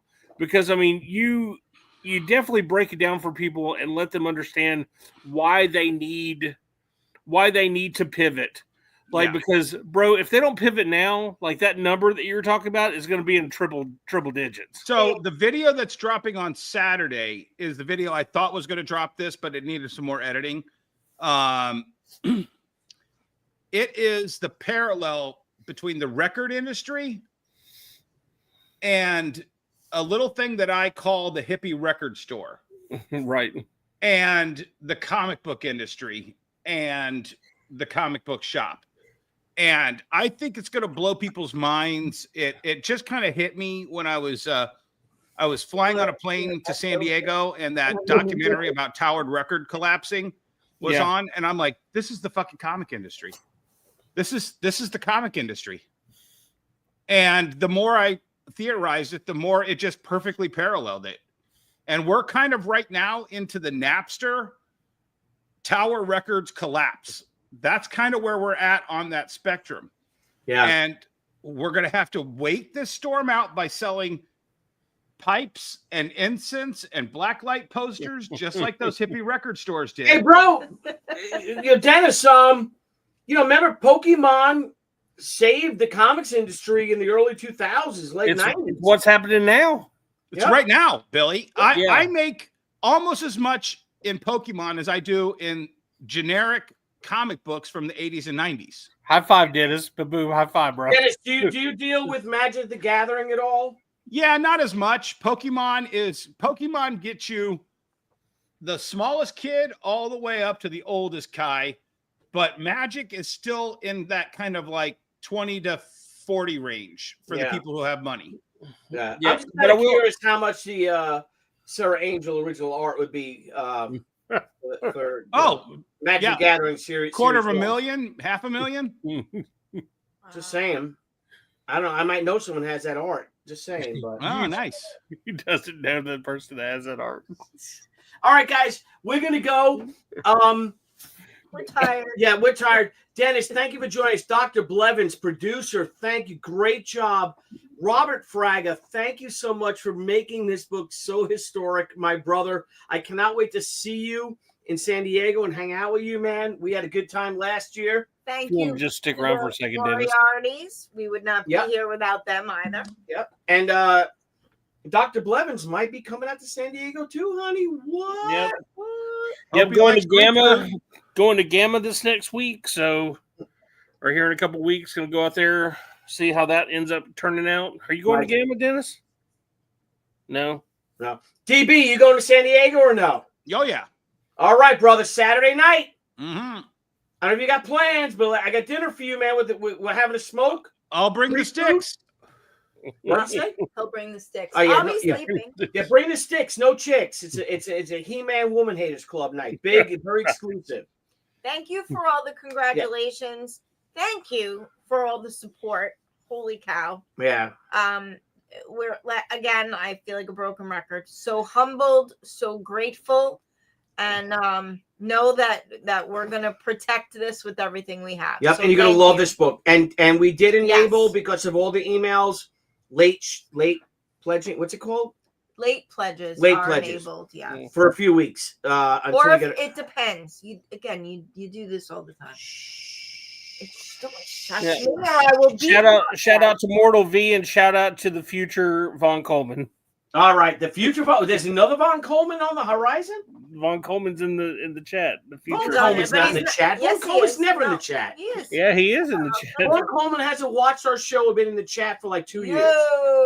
No. There he is. I don't believe that's not real Von Coleman. I don't believe it. Yeah, Von Coleman's been MIA for 2 years. He's the comic creator formerly known as Von Coleman. All right. We love you guys. Let me go here. Let me shut it off. Bye. Thank you, See you everyone. later. Dr. Blevins, Dennis Barger, let's do another We show did next eat, week. Paul. We ate online. Here's my bowl. There's that, yeah. All right. I'm down. I'm down for any show, especially getting to talk about the gaming market because I really like how some things have come, but man, I'm really concerned about what's going to happen with Alliance. So real quick. Really? Oh, yeah. Well, Yeah, let's Alliance do that is a for a real huge show. If you thing. guys are up for next week or something, let's do a real show about. Oh, yeah. I mean, can we get real and talk about like real shit? And Well, they made me crank out a lot of money here in the last little bit, so I could get to where I could get the right percentage, so I could actually make some money, like so my budget. And so here comes time for the items to come out. Like this week was 3 brand new Pokemon items that were supposed to come out, and then also you had the brand new Ether Drift release. Yeah. Which Ether Drift is the brand new Magic the Gathering, which is bigger than the which last used- crazy Magic Oh my set. god! Well, the race aspect of it makes it incredible. Like everybody's loving it because of the race, but also this is the first time you can bust a $4,000 card. You know what I'm saying? Mhm. I know, Like, dude, I get that there's money involved in it all. This all sounds very gay, so I don't know. Sorry. No, like I really don't care about any of it's this. it's pretty crazy. But It's- the allocation was horrendous. But you know they had this set called Blooming Waters, which is a 151 from Pokemon, and like I don't think they got any. And they made me spend like a ridiculous amount of money. I put in for 100 copies, and I've gotten allocated down to 0. Dang. I mean, like, yeah, That's we can talk Yeah, about it. Costco. Every Costco is getting 3 to 4 Yeah. pallets. Yeah, Oh, I'm for- seeing yeah, that. 3 to 4 I pallets. saw it a few weeks ago. 100%. Yeah. Yeah, and I shared a video today. Like somebody made a big video about how they were calling out these stores that were going to Target and scalping, Yeah. quote unquote, scalping these things. Well, it's kind of hard, like when these distributors are doing these allocations that are horrible for us. Yeah. And then you have these people like that don't have to spend any money. Go right on Facebook Marketplace. Yep. Double the SRP, and they're making Triple some. your money. They're eating your lunch. Well, real quick before we leave, though, do you think like those Costco books, like you were saying earlier, Dr. Blevins, do you think there are $1,000 cards, $500 cards, $100 cards within those packs that are being distributed throughout Costco's? 1,000,000%. Holy 1,000,000%. Dude, that's a whole show. that we have to talk about. Like that's a dude, look, they have prismatic evolutions, man. You bust a foil God pack, like you're looking at $3,000-$4,000 right there. Oh my god! But how can that be? Okay, so they're distributing with to maybe what is it, 2,000, 3,000 Costco? Let me put this. How in rare Billy is that Tucci card? terms. Let me put this in Billy Tucci terms. Remember when you made the Shi Chromium cards back in the day? Yes. And remember how you put that one insert card signed by Billy Tucci in every 20 boxes? Yes. Okay. Imagine that you and Brian Polito and all of you guys doing those cards back then, and you put the one insert in every 20 boxes. Imagine if you said, boy, I'd like to sell 10 times this many boxes. I'm going to put 5 special cards in every box.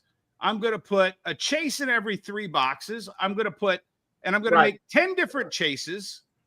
And then you start looking at like Impel Marvel numbers, like Jim Lee's X-Men. Right. So the reason why the cards then stay the collectible and wanted and the money is high because you're reaching a far broader audience. Right. It's not like us 30 years ago that we had this small little microcosm like when Magic first came out. So I had a couple of buddies who were amongst the first Magic distributors. But also playable.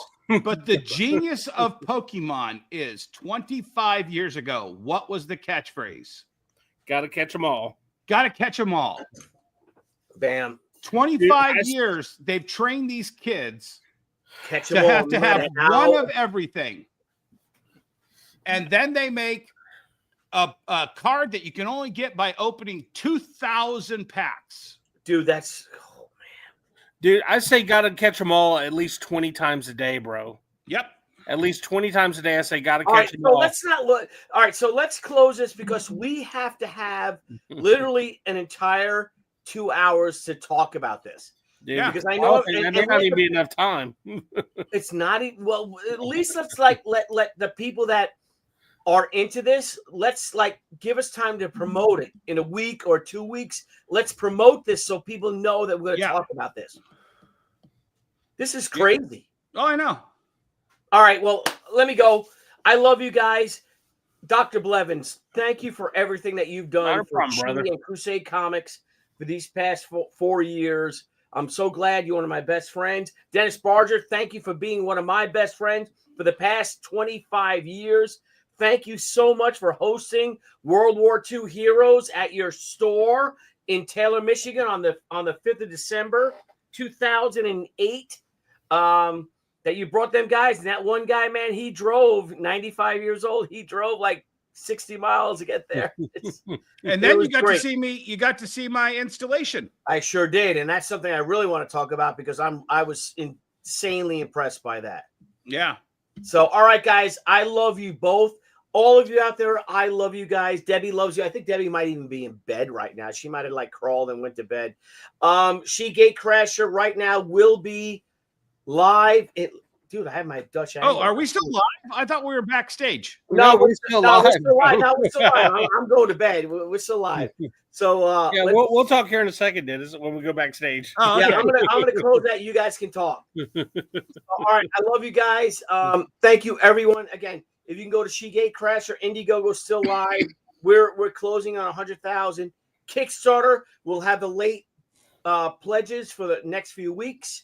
Because we're getting so many people asked us to do it, and let's freaking rock and roll. You guys kick ass. Let's find some music. Let's find a little something.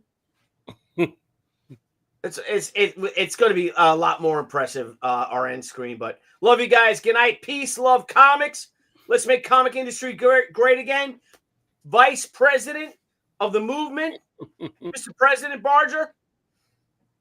Talk to you guys later. See ya.